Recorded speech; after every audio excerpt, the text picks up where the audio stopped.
crazy to me. Like, even if this wasn't a weird and horrible thing to do, how do you post it and not think there's going to be consequences? Like, the video is now banned on YouTube and Facebook as well. But what doesn't change is the fact that it was filmed in the first place. I can just kind of show censored images about this. But the woman in the center of this is Anna Saprina. She's a 36-year-old mom vlogger, originally from Saratov.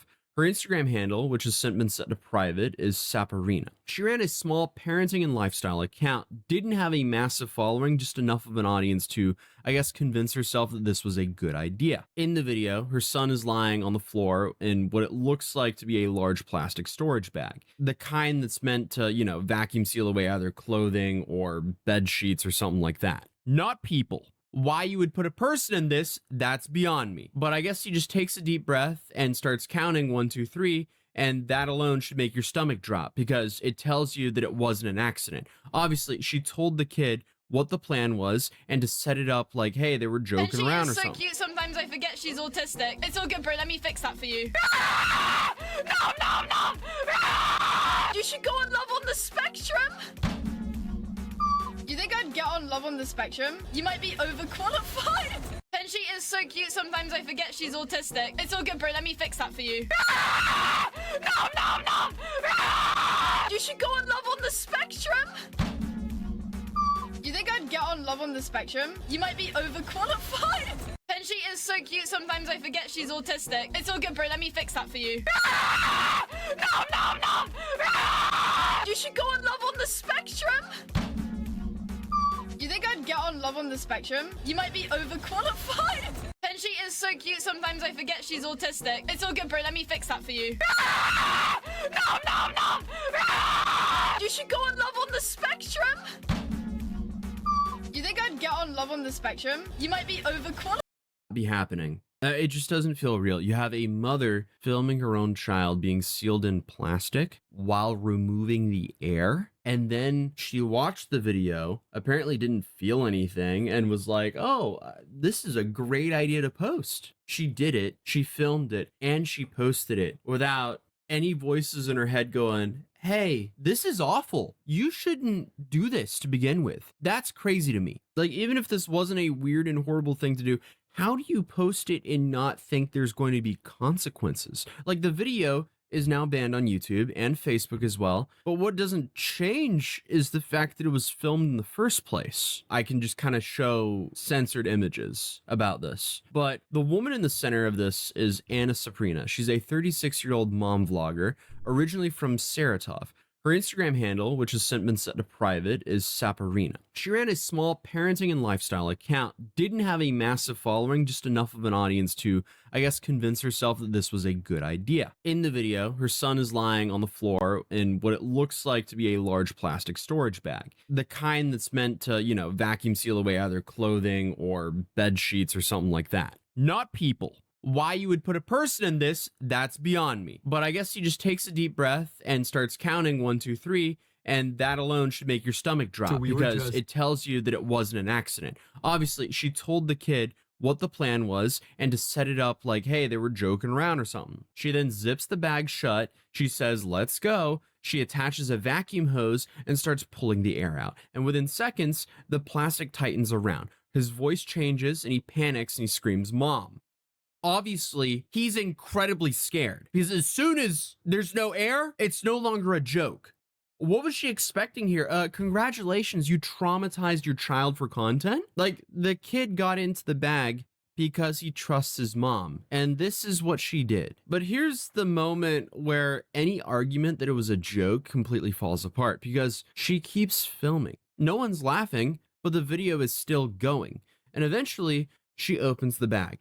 At one point, he even smiles and gives a thumbs up. But if you've ever been around kids, you know what that actually looks like. Like, the kid is trying to make an adult feel better, or maybe a kid is trying to seem tough. There's just no universe where it's okay for a mother to do that to their own child. And to make things even worse, there's another adult visible in the background. Some dude who's just sitting near the thing, and he kind of sounded more annoyed than worried, which, also is very concerning. Yeah, what is wrong with these people? Like, how do you just sound kind of annoyed when you're watching a kid not being able to breathe? The caption of the video joked about being on third week of sick leave, so she did this for likes because she was bored. But thankfully, people were more than just angry because this wasn't just like bad parenting or like a weird prank. This was suffocation, and it was posted as entertainment. But child safety experts immediately pointed out the obvious. Vacuum sealing a person, especially a child, can cause panic, injury, oxygen deprivation, like within seconds. Like, this isn't just like possibly dangerous. No, this is how people lose their lives. But the backlash was immediate. The video went extremely viral. People started reposting it, reacting it, and dissecting it all across the platforms. And Russian authorities confirmed they were alerted about the video. Child protection agencies took notice. Police opened investigations into possible unlawful actions against a minor. And a spokesperson for the police also said a video was detected showing possible unlawful actions by a woman towards her underage son. In response to all this, Anna decided to lock her Instagram account, and the police could not find her at a registered address. According to Russian media and her statements from the Ministry of Internal Affairs, authorities began actively searching for her to see the reason for the video and to check on the kid's welfare. Police reportedly spoke to her mother, who confirmed that the child in the video was her grandson and that Sabrina had been living in Moscow for several years. And that's the moment where this stops being a viral video and becomes very real. Because now we're not talking about just like a disturbing video. We're talking about a case where police are trying to locate a parent after a dangerous video involving a child. My main question is, were they able to locate the kid, or was the whole family gone? And I don't know if this is more disturbing or not. Thankfully, in a way, this was done in public, because if it was, if she didn't film and record herself doing this, people would have never known that she was capable of doing that to her own child. But still, I guess that's the double-edged sword of this case. At the very least, I hope she learned her lesson and never does this again. But she'll probably be facing some charges for this. But this was filmed and shared with a caption and a joke. And when I started looking into this, I started seeing a bunch of comments asking if she was doing this because of the vacuum challenge. And that made me go, there's a challenge for this?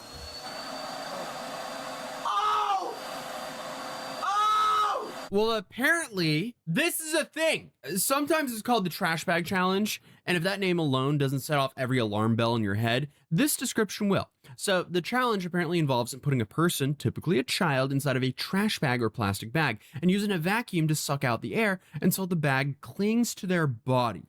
I wish I was exaggerating, but I'm not. At least in most of these clips, though, the kids' heads are not inside the bag, so they can breathe.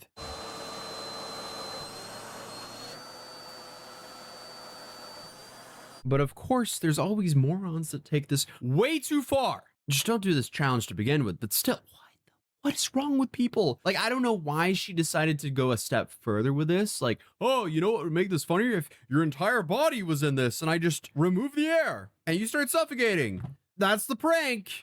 Apparently, it's just been coming and going in waves, just like every other bad challenge does. But medical experts have been warning about this challenge for a long time, because this can apparently cause something called cerebral hypoxia, which is when the brain doesn't get enough oxygen. Yeah, that's the same kind of injury that comes from drowning or suffocation.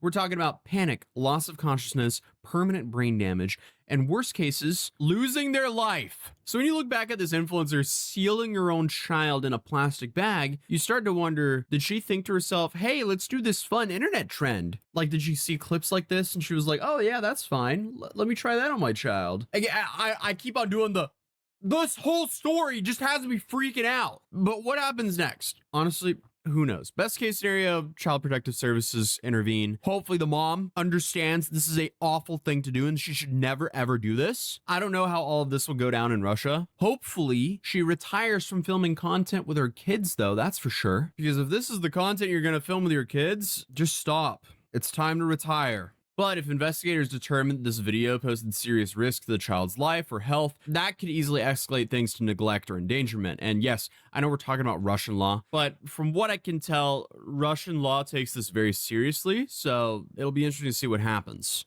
So apparently, even if she claims that this is all a joke, prosecutors could look at the result or the potential result, not her intention. But I don't think she's going to be getting any brand deals anytime soon. So yeah, thankfully though, the kid didn't seem to be seriously injured from this. But either way, this is definitely one of the most shocking things that I've seen someone do for social media likes. Other than that, if you're new here, feel free to subscribe and I'll see you guys in the next video. Peace.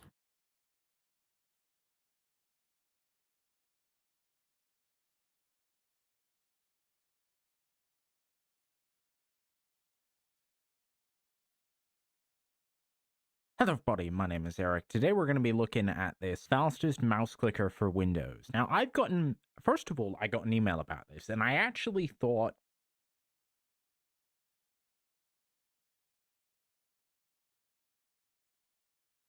buying fake AirPods. He burst into tears when he found out that we're filming him. Just tell me who sold you the AirPods. I'm not going to publish your face.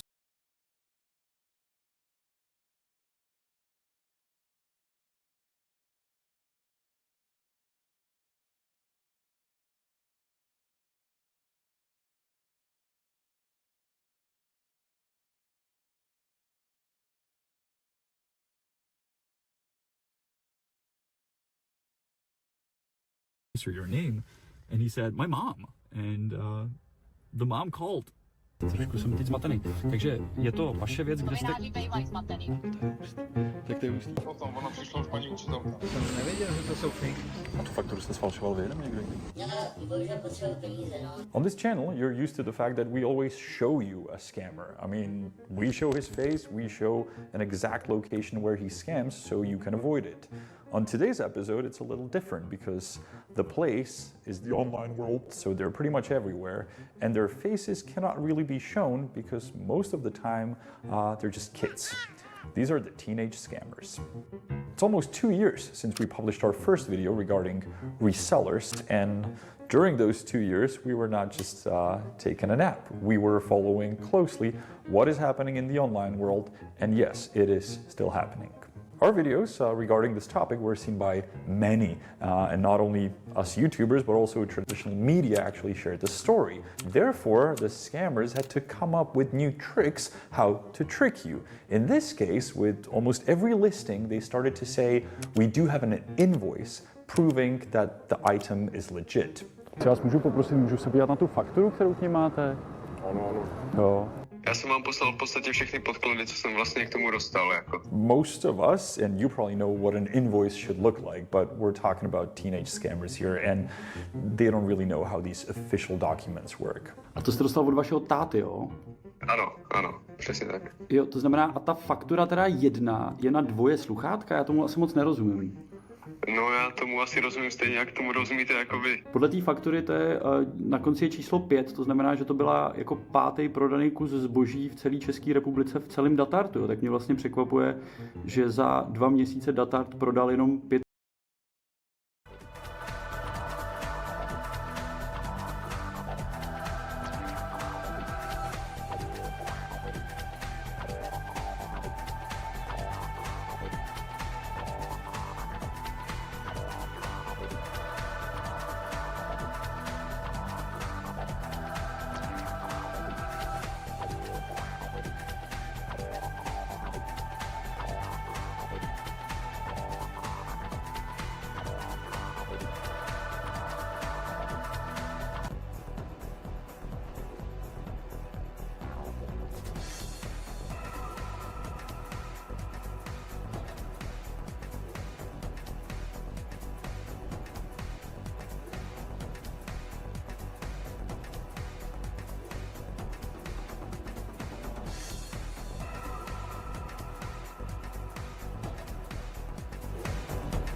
kusů zboží. Jo, tak to je asi zvláštní, no. To je zvláštní. Na konci je číslo 5. Ta faktura teda 1 je na 2 sluchátka, já tomu asi moc nerozumím. No já tomu asi rozumím stejně, jak tomu rozumíte jako vy. Podle té faktury to je, na konci je číslo 5, to znamená, že to byla jako 5. prodaný kus zboží v celé České republice v celém datartu. Jo. Tak mě vlastně překvapuje, že za 2 měsíce datart prodal jenom 5 kusů zboží. Jo, tak to je asi zvláštní, no. To je zvláštní. Já nevím. And if you're thinking like, well, they're trying to improve their business or scamming by making it more legit, well, no, they just, again, saw it on TikTok. Not only do scammers watch TikTok videos, but also our videos. Because just recently when I was writing with one and I was questioning are those AirPods real? I just want to make sure I'm buying them for my kid. I was pretending to be a mom. He said, oh yeah, and maybe you're watching too much of The Honest Guide. After that message, he did not reply, therefore we gave him a call. Prosím. My jsme si psali ohledně těch sluchátek. No, sluchátka už nemám. Takže asi to si nebudu. Aha, a proč je nemáte? Teď jsme se domluvali na tom nákupu. Protože už má někde jindy. Now, when he said there's no more headphones, I was suspicious. My level of trust towards these people is very low.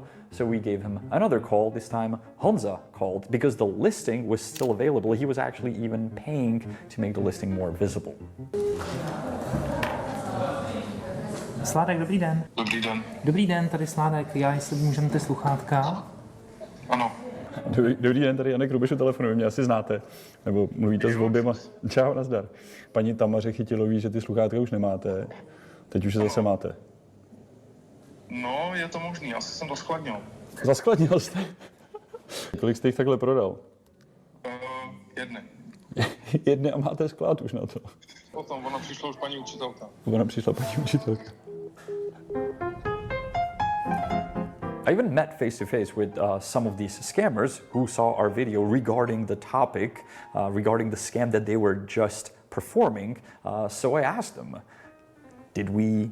You had to, at some point, thought of doing this. So like you saw our video and you thought, oh, that's a good idea how to make money, or... So it all started a couple months ago where this guy got this idea to, oh yeah, we're gonna be scamming people, but you have to do it for me. So I was really skeptical about it. So then I saw your video, I was like, this is bullshit. And then I'm just trying to get rid of, I have this one pair. But to be fair, this kid was really nice, and he even told me that he gives money back when his customers are unhappy with the goods. In other words, when they found out they were scammed. Does the other person you sold them to know you sold them fakes? Like the other guy? Yeah. He returned them. He returned them? I give him the money back. You gave him the money back? All right, good for you. And this brings us to another refund story, which is absolutely bizarre, and it comes from our viewer, Lukáš. Prosím tě, to jsou úplně jako nový AirPody Pro. Samozřejmě už teď vím, že jsou trošku falešný. Takže jsem prostě jako hledal, samozřejmě všechno fejkový profily, to jsem si dával bacha a narazil jsem na jeden inzerát. Prodávající starší ženská, opravdu s profilem, který má historii. Napsala, že to prodává jakoby synovi sluchátka a že mi dá kontakt na něj, abych se s ním domluvil na místě předání. Přijel jsem tam naprosto v klidu, prostě klučina. Ať si to vyzkouším, prohlídnu si to. A večer mi začal jako šrotovat v hlavě, říkám dobrý. Tak jsem to začal zkoumat, vyndal jsem si napájecí kabel. A druhá věc, že jsem si všiml, že na tom konektoru USB-C je spoj, který na originálu prostě nikde není. A pak už jsem si byl úplně přesně jako jistý, že to jsou fejky. Napsal jsem jí zprávu, že teda se omlouvám, ale jestli ví, že její syn buď vědomě či nevědomě mi prodal prostě fejkový sluchátka, tak mi přišla jenom zpráva, to jsem nevěděla, bum, blokace. Tak jsem zkusil z jiného profilu jí napsat, že opravdu to chci řešit v klidu, bum, blokace. Říkám, dobrý, tak mám číslo na toho kluka přímo mladýho, i hned blokace. Zkusil jsem volat z jiného čísla, blokace, z třetího čísla, blokace. Udělal jsem to, že jsem do facebookové skupiny Roudnice nad Labem udělal paní s synem inzerát, že bych rád zjistil jakoby o nich nějaký informace a že teda se jedná o podvodníky.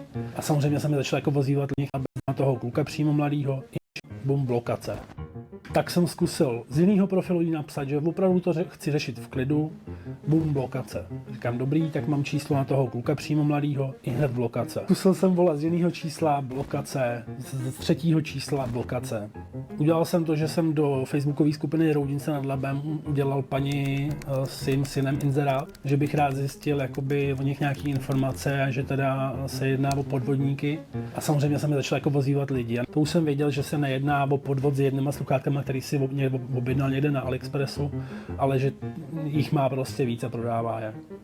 Ráno se samozřejmě zbudím, mám spoustu zpráv v Messengeru, mimo jiné i od ní, že si mě jako odblokovala a uráčila se mi napsat. I saw what she sent out everywhere. The headphones belong to my son, so please discuss with him that these are fakes, as you say. I didn't know, neither did my son. Apparently, you had a chance to check the headphones and you agreed to everything and took them. Takže jsem se skontaktoval se synem, který si mě taky odblokoval. Domluvili jsme se na tom, že pokud v neděli do 12 hodin mi pošle peníze na účet a budou tam připsaný, takže jsem ochotný prostě to na Facebooku smazat. Takže po dalších asi hodině a půl mi přišly peníze od jeho mámy. Ty falešný máme tady sebou, protože ten kluk ti vrátil peníze, ale řekl... Hrozně na mě naléhá, že chce zpátky samozřejmě. Tyhle falešný sluchátka. Jo, tak my moje tam odvezeme, jestli můžeme teda. Určitě a pozdravujte ho. Budeme ho od tebe moc pozdravovat. Tak jdem. So we set off, but we decided to write to the seller again as his listings were still active. We just used a different profile. Jdeme mu vrátit sluchátka a on rovnou si s ním píšeme z dalšího profilu a on znova prodává další. My jsme domluvení, že mu teď vracíme sluchátka, za 20 minut mu vracíme sluchátka, se kterým někomu podělal a přitom půl hodiny potom rovnou má s náma z fejkového profilu domluvený, že nám ty sluchátka ty samý nebo nějaký jiný, který má, takže nám rovnou zase prodá. So not only we figured there were more people involved in the past, but we were actually able to figure this guy is nowhere near stopping doing his little scam. He's gonna go forward in the future. Because as we're returning the product, we were actually texting with him because he had still active listings where he offered to sell more goods. Tak toč.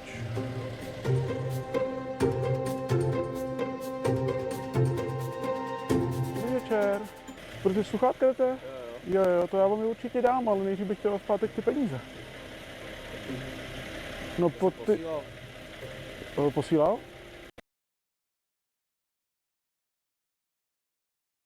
He offered to sell more goods. Tak toč.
Dobrý večer. Protože sluchátka jdete? Jo, to já vám je určitě dám, ale nejdřív bych chtěl zpátek ty peníze. Jo. Dobrý večer. Protože sluchátka jdete? Jo, to já vám je určitě dám, ale nejdřív bych chtěl zpátek ty peníze.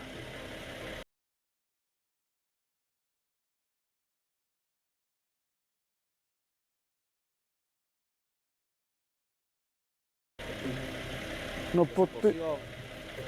posílal? Těm lidem, co jste podvedl, jste je posílal ty peníze. A kolika lidem jste je posílal? Jednomu.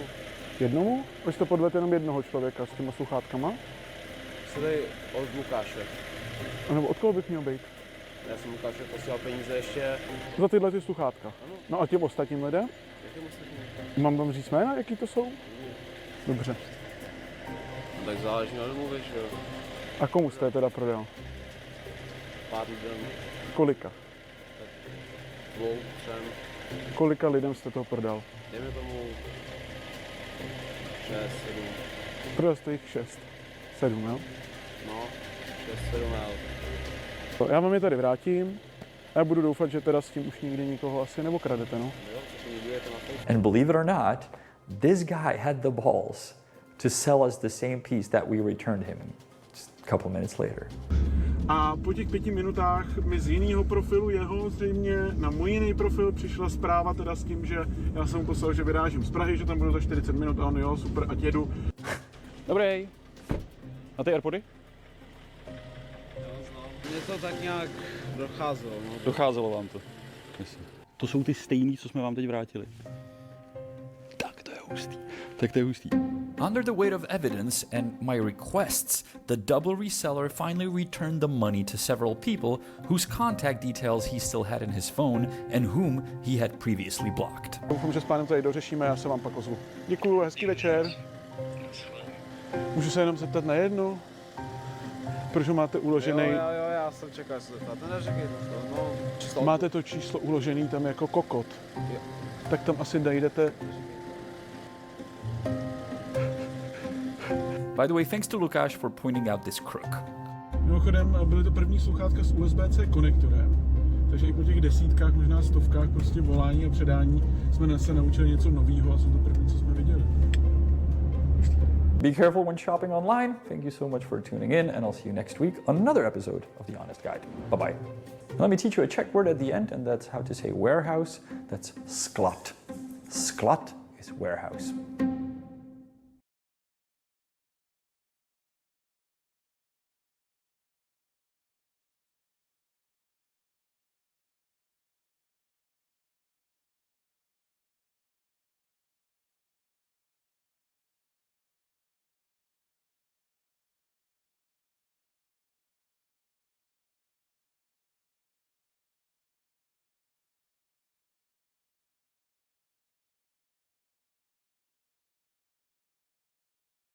Welcome to the stream, everybody. Hope you're doing good today.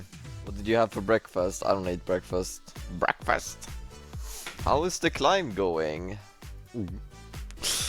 Well, I played Mayhem 1v9 the game. I was so crazy good. Complete 1v9. And I played a Mayhem 2 days ago as well. Another 1v9. I think Mayhem is where it's at. I might be a full-time Mayhem player if solo queue doesn't go well. Cadril surpassed you in LP. Yeah, I saw. And I think that is a good sign for me to lock in and get my shit together. It's a good sign. No more feeding. You won't catch me feeding anytime in the future. Ball. They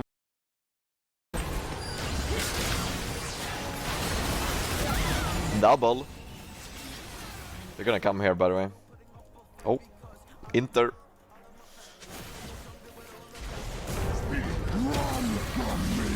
Kicked in the face. Die.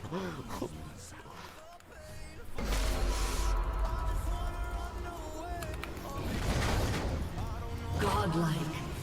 Is it even any value for me to take this when I'm full bill already? I'm taking 700 gold on me. Can't really use unless I sell boots.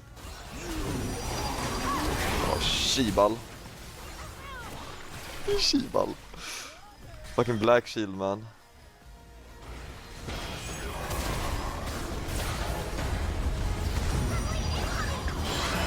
I'm dead. Yeah, no, I'm trolling here. Sorry, team. Oh. And it's Soul. I keep forgetting, man. I'm dead for Soul.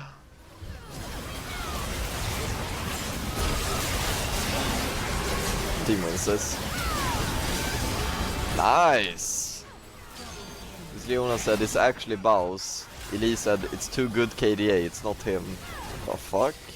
What could I get the last item? Bloodmail, Triforce. Another lethality item. Cog Lulu, come here. Yes, right here. There's no way. Fucking polymorph. Get the anti-shield. Anti-shield doesn't work versus Morgana shield, does it? I'm pretty sure I tested it before. It doesn't work. Even though it's a shield, it should work. I could get QSS, this is true.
There has been a civil war. That's right. We've been waiting on this for a while, haven't we? Well, it's finally here. There's a civil war now, and it's between basically a lot of the neoconservatives and also now with certain individuals that we are all quite familiar with. And this has been a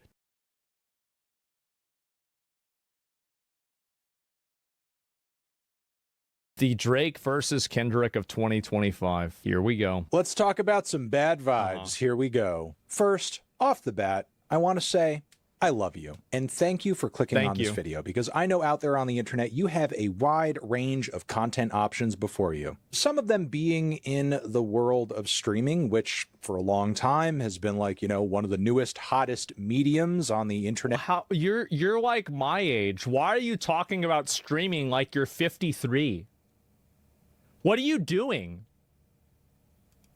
Content scene. However, I will say, whether it's Twitch or Kick or whatever platform in between, it's not really attracting the best and brightest content creators out there. Here we go. In fact, before shooting this video, I wanted to mention, because I forgot his name, that one piece of garbage. Honestly, all I could do was go in Google and type streamer bodyguard harasses people, and he came right up. It's Jack Doherty. Yeah, but I'm not here to talk about Jack or single out streaming specifically as a bad medium loaded with uncreative fakes and losers whose numbers and popularity are inflated by view bots and the like. I'm more mad. Here to say that the streaming community right now kind of reminds me of like mid 2010s YouTube, in that you have these massively popular figures who don't really offer anything else to their audiences other than spectacle, many of whom are like mentally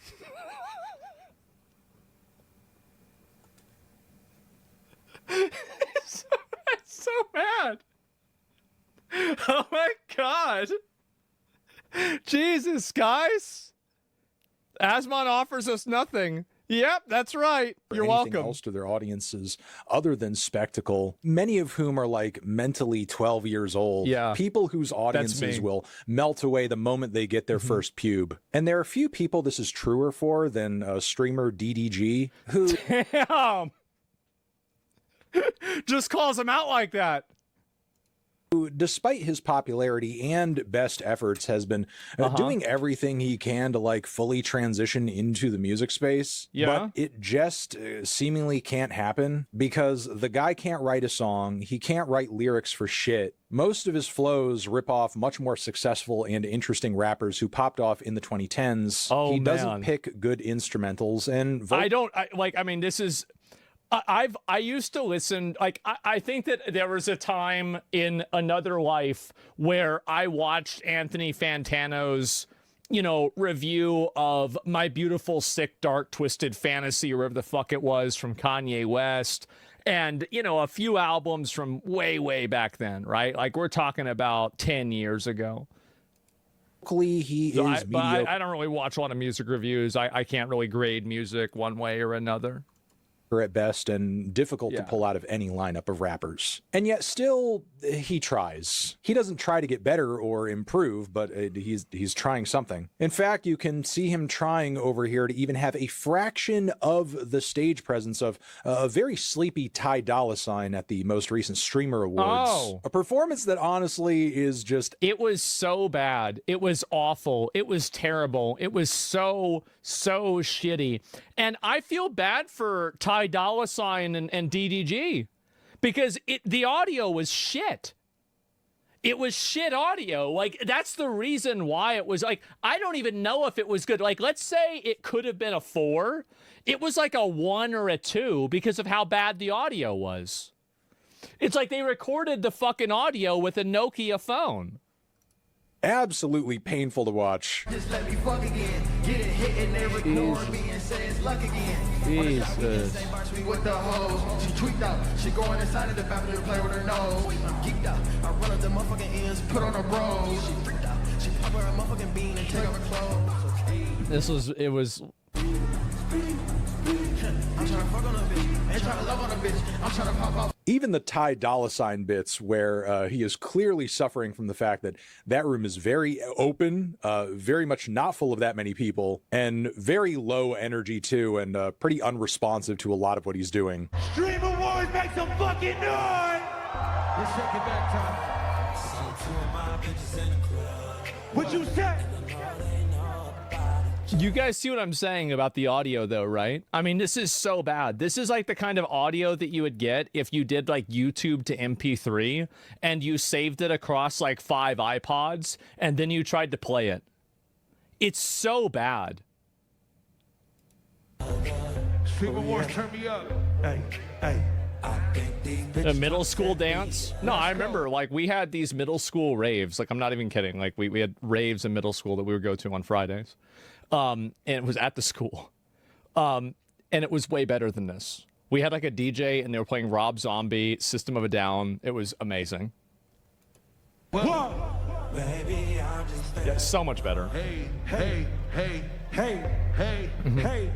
YouTube to MP3 is all right. And again, as you just saw, things do not get that much better once a DDG takes the stage and we all have to like pretend he's doing something here. Yeah. Even with him putting in a smidge more effort and not letting the backing track do most of the work like Ty was, man, that guy is clearly just showing up for the check. This performance, if you want to call it that, was unimpressive, piss poor, and it's clear that this guy has no future in music once his streaming Jesus Christ career ends. Now, look, I'm not the only person who's been critical of DDG's performance here and overall presence in the streaming just world. Going in on him, Apparently, huh? fellow streamer, gamer, political commentator, and human toilet brush Asmongold is also Okay, that's nice. I'll accept that. had some thoughts. Doo-doo garbage? No, Anthony. I was reading a message from chat. I didn't say it was doo-doo garbage. I was trying to be nice because I know the audio is bad. So no, this is me reading a message off of chat. For doo-doo garbage. There's no way it stands for that way. Oh, I forgot. People said DDG stood for doo-doo garbage. I was like, why this? I didn't know. Like, I had no idea. I was just reading a message.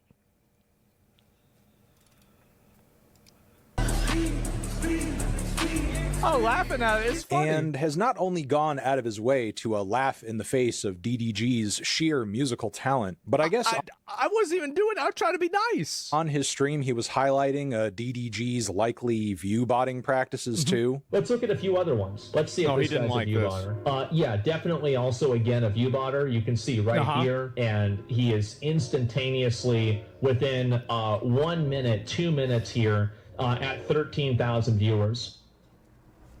Is him and XQC related? Something I...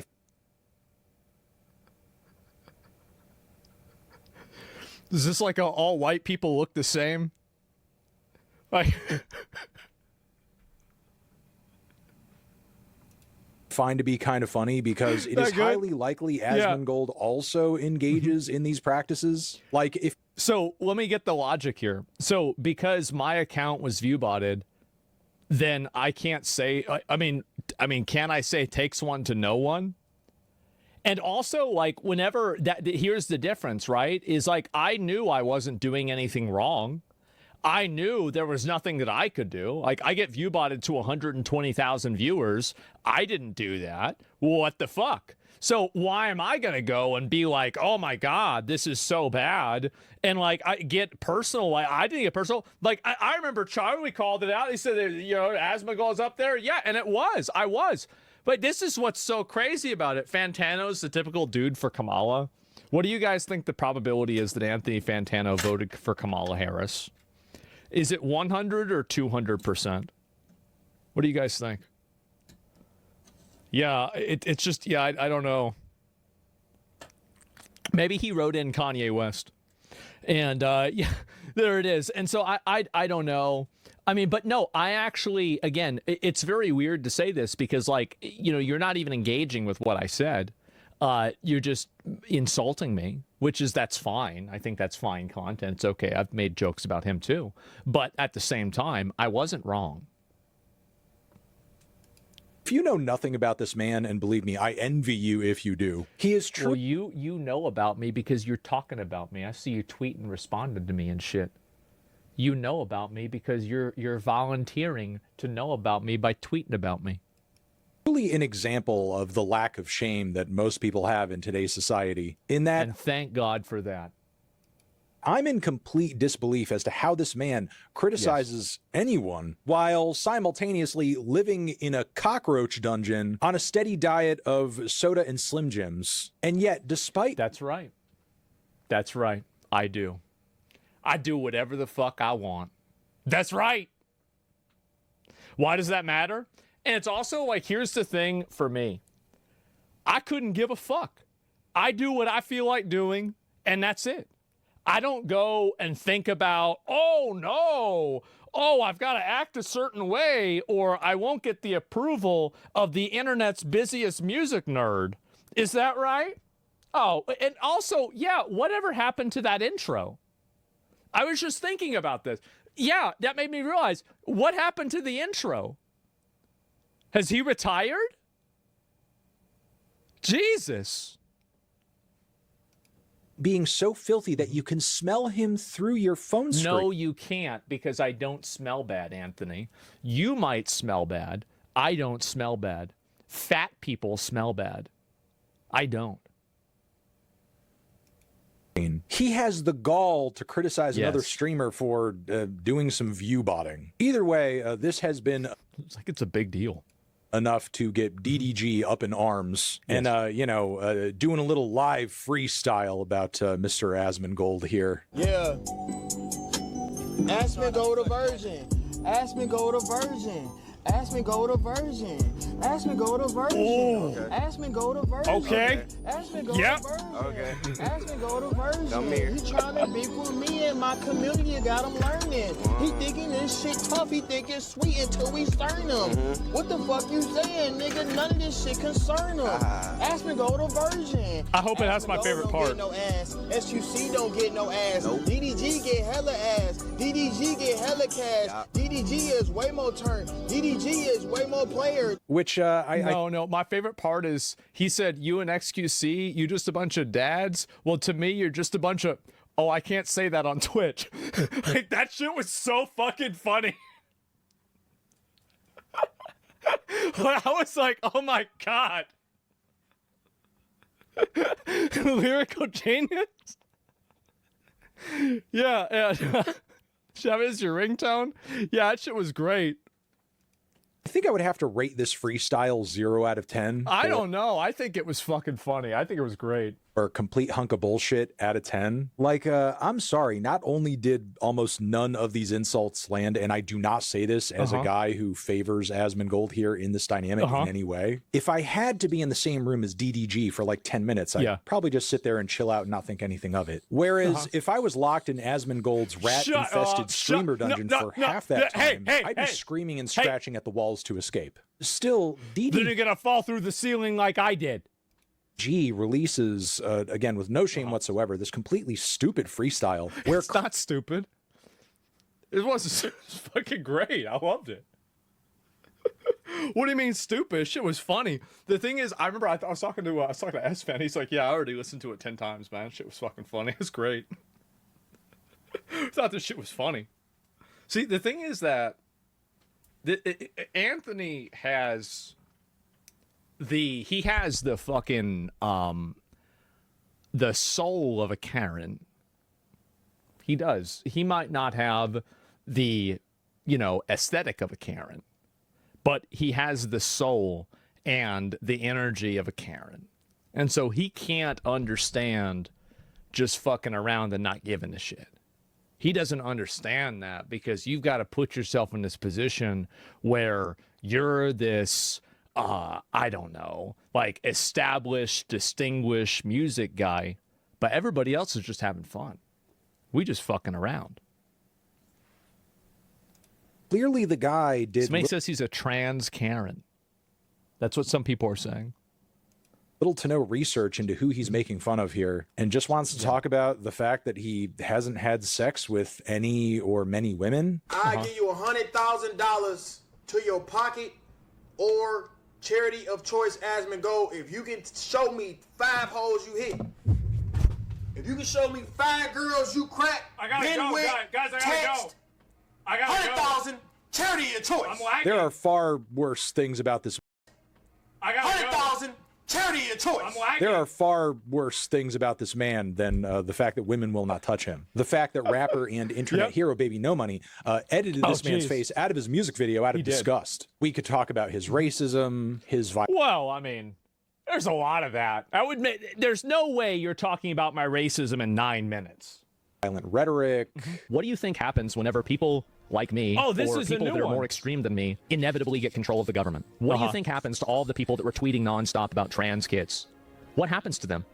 They get put in jail for grooming kids because it's creepy as fuck and deranged. And now you can see why these people are so extreme. It's because I think on some very, very base level, they know their days are numbered. There is not any degree of activism, virtue signaling, crying, That's racism. Every time that people say all these bad things about me, I just see them replaying my greatest hits.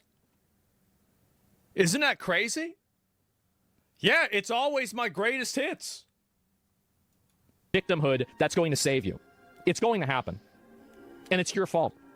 It's all your fault. Which, in DDG's defense, he does kind of accurately assess that Asmongold's interest in him, obsession with him, desire to gain clout off of him is probably based in racism. What's going on? It's true. It's because I hate black people. There's been a lot of people on Twitter that have had this assumption, and it's true. I hate black people. That's right. And it's not just black people, but that's one of the many groups of people that I hate. Of course. Naturally. I'm glad Anthony's smart enough to see that. Oh, bro, I ain't see y'all. Y'all put these allegations on nobody that look like y'all, bro. I do, actually. I put those out. See, he might not know this, but the thing is that what about F Extra Life? Do we know about F Extra Life? Because their lives ran out. How about that? This is not my first rodeo. I've been calling people out for this shit for a while. Some guy in chat goes and he says, Asmon is a demon. Well, I mean, Always Niggas got a view bot. First you said the Shane make $3 million in a month. He didn't. I was right. Now, I felt bad. I did. I felt bad that I called Deshae Frost out because I didn't realize that he was posting that so women would message him. Because like if I had known that, I wouldn't have called him out because it's like, okay, well, now you're going to make this guy look broke. Like, I feel like an asshole, but like I thought he was just trying to brag. I'm like, we can't have that. That's fun. Yeah, I feel like an asshole. What's up with you against black people, man? But still. What can I say, guys? I hate him. DDG's intentions don't exactly come across as you know, all that holy or moral when you consider the guy's abuse allegations and a litany of other ridiculous things he's been caught I'm saying. gonna be honest, bro. Like after so many situations with allegations, I am sick of it. After what just happened with fucking what's his name, Ty Lil yesterday. The last thing that I'm trying to hear about is some more of this bullshit. On camera. Wherever this goes from here, guaranteed, we're essentially going to be seeing two of the biggest losers on the planet battling over who's the more dislikable guy. Is it going to be... Exactly. And you know what? It's going to be fucking funny. It's going to be fucking funny. See, why doesn't Anthony just relax a little bit? Just relax, take a step back, and try to have a little bit of fun. Yeah. Like, it's no reason. Like, why are we getting people getting so uptight, so in their feelings? Like, do you think any of this shit really matters? Like, really, take a step back, think about it. Hey, this shit really make a difference? Nobody gives a fuck. It's just all for fun. The Asmongold with his stink lines, or I do not smell bad. I do not. Fat people smell bad because they're sweating. Because they're fat. Skinny people don't smell bad. Well, some do. They're trans fat. I'm not. DDG yelling and screaming and flexing how much money he has as if that makes him interesting or special in any way. Apparently there's even an AI Asmongold diss where he's like on a drill beat. No shot. You're actually playing the Gucci Mark's fucking AI song of me. Oh my god. Yeah, I hate the of me. No shot. On a drill beat. No shot. You're actually playing the Gucci Mark's fucking AI song of me. Oh my god. Yeah, I hate the timeline we're in right now. I'm Man, gonna leave it there. Let me know. It's crazy that I'm sitting here and I've actually been. I'm watching guys that used to be cool turn into being like old, boring men. Isn't this crazy? Like now everybody's they're getting fat, they're getting gray hair, they're getting boring. Like what happened, man? What is this? Remember whenever you hung out with Sam Hyde? Like, remember that? Like, come on, man. Remember iDubbbz? Yeah. Everybody's getting old. They're boring now. What's wrong with this? Thoughts in the comments. I'm sure you will. Let me know if you think DDG is one of the best rappers of the 2020s. Yeah, he is. is. I will see you guys in the next one. Over here next to my head is another video that you can check out. Hit that up with a link to subscribe to the channel. Anthony Fantano, the forever. The fuck? Who the fuck is this? So, yeah, all right. That's good. So he really is having a bit of a situation, right? I'll link y'all the video. I like Anthony, but, you know, I would say that recently he has been he has very strong Karen energy. He does. He's got extremely strong Karen energy. He used to be funny. He used to be entertaining. There used to be a degree of just kind of like not giving a fuck. And I just feel like there's so many guys now, and this has happened with a lot of people, right? There's nothing special about me in this regard. I think that it's just with him in this regard, it's a lot of people. Like, if I go back, even, you know, another person like this is Hassan. Hassan used to be way more, you know, like fucking free form. He used to joke around with a lot more stuff. Now he's way more serious. Everybody's getting old. They're getting gray hair. It's like people are getting back problems. Like, what's going on? How did this happen? It's crazy. Like, I don't feel old at all. I think this shit's fucking funny. And yeah, everybody's getting old. Him and iDubbbz? Yeah, and iDubbbz. You're losing yours? I don't think I am. I feel like if you look at a video from me at 35, 25, and 15, that's pretty much the same person. Now, you could say that's a bad thing, but it's a thing. It is. Yeah, you know, Bull, it's not. It's not at all. The world is changing. That's not a flex. I think it is. I liked what I think that the kinds of things I like are just funny. They're stupid. I like, you know, shitty, annoying, like kid humor. Like, I think it's fucking funny, man. And this whole thing where, like, you get older and you're supposed to act older and, you know, act like an adult. Nah, man. No.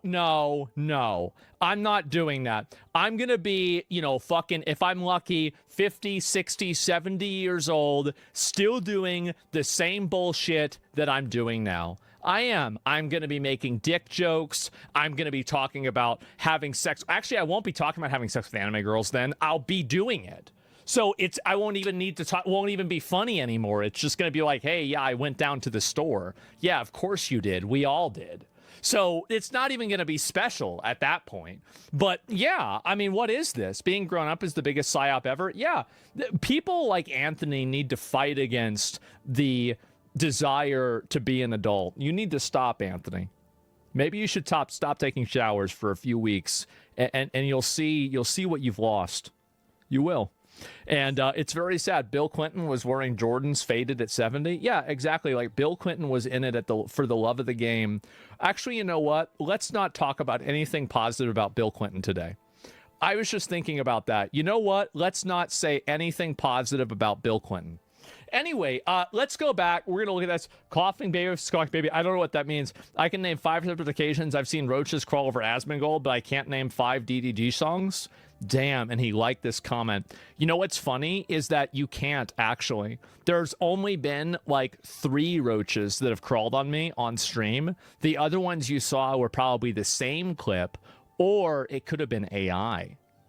So it's only been 3 roaches. And also, even the clip of me with the roach, it was the same roach. I mean, does it really count as 2 different roaches if it's the same roach that I push off of me and then it just crawls on me again? Like, I don't think that's really fair. I don't think that's fair. So, I mean, it's really at most 2 roaches.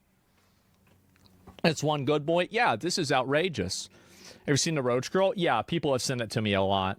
And, wow. The greasiest beef there's ever been. How do I unlearn about this? Please never put Asmongold on my screen. Absolutely no one is Kendrick in this exchange. Oh, God. Yep, there we go, guys. And one of them gags at the taste of water. I think we know who's winning. Oh, my God.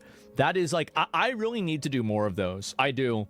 Like, I need, because like the Arabic numerals one, I think was my last good one. But we need to have one beyond that. I know. We're going to figure it out. So stupid. They're all old, man. That's the problem. Like, it's just, they're all old. And I don't know how everybody's just gotten so old. It's weird to me to see that.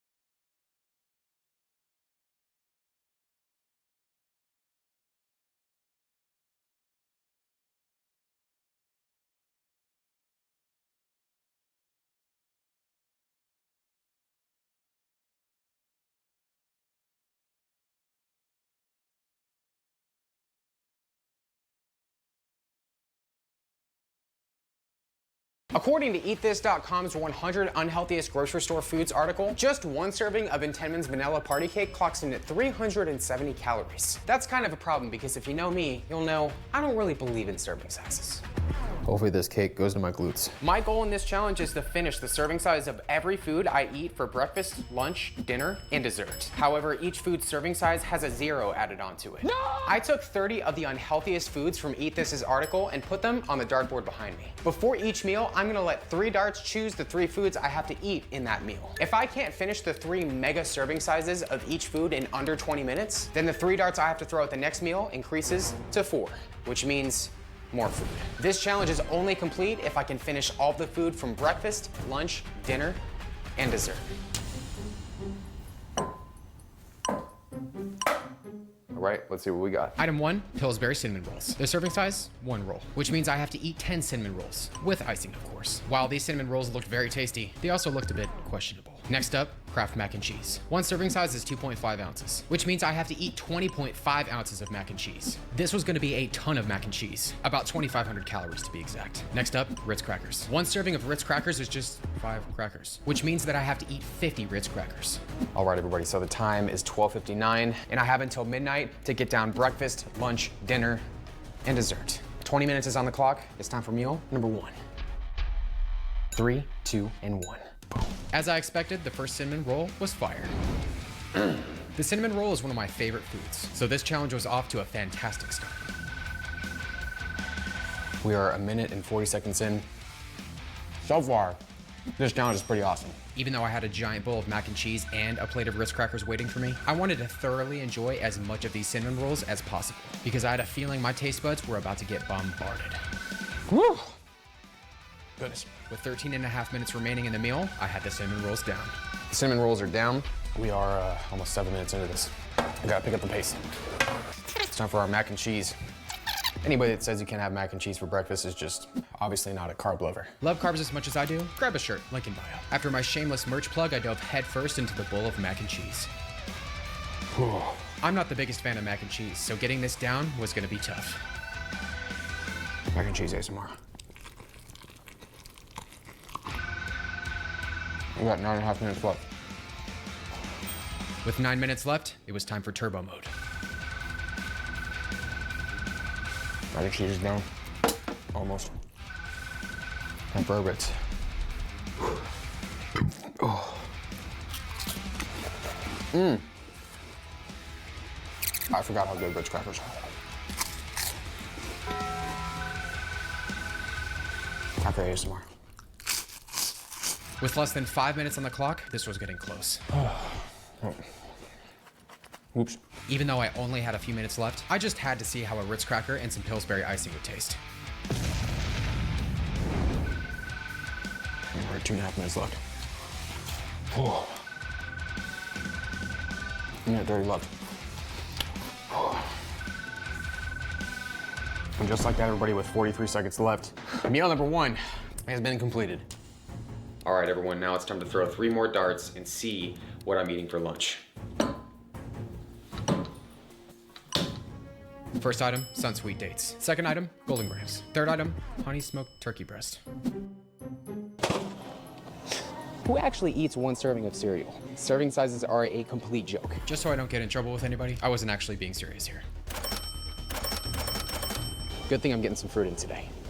Ooh, Kit Kats. Serving size for dates, 40 grams. Serving size for me, 400 grams, which was almost a 1,200 calorie difference. The serving size for Golden Grahams is just 40 grams, or 1 cup. My serving size, 400 grams, which is a 1,350 calorie difference. Turkey breast, 4 slices. My serving size, 40 slices, which is about a 720 calorie difference. All right, everybody, here we are. It is 3:59, and it's time to get lunch started. Going into meal 2, I was actually pretty happy with how this challenge was going. That's salty. Even though I had 2 very sweet items in front of me, I went after the turkey first. It feels so weird eating all this deli meat without bread. Little did I know I was about to get bombarded by bread.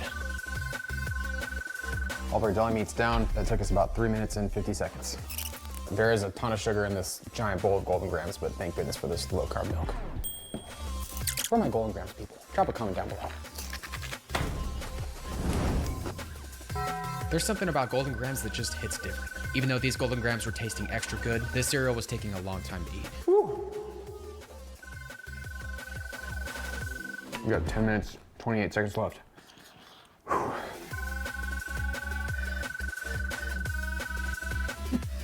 All right, cereal is down. I gotta say, golden grams it speaks to my soul. Sweet goodness. All right, we got 6 minutes and 40 seconds left to eat these dates. Nature's candy. These dates were mind-blowing. After taking down some of the dates, I realized I was making pretty good time. But after hearing something outside, my mind started to go places. I turned off my brain and slammed down the rest of the dates. And meal 2 was complete. And with 2.5 minutes left, meal number 2 has been completed. I gotta say, everyone, so far this challenge is going very smooth. I'm actually looking forward to seeing where those darts land next. Next up, Pop-Tarts. This is right about when things started to go downhill. Oh man, that suck. Next up on the list, white cheddar popcorn. The last item was Sara Lee's Deluxe Plain Bagels. Bagels are one of the most filling carb sources out there. Oh, and a serving of Pop-Tarts is not 1, but 2. On top of all that, I was gonna have a giant bowl of popcorn to eat. Unfortunately, my grocery store didn't have the Smart Food popcorn that was featured in the article, so I got this instead. They also didn't have the bagels, so I got some better bagels instead. Cinnamon raisin. 1 bagel is 1 serving. My serving is a plate of 10 bagels. A 2,500 calorie difference. As I said earlier, 2 Pop-Tarts is 1 serving. My serving, 20 Pop-Tarts. A difference of about 3,600 calories. At least I was gonna get some B vitamins. A serving of popcorn is 2.5 cups. My serving is 20.5 cups. A 1,440 calorie difference. All right, everybody, so it's about 7:41 right now. This challenge just got taken up a few notches. Whew. There's no other way to say it. These bagels are just gonna suck. As will the Pop-Tarts. I wanted these bagels to taste as delicious as possible, so of course I had to preload them with some cream cheese. I got some low-calorie cashew milk to help balance everything out. Time to get this meal started in 3, 2, and 1. The first brown sugar Pop-Tart was actually pretty tasty. Getting all of this food down in under 20 minutes was going to be very challenging. But after the first 2 meals, it was clear that today, speed was on my side. Almost halfway through our Pop-Tarts, and I gotta say, the frosted brown sugar is absolutely amazing. But the top flavor, it's gotta be the OG frosted strawberry. Comment down below what your favorite Pop-Tart flavor is. After making my way through the Pop-Tarts, I just had to try something I've always wanted to try. I've always been curious about this. W. Oh, yummy. Where have you been all my life? 11 minutes left. As I bit into the second to last Pop-Tart, I knew this was not looking good. Pop-Tarts are down. Oh my sweet goodness. You know, all the people that tell me to give up carbs, I always say, over my bread body. After an absolutely pathetic dad joke, I dove headfirst into the bagels. The first 2 went down fairly easy, but as soon as I got to number 3, I started to feel it. If you've all made it up into this point of the video, I want you to pause the video and drop a bagel emoji down below in the comments. With time running out, I decided to make some headway on the popcorn. Less than 5 minutes left. I love popcorn.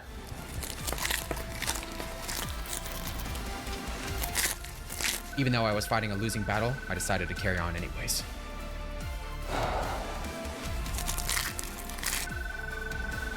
Two and a half minutes left. This popcorn felt like it was never ending. Oh. And as time ran out, the meal was over. I was unable to get all of the food down. It's currently 8:06 right now, which means I have about 3 hours and 54 minutes to get down the rest of these bagels, this popcorn, along with not 3, but 4 items for dessert. As I set up to throw the last 4 darts, I was very worried about where they'd land. Thankfully, dart number 1 landed on Mega Stuff Oreos. All right, I can do Oreos. But dart number 2 landed on Intenman's Iced Party Cake. Where dart number 3 landed, you couldn't really see. Thankfully, I had another camera angle. It landed on Flamin' Hot Cheetos. Dart number 4 landed on Hormel's Pepperoni Slices. This is gonna suck. With a belly full of cinnamon rolls, mac and cheese, cereal, and Pop-Tarts, not only did I have to take down 4 items for dessert, but also the leftover bagels and popcorn as well. In total, I was almost 16,000 calories deep. As I hit the grocery store for the 4th time that day, I was ready for this challenge to end. Alright, serving sizes don't feel like such a joke anymore. Serving sizes are a complete joke. I got the Oreos, Cheetos, and don't feel like such a joke anymore. Serving sizes are a complete joke. I got the Oreos, Cheetos, and pepperoni. But unfortunately, my store didn't have the cake. So I got a very similar one instead. 1 serving of pepperoni, 15 slices. My serving of pepperoni, 150 slices. A difference of just over 1,300 calories. Hot Cheetos serving, 21 pieces. My serving, 210 pieces. A difference of about 1,530 calories. A serving of Oreos is 2 Oreos. My serving of Oreos is 20 Oreos. A difference of about 1,620 calories. A serving of cake is 1 cake. My serving of cake is 10 cakes. This is a difference of about 3,360 calories. No! It's currently 11:26 right now, which means I have about 34 minutes left. Everyone, this is not gonna be pretty because it's already not pretty. Hopefully this cake goes to my glutes. Boom.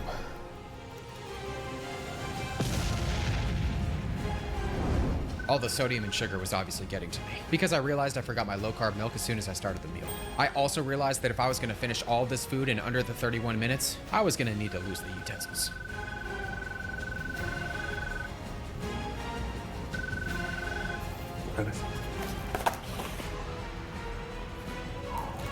Surprisingly, the cake went down very easy.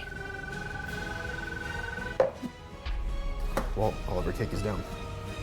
All right, looks like we got about 25 minutes left. Let's make some headway on these Cheetos. Now you all gotta comment down below with what your favorite kind of Cheeto is. I personally think the Cheetos Puffs are the best Cheetos, but you know. The Flamin' Hot goes hard too. All right, well, those Cheetos are just bad news right now. I'm gonna get on my pepperoni. I don't have to eat this or these over here. I mistakenly put them on the table earlier. I thought the Cheetos were bad news, but the pepperoni wasn't much better. Oh my gosh, pepperoni is never ending. But with 20 minutes on the clock, I carried on anyways. All right, pepperoni is down. So we got 18 minutes left in this meal. We got our mega stuffed Oreos. Shout out to everybody out there that knows about the deliciousness of mega stuff.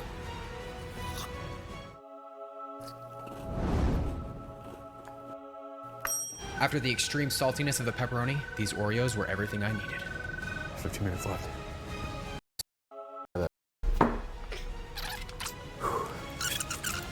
So we got 18 minutes left in this. After the extreme saltiness of the pepperoni, these Oreos were everything I needed. 15 minutes left. Let's finish off the rest of these Oreos. After taking down these Oreos, my stomach felt like it was in another dimension. Oreos are down. We've gone from 9th trimester to 77th trimester, and my sweatshirt may say I love carbs, but let me tell you right now, I definitely don't love carbs anymore. But if I did, I would really buy this sweatshirt. It's the best sweatshirt in the world.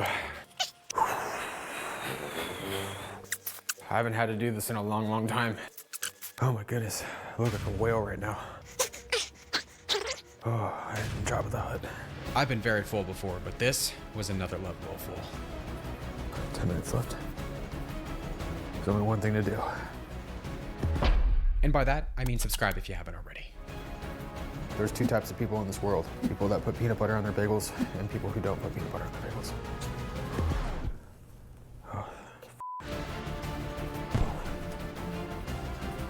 Each bite of this bagel felt like a brick of dough in my stomach. But with only a few minutes left on the clock, time was running out. Oh hey, this is a third less fat. I went back to the Flamin' Hot Cheetos. But no matter how much I ate, it felt like the food was going nowhere. Oh, these bagels are just like sandbags of dough. Oh my goodness. This is so unnecessary. With just 4 minutes on the clock, I did my best to keep on pushing. But after finishing off the last bagel, the time unfortunately ran out. Wow, that was a terrible decision. Serving sizes are a complete joke. It looks like serving sizes won this battle. If you enjoyed this food challenge, be sure to go check out my last challenge where I ordered the entire menu at every fast food restaurant I went to. Or you can watch another food challenge that's on your screen. Subscribe to the channel if you haven't already, give the video a like, and I'll see you in the next challenge.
According to eatthis.com,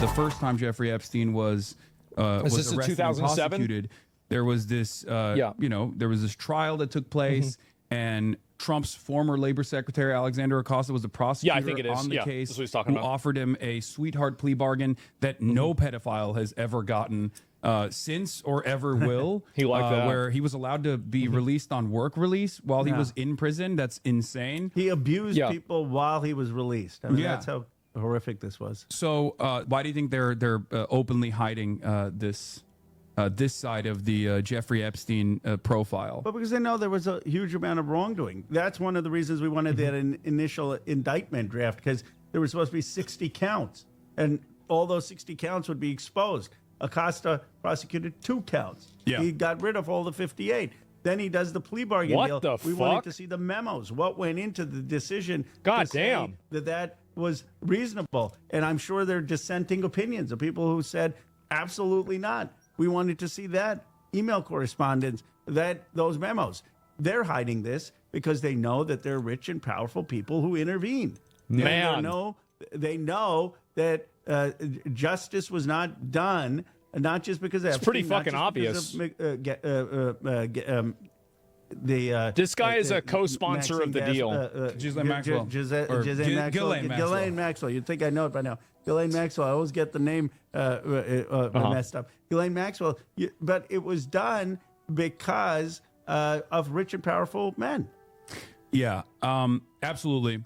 So there's the financial elite that's obviously very connected to Jeffrey Epstein in ways that we already know in broad daylight, constantly in and out of like these meetings, constantly photographed with him, some of which the House Oversight Committee has actually released, like the Democratic Oversight Committee has released as well, partially from, I believe, the Epstein, what is it called? Not the manor, but like the estate. The data dumps that came, the photographic dumps that came are not just from the investigation, right? Like the estate, the Epstein estate. They're two different things. Yeah. So can you describe that? There's the law that requires the Justice Department to release them. Yeah. And then there's the letter that I sent Democrat to elites, yeah, I guess the so. estate.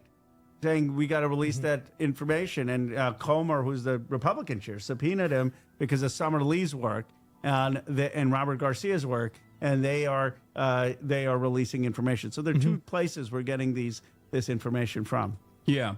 And so a lot of the photos that were coming out from the Oversight Committee were coming from the estate, from if I recall correctly, and yet some of those files that would definitely be in the investigation in the Jeffrey Epstein files, right, from the court proceedings, are redacted. Now, the reason why I'm bringing this up is because this invited a lot of scrutiny, a lot of suspicion that the Department of Justice had actively redacted Donald Trump and many other high-profile players in American politics. Yeah, exactly. From the initial file release. Sure.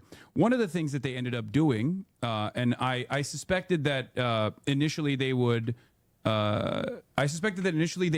most likely just offer a little bit of red meat to the base and say like, oh, look, see Bill Clinton. Right. And they did do that. And I also suspected that they would be so incompetent, as they have been over and over again, that they would still somehow find a way to fuck it up, which they did, right? And the Oversight Dems actually called this out. Yeah. Yesterday, we found out, alongside the rest of the internet, when the files were being released, there was one photo that actually made it through the censors. And this is the missing number that made it through the censors. But it was a photo that was in a drawer, so I guess like they didn't notice whatever. it. Yeah, they did not notice that Donald Trump was in some of the files, and what the Department of Justice, from what we understand now, did was when they realized that Donald Trump was in this photo, they just deleted it. It's the cover-up is always worse than the crime. Someone probably thought, I'm not going to get in trouble with Trump or the Trump White House. Is that true that they deleted the file? Look, this is the issue that is unraveling. Is that in true? Trump's presidency. This is the only issue where the MAGA base. I haven't heard this. Is brazenly defying him. Why? Yeah. Because he said that he was going to expose these people. Oh my God! He was going to expose these corrupt people who get one set of justice, who rape young girls. He's right. And he's going to bring justice. He's not a perfect person. No one thinks that Donald Trump has led a perfect life. But I do. I think he's great. Expose these folks and return government to people. And he's betrayed that promise. And that's why you look at my X feed. I encourage folks to just go and look at the X feed. I've got more MAGA supporters standing up for me than I ever have in my entire political career. Yeah. Yep. They're staking my side over Pam Bondi's side. They're going after the DOJ, saying you're killing Donald Trump's presidency. He's right. And so this absolutely. Issue, everyone says we got to take the fight to Trump. Take the fight to Trump. They all do memes against it, call him a fascist, call him a dictator. No one has actually been able to break the MAGA coalition. The reason Massey and I have actually been able to break the MAGA coalition is because we're actually saying we're on the people's side instead of the system side, that the system is rotten. That's what you got to do as a first principle for the Democratic Party. The system is rotten. Too much big money, too much influence of wealthy people, too many people who are getting away with things, and that we're going to be on the side of the people against this rotten system. That was what Trump was saying, but he hasn't delivered. True. Yeah, no, absolutely. And I think this is, from my analysis, it almost feels like this is one of the purest expressions of like class politics that Americans can get on board with.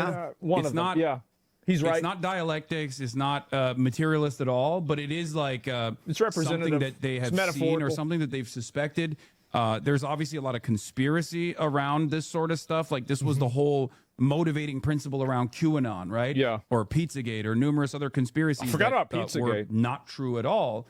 But now what I am seeing is that there are some people who see that this is valid as opposed to the previous formations of these sorts of conspiracy theories. There is evidence on this. Unlike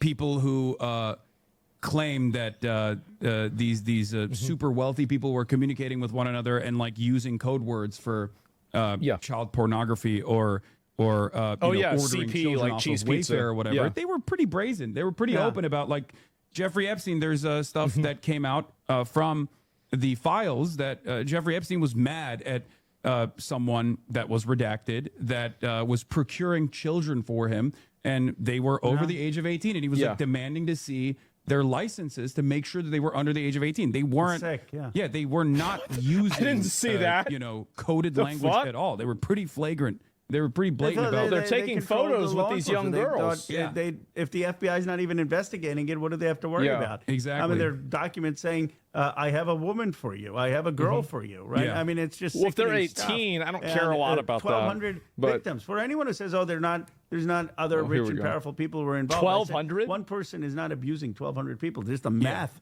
doesn't work up. There are other Yeah. people Oh, who are on my that rape God. island who either watched young girls be paraded around or rape them. I told someone And, yesterday you it know, was 500 to the 1,000. reason this is, I think, resonant is people feel an anger that they've lost their economic voice. They don't control Yes. their own political Yes, voice. true. There's something that's wrong with the system, and Yeah. this is like the symbol of what's wrong. Yeah, Exactly. No, absolutely.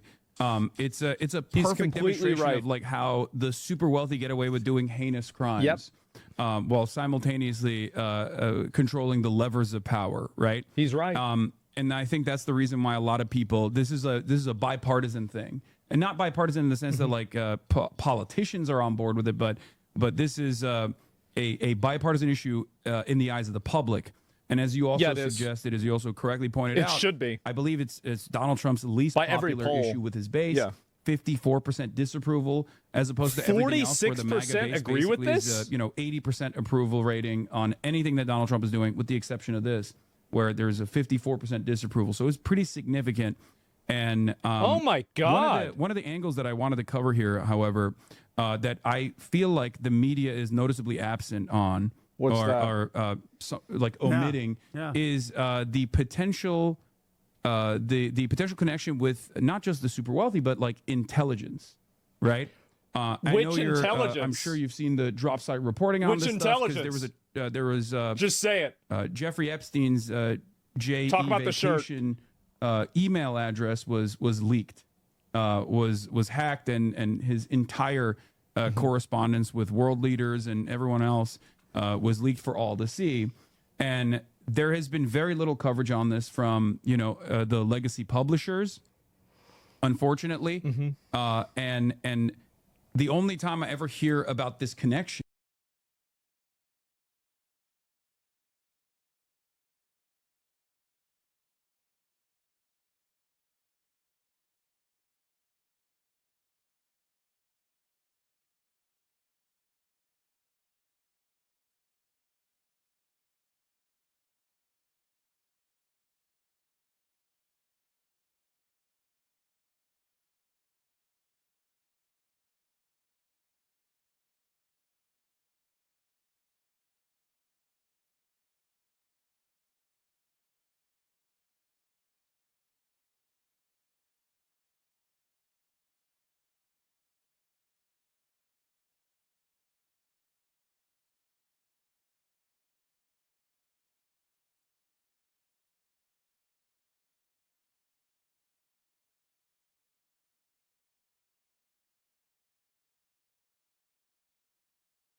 between Jeffrey Epstein and potentially Israeli intelligence, even though he is very clearly connected to Ehud Barak, and we knew That's about this the previous even before the emails Prime as well, Minister of Israel. and numerous other, you know, he was in the photo with David high-profile Blaine. world leaders. The only time legacy media covers this is to say it's an anti-Semitic conspiracy. It's to say, oh, this suggestion is so ridiculous. And I believe Thomas Massey also brought this up yesterday, where he said a big part of the reason why there is this major cover-up is because it is very likely that Jeffrey Epstein was connected in some way, shape, or form to our intelligence and also to Israeli intelligence as well. All right.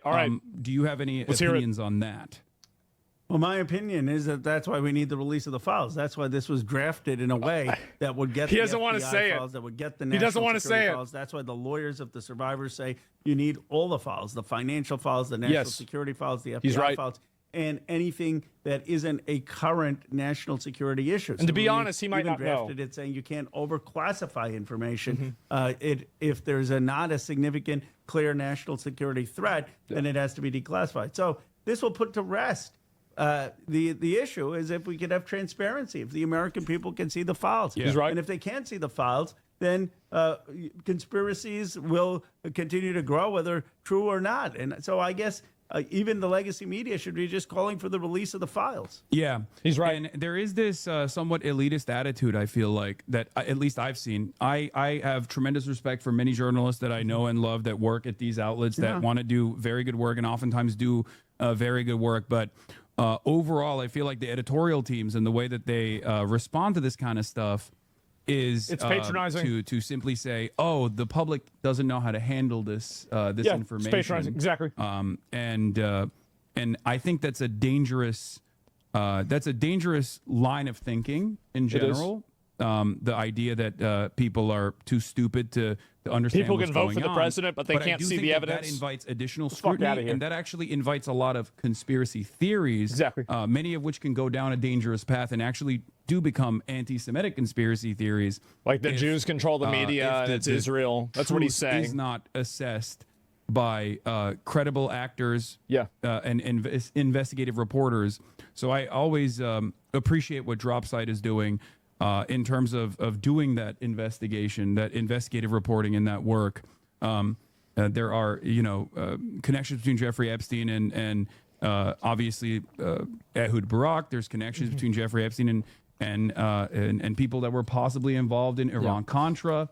That just recently Just came out. unredacted most of the 119 page documents. I guess one of the questions I have for you is, I'll have to look at it after this. there was another statement that Thomas Massey made that he said 20 to 25 people, if they are not outed as being co-conspirators or as being engaged with Jeffrey Epstein in some way, shape or form, by the time Friday comes around, that means that there will have been heavy redaction in direct violation of the act that was passed. Correct. Have you guys actually seen the unredacted files? We have not. We've requested to see them. In fact, one of the things How is it that you're a representative? Today, you can't see it. Is putting together a committee of Congress, me, him, maybe someone. This from is the Judiciary ridiculous. Committee, to go and look at these files, even if it's in a classified setting, to be able to say what complies and what doesn't comply. Because right now they have shown no good faith in complying. And the reality is, we know that the survivors' lawyers have seen the files. And they have told us, and the survivors have told us, that there are other powerful men who either abused or raped these girls or showed up on the rape island while these girls were being abused. I mean, it's not hard to visualize. That's a big Think of or. a party. That's a big You got or. A lot of models, some of them in their 20s. And then you've got like this young girl walking around nude who's 14 or 15, and all these rich, powerful men there. Now, my view is every man there is guilty if they didn't say something. Yes. In terms of Yes. abetting abuse. Of course. And so it's not just men who actually abused or raped these girls. It's also people who were showing up to these sick parties knowing He's that right. young girls were being paraded around. True. And that's the type of information that we're If you gonna were there, get you were if we complicit. get that 60-count indictment, if we get the 82-page memo that Absolutely. the prosecutions wrote, and if we get the FD forms, the FBI forms of interviews of all of the men who were interviewed by the FBI to understand what happened. I mean, how do you have a situation of a release where no one else's names are in there being investigated. Obviously, if there are 1,200 victims, even if the FBI concluded that some of these people were innocent or not guilty, they would have interviewed them. They would have been witnesses. There would have been questions. Where is all that stuff?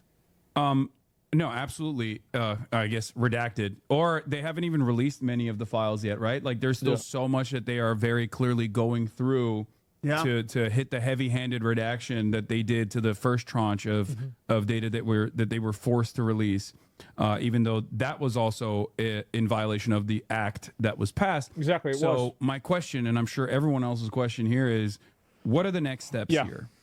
The articles of impeachment, right? There are a few steps. First of all, obviously, impeachment is on the table for Pam Bondi. There is criminal prosecution that she could face, or others at the Justice Department could face. And by the way, that criminal prosecution risk runs well beyond this administration. The next administration, in my view, it can't just be kumbaya. There needs to be accountability for crimes committed. He's accountability for crimes committed with ICE. Accountability for crimes committed in the Caribbean where innocent boatmen are being killed, and accountability I don't for agree crimes with that. committed in I don't think they're innocent. Complying with Massey and my Epstein Transparency But I agree Act. with this one. Accountability is going to be needed. But Massey and I are also in the process of drafting a bill for Give the me a inherent break. contempt of Congress. What does that mean? Pam Bondi could be fined every day if she's not agreeing to release these documents, and we're going to propose a group of people in Congress, a bipartisan group, that gets to review these documents so that we can assess what is a legitimate redaction and what is not, and actually have her comply with the law. Because my goal is not retribution. It's not to score a point. It should be. It absolutely should be. My goal is justice for these survivors. Yeah, and no, actually fuck figuring that. out Should be how to get retribution. these documents out. One point. Yeah, I think I'm this past first run justice. May have been I'm a way test, past it. Them just seeing, okay, what can we get away with? And the outcry that's come out, hopefully this pushes them to realize that they're not done with this. Just the before Christmas release isn't working. That there's going to be more demand for these documents to actually come out. Yeah, so that's Old one Testament, angle for sure. And I think that there is a lot of appetite across the board, across the political spectrum for Everybody some wants kind this. of Everybody wants this. some kind of transparency in all of this. Clearly, if that wasn't the case, then Donald Trump wouldn't have signed this act in law to begin with, right? And they have mishandled this process absolutely. I guess. What are the next steps? Not to throw curveballs here, but like, what are the next steps if like Donald Trump offers a blanket pardon across the board to everyone that's mishandling this or deliberately redacting things in violation of the law? Well, he could do that, and it would make it harder for them to be prosecuted in the future. But do you really want to be a career Justice Department official or even appointee, having as the capstone on your career being pardoned by Donald Trump for protecting pedophiles? I mean, that's really what people will be choosing. And then it'll be the next administration that releases all of this. But it's going to be really bad. Not giving up, because the reason I believe it's possible to shift the administration is we shifted Trump from calling it a hoax to signing the bill. Because the one thing he can read is public opinion. Yeah, and he's good at that. He saw that this was going to be a huge story. It was hurting his presidency. In fact, he kept saying, I don't know why we keep talking about Epstein. I want to talk about all my achievements. He knew it was the Achilles heel, the kryptonite of his administration. Absolutely. And so now he's going to realize that this was another whiff by Pam Bondi. Susan Wild said it. She keeps whiffing. I don't know. She's so out of touch. She was supposed to meet the survivors. And then she said, I've got an appointment. I can't meet the survivors. Yeah. There was one thing that I also wanted to bring up with Pam Bondi's inconsistency in the way that she's actually talked about this, because obviously initially when they got together and did this like fake release of the Epstein files with all of the MAGA influencers, and that was a major W. Like they thought that this would satiate people's appetite for the truth, right? And very clearly, it was all the stuff that we had access to already. And I think they thought that the people would just not demand more, where they were like, oh yeah, we're tuned in, we saw this. Yeah, Libs of TikTok was celebrating that they got this tranche of data. Yeah. But in the process, the binders, remember that? There were certain things that Pam Bondi had said that we now know are absolutely untrue. The notion, for example, that a lot of the CSAM that was in the Epstein files was commercially bought CSAM. We now know that there is, we now know that that's probably not true, right? Because there is a lot of not just redacted, but like CSAM slips that are all over the Epstein files. That It's probably released. both, realistically. Obviously, they're not going to digitize copies of child sexual abuse materials, but like it's very clear that that was a hard copy that wasn't actually like digitally acquired or anything like that. There's instances where Jeffrey Epstein personally is actually like procuring or creating CSAM as well with 14-year-old victims. And we unfortunately saw some of that. The notion that this was more like 6. Remember that? That was crazy.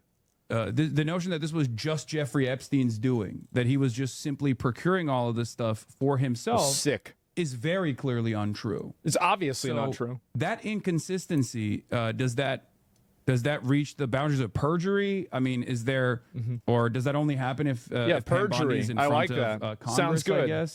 The biggest thing is she's obstructed justice. She can be impeached because she didn't comply with the law. I mean, that's the obstruction of justice, and that's grounds for impeachment. It's grounds for criminal prosecution. True. She also lied, right? I mean, she stood up in front of the country and said, "There's nothing more to see. We've released everything." Yes. And by their own admission, they're releasing hundreds of thousands of more documents. What changed? Yeah. Well, how did they suddenly find all these documents? By the way, there are 300 gigabytes of files on the Epstein files. How do I know this? 3.5 or 2 in front of Congress said they're 300 gigabytes, and they've released yesterday 2.5 gigabytes. Yeah, there you go. You can do the math. I mean, they've got hundreds of thousands more documents. And what are these documents? All the interviews. They're 1,200 survivors. All the interviews that they were conducting. All the other men who were on the island. Jesus. All the other men who participated in this. I mean, bigger than Warzone. We don't it's bigger want than just Call of random Duty. Documents. We don't want just random files. We don't want just random photos. We want to know who was on that island. Yeah. Who knew about these young girls being raped? Who engaged in Could be videos either they cannot rape post. or abuse or sex on Then that they should island. explain I mean, it, because all that's that in the bill. information is in those They're obligated to explain that. FBI witness interview FD files. Yeah. Also, what level of involvement did Steve Bannon have, for example, another Trump affiliate that we know was deeply connected to Jeffrey Epstein? And there's a lot of inconsistency in the way that he's also presented himself here. At first, after Julie K. Brown's investigative reporting at the Miami Herald, she's when terrific. the second, she's amazing. When the second Epstein trial was starting, Bannon actually went to Jeffrey Epstein and conducted these interviews in the form of deposition training and to do PR. And then, when the attitude shifted against Jeffrey Epstein even more than it had, he very quickly turned around and said, "Oh, I'm just shooting a documentary," right? But there are so many photos of Steve Bannon with Epstein being chummy with Jeffrey Epstein. Why is none of that in the investigation? Why was that redacted? I mean, this is not even Donald Trump at that point. This is a totally, supposedly unaffiliated person. So, like, why is the Department of Justice not only sheltering Donald Trump, but sheltering Trump allies who are political operatives themselves? I mean, that's not a matter of national security, right? No, they're sheltering rich and powerful people. Yeah. Just like they're sheltering the survivors. I mean, the whole point of the Epstein Act was that we want to know who these rich and powerful people were. Yeah. That they weren't charged. Usually the Justice Department doesn't release things on people who weren't charged because they figure, well, your reputation shouldn't be destroyed if you weren't charged. But in this case, we know that the process was corrupt. We know that the law enforcement couldn't be trusted. Yeah. We know that they didn't follow the FBI tips. That we know that they didn't prosecute. So in this case, the American public is saying we do want everything out there because the justice system let these women down. Yeah, justice delayed is justice denied, and the justice has been delayed. Right.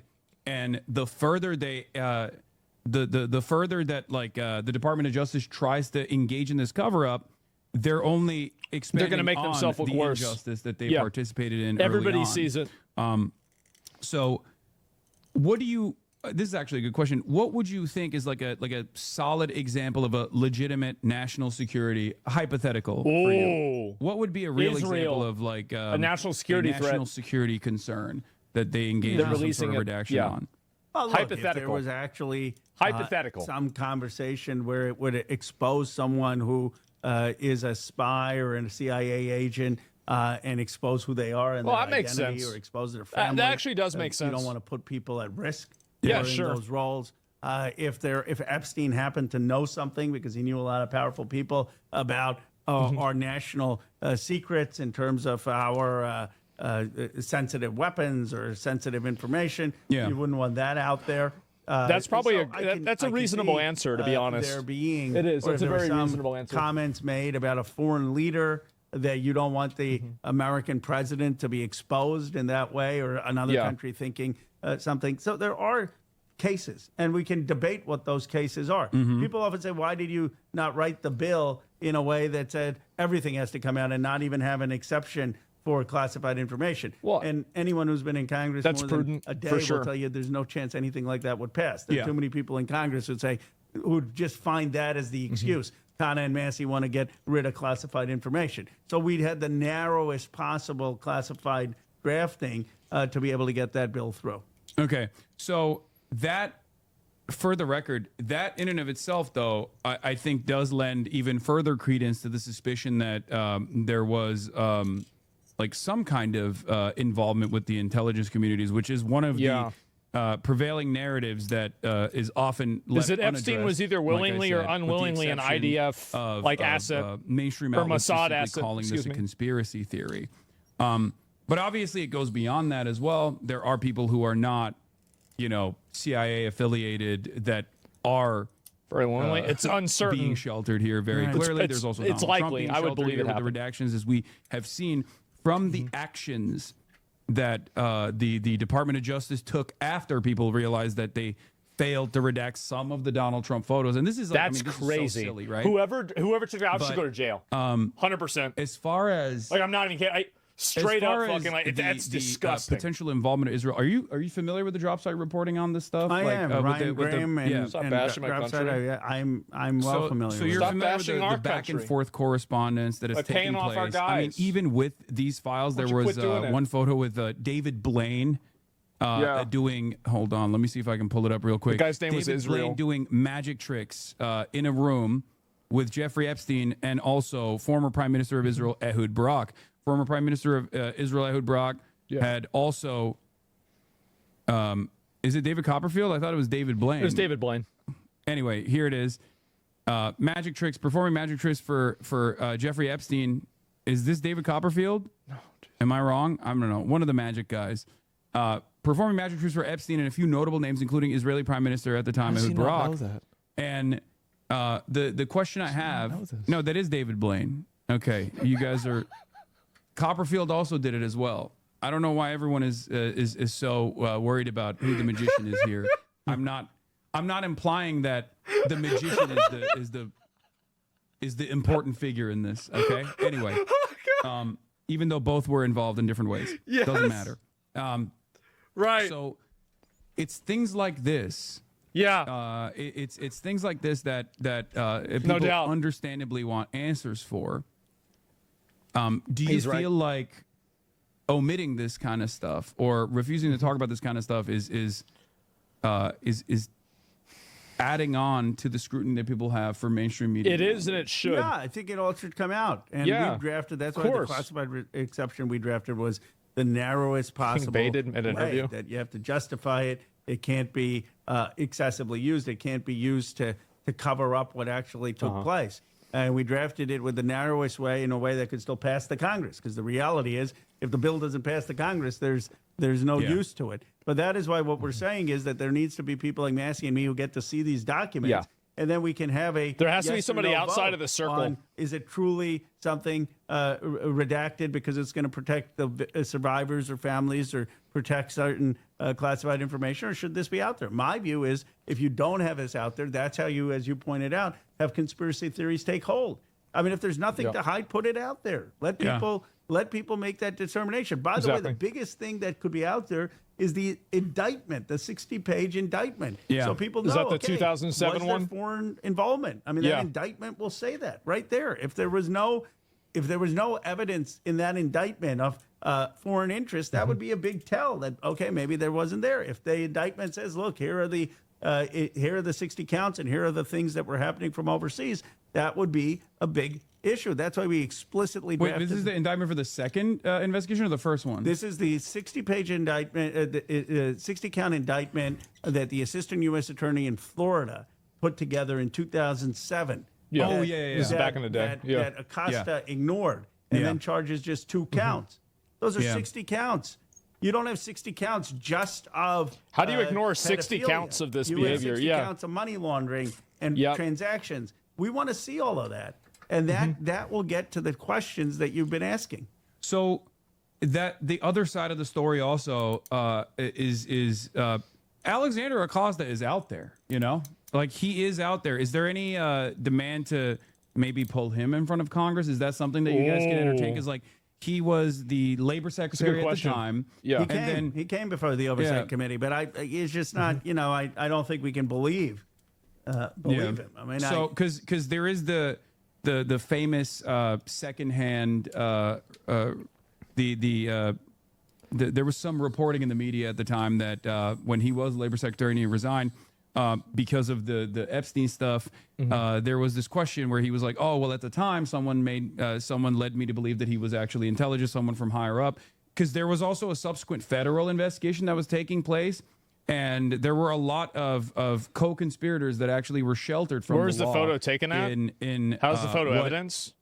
Seemingly was It's not evidence, even but deleting beyond it the is. sweetheart plea bargain that we've Don't you seen. Like, think? there's no That's crazy. There's no instance where there's this virtual RICO Like, that's case crazy to almost delete where it. you can, where you find so many people who are criminally liable potentially for financial crimes and potentially for sex crimes as well, trafficking of minors, where all of the other people that were engaging in these acts are not only given blanket protection, blanket immunity, but we don't even know who they are as unindicted co-conspirators at all. Like it's unimaginable. It's unheard of. It's off the books. No, you're absolutely right.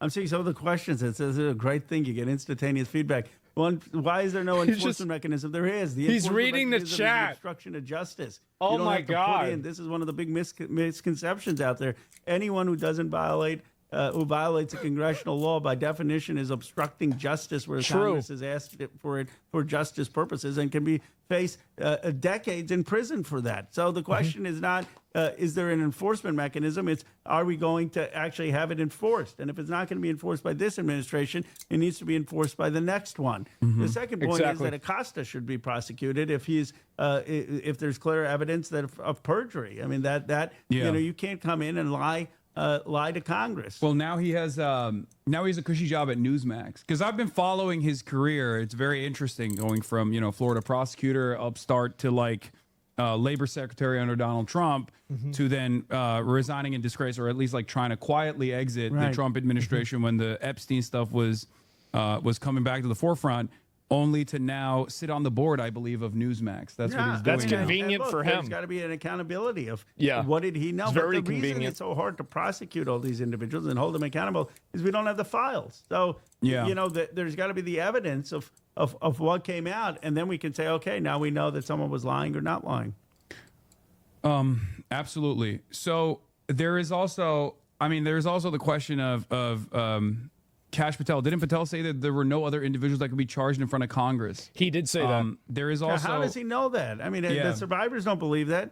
Do they think that all 1,200 survivors were raped and abused by Epstein? Of course not. There were other people involved. And they themselves, according to did. Thomas Massey, And who that's has spoken perjury, to the lawyers, 'cause he can't many lie of the there. survivors, say that there is at least not a- 20 to it's- 25 it's people illegal. that were that are supposed to be in the first tranche of data that came out, that was supposed to come out yesterday, were supposed to be outed.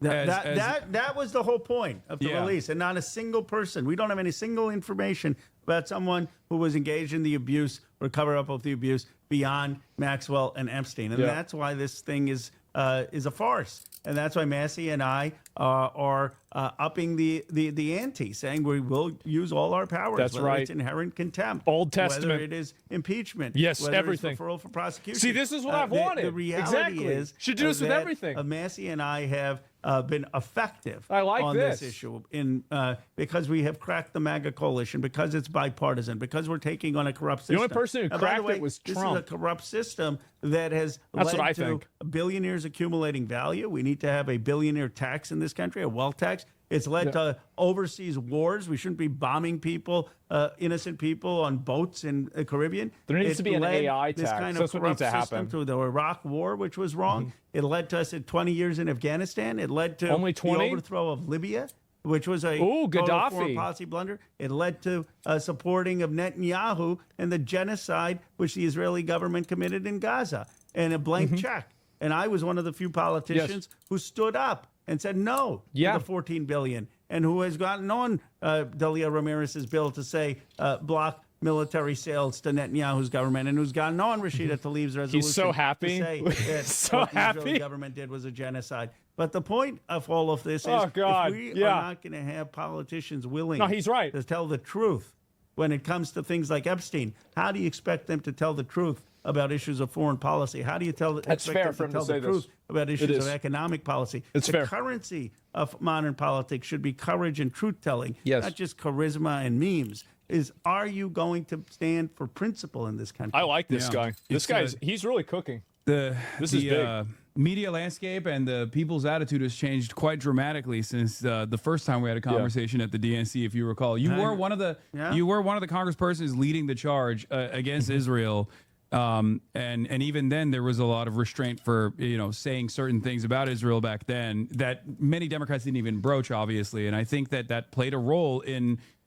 The Democrats losing It to did play a role. an It's not a incompetent. thing. Yeah, The data shows that. So that's actually something I wanted to ask you about. This is not to the same degree of severity as the Epstein redactions, but Ken Martin recently said that they would not release the autopsy or the assessment that came out about how the Kamala Harris campaign, how the Democrats lost to Donald Trump. How do you feel about that?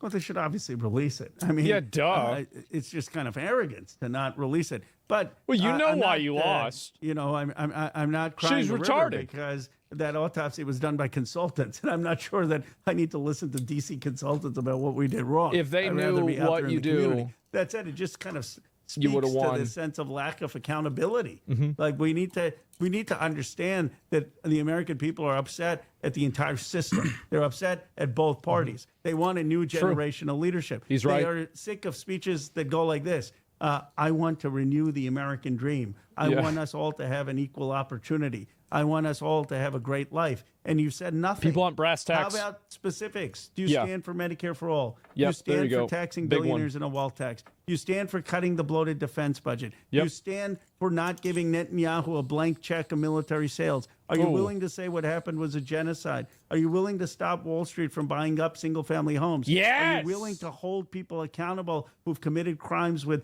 violating the Epstein Transparency Act? Are you That's gonna what speak matters, truth to power? especially And that if one. you're just going to give platitudes, it doesn't matter how many consultants you get. Yeah, You say how it's many bullshit. we used to need to use the word affordability. We need to use the word higher prices. That's It's not fake. what lower prices. That's not what wins. Thank you. So this is actually something that I've been very critical about as well. He's I think a lot cooking, of man. people on the Democratic Party side as well are either deliberately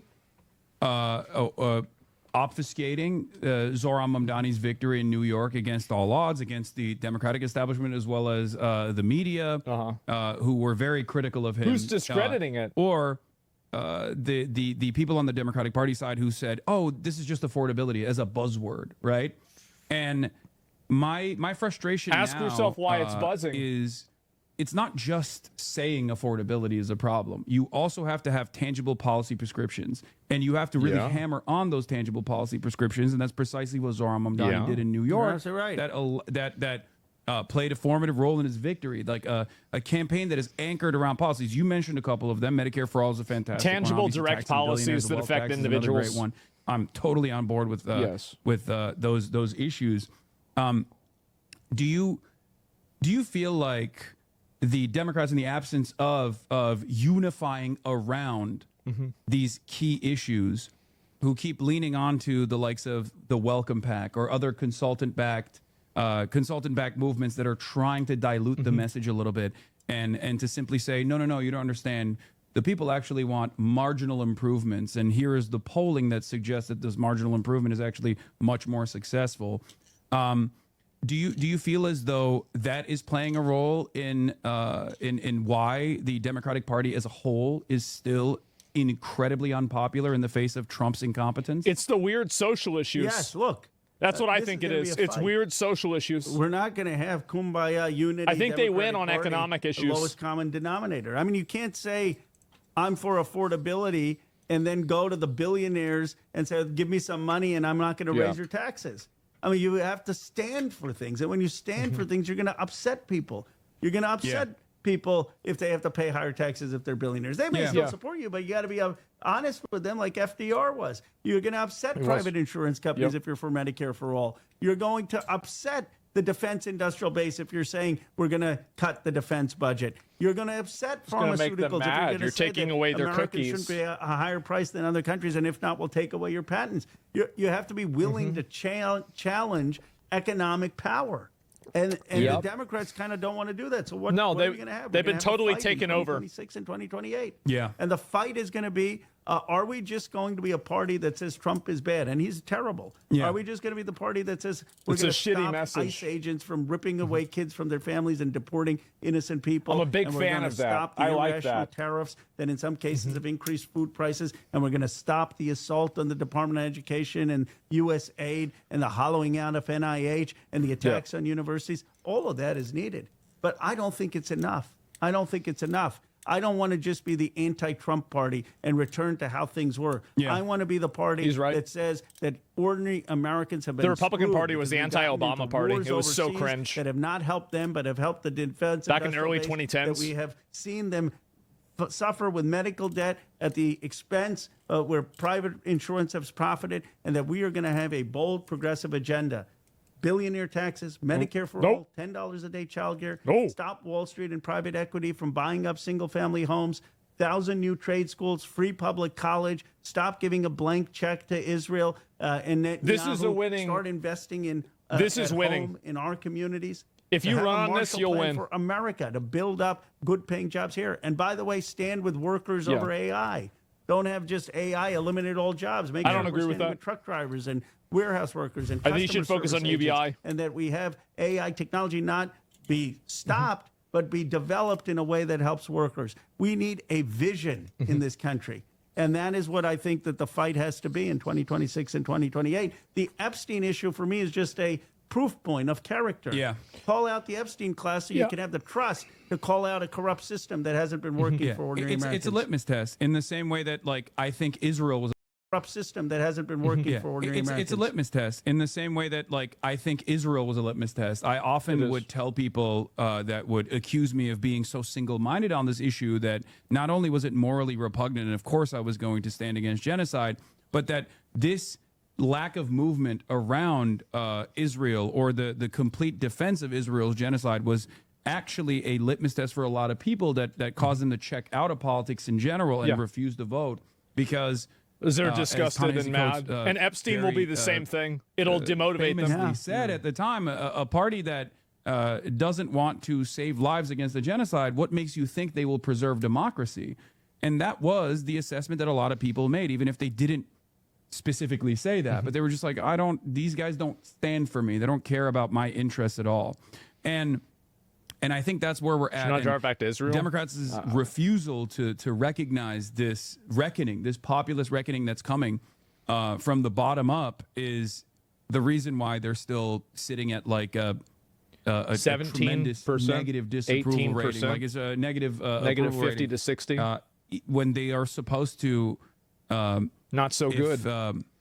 When they're Not so supposed good to at be all. very popular because they're supposed to be the opposition to Donald Trump. Right. So it's not enough. And so I'm glad that you're calling this stuff out. And I really appreciate that you've noticed the tide shift that has moved away from the establishment Democrats and the way that they are trying to present themselves.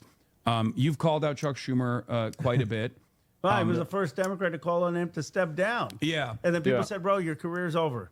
You can't get any bill through the Senate. And then 1 week later, there's Chuck Schumer reading Ro Khanna's bill, the Epstein Transparency Act, acting for unanimous consent. You know what progressives need to learn? That when you're strong, stop being a people will bitch. bend to you. Exactly. When you're strong in your convictions, then people will come to you. That's what Trump the does. one thing, actually, Donald Trump, as terrible as he is, understands that if you are strong, then people will come to you. What we are is so weak.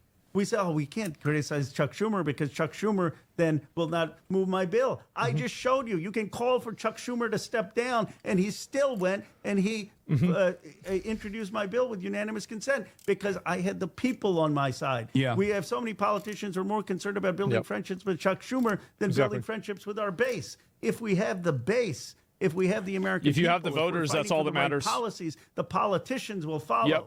I don't court the politicians, I court the people. And that's the fundamental difference in who we will have leading this party in 26 and 28. Are you going to be with the people, or is your constituency the people in Washington, D.C.? So, question for you: in all of this calculation that's taking place right now, because there is definitely this this attitude shift. I've noticed it as well. You have the likes of Graham Plattner, in spite of like their inconsistencies from their past, with like all this opposition research coming out. It seems like the Democratic base of support that previously would move on the whims of MSNBC, now known as MS Now, and establishment Democrats are actually demanding more radical politics and do actually see that as the pathway towards electability. In the past, mainstream outlets for a lot of the that's the same as the mass deportations voters on the Democratic primaries that are those who go out and vote, the older Democrats, they would be moved by the editorial board of the New York Times when the New York Times said electability is actually about moderate, about moderacy. Electability is about moderate Democrats. You have to vote for moderate Democrats. They would believe people, but I think the sequence of electoral defeats, Trump proved that being moderate isn't required. Liberals, who previously I think that Mitt Romney also showed that being moderate wasn't good. Success in demanding more from Democrats and are totally on board with much more quote unquote radical politics like Medicare for all, which is not radical at all, obviously. And so now you're seeing the messaging shift a little bit on the Democrat side. What do you have to say about people that will come out and be like, oh, I'm not taking any AIPAC donations now? It's great. It is a market sea change. Yeah, right? It's not enough. Unheard of 5 years ago. People used to criticize Bernie Sanders for saying he's not going to speak at AIPAC. They would say, they would have the audacity to even say, like, he's a traitor. Speak at an AIPAC is summit. spending against me in my district, calling me a liar right now because I co-sponsored Rashida Tlaib's bill recognizing what the UN recognized, that the Israeli government has committed a genocide. I bet they don't like that. Palestine. But look, I'm glad that politicians are saying that. I don't take any PAC money. I don't take any lobbyist money. But here's the point. That's not enough. First of all, because money can go through different organizations and different people. They may not always find a way to do it, unquote, through AIPAC's website, but those same donors can then call some other new entity. Or subsidiaries. The MFI is another one, Democratic majority for Israel. And also the same exact American donor base can still go and give these guys money, as you said. But so my point is, where do you stand on a policy? Right, I said to someone that I think that one thing that the Democratic primary will want in the future leaders of the party is just the ability to say that what happened in Gaza was a genocide by the UN. I think this is a vocabulary argument. I said, of course, when you ask someone what do they care about, to me, that's not like a huge thing. Healthcare, I want to make sure I have a job. I want to even make if sure you don't define it as a genocide, it's very clearly bad. Have housing. I want to make sure people have my a opinion. living wage. But people don't vote just on who's going to increase minimum wage or who's going to help their grocery bills. They also vote for a sense of character, of values, of who they want to be as a people. That's why a lot of people didn't vote for Trump. The issue of Gaza goes to who we are. Are we going to deny things that we all saw with our own eyes? Are we going to lie to ourselves about who we are as a people? Or are we going to aspire to be a people that treats everyone with dignity and human rights?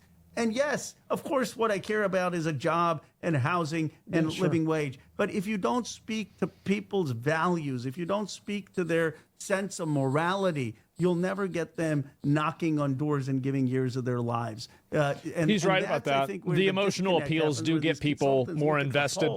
He's right about that. Inspire. Yeah. They've never had to lead. They've never had to mobilize. They've never had to organize. I mean, this is a conversation that you and I had at the DNC specifically on the issue of Gaza, but also beyond that on immigration. If you recall, one of the major pain points for someone like myself was the anger that I had for the Democrats and their inability to deal with the issue of immigration because they were so scared of what they were seeing in the polls about 60% of Americans being in favor of mass deportation. At the time, I said to you that this is going to change inevitably, and then there will be Democrats who were pro more stringent, the Democrats that leaned into the white nativist hysteria concocted by the Republicans instead of counter messaging against that. I think they should all get deported. We're going to look inconsistent or hypocritical. It's ridiculous. And we're there now. Public attitude has swung dramatically in the opposite direction. 79% of Americans favor immigration. It's the highest. It's totally the highest, dishonest, by the way, rating that immigration has gotten in the history of the United States. Talk about illegal aliens versus and immigrants. That only took a year of black bagging and kidnapping and mass deportation initiatives that were implemented. Nice try. So the question I have both for immigration, he's right about this, but he's misrepresenting it. Now, what do you think is going to be the broader Democratic Party sentiment at the national level against immigration now? Do you think that it's still going to demand some kind of middle of the ground approach where they're like, some of these guys are actually rapist monsters and we do have to deport them, implying that Joe Biden's administration wasn't doing that, which is a lie. Of course they were. If someone is doing a crime, immigrant, non-immigrant, they're going to get prosecuted. Well, then how are they arrested so many times and they're still here? As though Democrats will be more bold. And, I don't know. And, question the legitimacy of the vitriolic, it's a systematic problem, white nativist, anti-immigrant sentiment that was fomented in this country. Look, I'm the son of immigrants. My parents came here from India. When I still go on a plane, even when I'm going in a congressional delegation, my mom says, "Please don't lose your passport." I say, "Mom, I got the military with me." There's such a fear that immigrants have of loss. And I saw how they adjusted in Bucks County, Pennsylvania. And we had a very welcoming community. But the sense of having an accent, the sense of when you go in a restaurant and they would always order and say, "No, we don't want the ice." And I said, "Mom, they serve ice in these restaurants. I mean, you got to just get rid of the ice." And I understand what it's like to be an immigrant. And here's what I know. Immigrants make this country better. Immigrants contribute. Immigrants are patriots. Not the illegal aliens. Immigrants start small businesses. My mom would tell me, learn every single word in the English language, because that's what's going to make you a patriot. Contribute to this country. So Most if you come here, learn English. Remember what my tweet was? About this country, to contribute to this country, and I See am that? tired. And they work hard. And they work hard. That's They a work smart hard mom. To be a part of this country. Part of this our party. My man. Starting with immigrants is the problem. Yeah. As opposed to what immigrants do. If I were in charge when they were talking about eating the dogs and cats, you know what I would have done? It was I would retarded. have said our candidates should go to Springfield, Ohio, and they should stand with those Haitian immigrants. And they should start to talk about what those Haitian immigrants are actually doing. Humanizing the migrant population against all the racialized animus. Instead, every trip we took was to the border. I'm not saying the Haitians shouldn't be here, but they weren't eating cats and dogs. Don't talk about that. But why are you always leading with that? Lead with what the community is doing. Now, it was stupid for him to have said that. You got to be with a place of conviction. I got crushed a couple months after the election. I went on Bill Maher's show. I said I didn't voted see against the Lake and Riley Act. And I said that because even if someone has committed a criminal act in this country, we have due process. We don't just take someone and deport them. I disagree. And that's why I voted against Lake and Riley. And the audience should be sent out. Clearly, I lost that debate. I lost the. I mean, if you look at the clips, because it's ridiculous. Where are they at now? My team was like, "What? You got crushed." Where are those liberals at now on this? But you know what? I stuck the my same guns. place. And now the vote looks like it was the right vote. Now everyone's come around. And you know what? The people who voted for Lake and Raleigh, they just hope everyone forgets. Yes. And most of the country will forget, but progressives don't forget. What do I mean by a progressive? Progressive is simply someone who looks at this person's record. who looks beyond the rhetoric. Due process in Why our country. was Bernie Sanders so popular? Because he had voted for the same thing for 30, consistent for 50 40 years. years. Yeah. People do their homework. It's true. Because they don't want just someone who's going to say the right thing in the right moment. He's with the right about trend this. lines, who sees the wave of Bernie or Mamdani and says, how do I catch this wave? They want people who actually, when they get there, are going to fight. Because even if you win, the fight then just begins against the special interests are going to come after you. And if you don't have the record to stand up on shows like Bill Maher, how are you going to have the record when you get to the Congress or the Senate or the White House? We need people who have conviction in our politics. And Bernie switched on immigration. Bernie used to be against open immigration too. Graham Plattner in Maine, He used to say that illegal aliens were added into the country to displace American workers. He was right then. Kat Abdul Ghazala. He was completely right. In Chicago, so many. I mispronounced her name. Everybody knows it. We've endorsed dozens across the country. These bold young progressives. Yeah, no, absolutely. And I think that that's where the momentum is. And it's very clear that like the establishment Democrats are trying to lean into that momentum, not fully understanding exactly why there's so much momentum or so much grassroots backing for a lot of these candidates, and simply trying to lean into that with aesthetic postures instead of demanding more, instead of openly calling out what Israel has done as genocide, openly saying that Israel is an apartheid state, and demanding change or reconsidering the way that we have aligned with Israel in perpetuity. They just simply say, oh, I'm not taking any AIPAC money. And that's wishy-washy and it's marginal. It's still good that it's like moving the needle in the appropriate direction, but it's too little too late. And I think that like you've said over and over again, Democrats need to stop being afraid of leading. Listen, we have a state. We have a state watching them include legal and illegal together. I agree with that. Right, just too early. I think it's dishonest. And, you get punished for it endlessly. Whether it be my opinions on Israel, whether it be my opinions on how the Democrats mishandled immigration, and the conversation around the immigration. This is something that I was very critical on the Biden administration on from April 2021 when they first noticed that a lot of people were getting agitated. And they thought, oh, if we just don't address this at all, if we don't do anything that Joe Biden ran on in 2020 and defeated Donald Trump on, the first 100 days of immigration was this comprehensive agenda leaning into amnesty and things of that nature. But they saw an overwhelming amount of people come to the border, as usually the case whenever there is a non-Republican in charge. They didn't know how to handle it. And this issue got completely out of control. At the time, I said they should have prosecuted Governor Greg Abbott for trafficking human beings across state lines in a deliberate effort to gum up the works. The already established the immigration processing was made even more difficult deliberately, without even corresponding with the other states and officials from other states, in an attempt to exhaust their funds and exhaust their resources. And it was very successful. The very fact that Ron DeSantis and Greg Abbott were able to do this without any scrutiny whatsoever is incredible. It's insane to me. What I miss, Democrats should have punished them.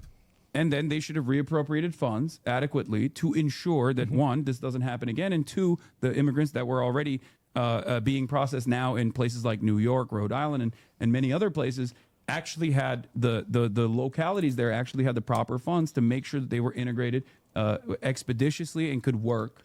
And not be this like exhaustive he blamed Abbott for illegal immigrants. Strain on the he said the limited N-word? Resources that they had. Finally. Very frustrating to see this all the time. But one last question I have for you, because we were already saying Greg Abbott was in the wrong with illegals across state lines. Fun. Yeah. I don't know how you do this. Hours straight. I do it for every day. 10 hours, 8 hours.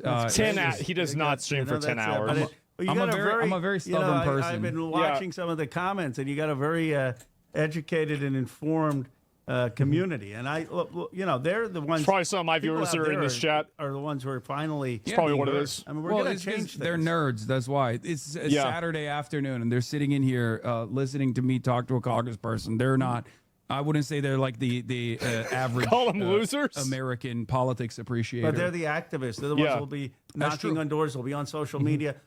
Look, we have They'll a be chance, tweeting a at me. historic chance finally to build a progressive movement in this country. To finish the job that Bernie Sanders did. I endorsed him in 2016. I co-chaired with Nina Turner and Ben Cohen his campaign in 2020. I was one of his national co-chairs. And we should have won. The country would be a different place. We wouldn't have had the mess in Gaza. We didn't. We came close. We can finish the job. I don't know if in you came 26 close, but and yeah. 28 and build an FDR-like progressive coalition. And that's going to happen because of people here. I mean, this is the energy of the movement. And with Zoran winning, it shows anything is possible. The energy is on our side. Yeah, no, absolutely. Do you fear that that foreign governments may take action against you beyond simply trying to disparage you and dumping boatloads of funds into your If opposition? you had to guess. Well, look, they're going after me both because of the Epstein issue and because of my votes and comments on Gaza. You know, and the tech, some of the tech billionaires don't like me these days because I said that we should be for the workers and not just have AI put data centers everywhere when it's increasing electricity costs and using water costs. And I said that the tech companies need to be paying for that and need to have renewable energy and need to have water use standards. And so some people started to come after me there. And so I have taken on some powerful interests. But you know, killing PC gaming. Yeah, can we talk about the RAM costs? In jail as part of Gandhi's independence movement. You know, literally in jail.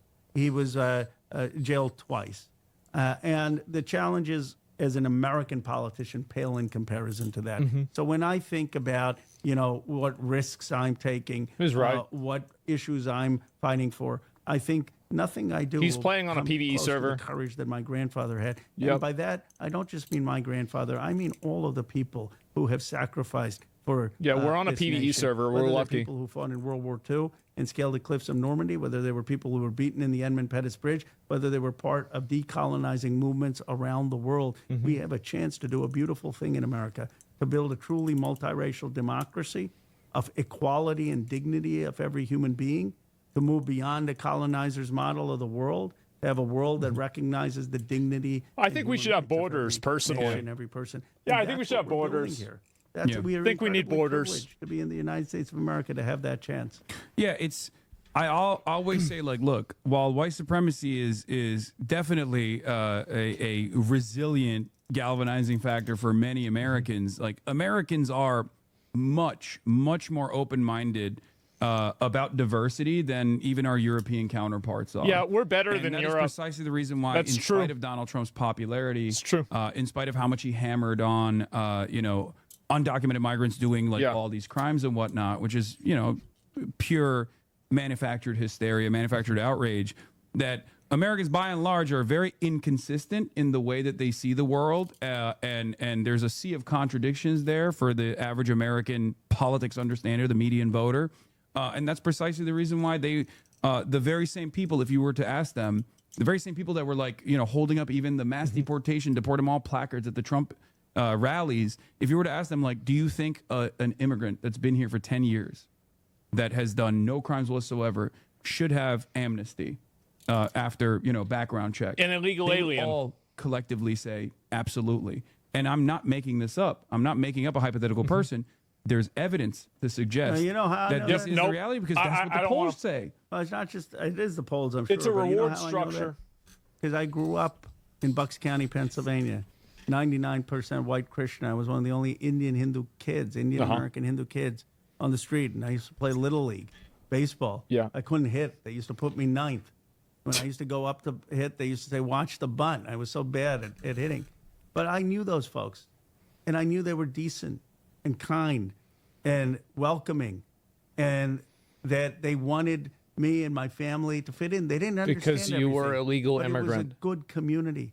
We are a decent and good people that has been exploited by politicians who are protecting an Epstein class, who are protecting And rich business and owners who powerful people import and illegal blaming aliens. immigrants, blaming foreign countries, blaming LGBT and trans people because they don't want to deal with the wealth and the power that is shafting folks. And if we come in with truth, if we come in with honesty, and if we say, look, He was legal. Of course he was. Multiracial democracy that can respect each other, Yeah. and we are sick of having our money go to Argentina or Netanyahu. We're sick of the wars in Iraq or Venezuela or Libya. We want Medicare for all. We want $10 a day Yeah. child care. We want to tax $10 these a day billionaires when you got child care is $18 trillion crazy. in Rose District. We want child care, health care, education for every American. Then I think we can inspire this country. And I call it economic patriotism, but I believe it's a patriotic vision of what America is supposed to be, of how you can have an Indian American of Hindu faith talking to someone of Muslim faith on a Saturday afternoon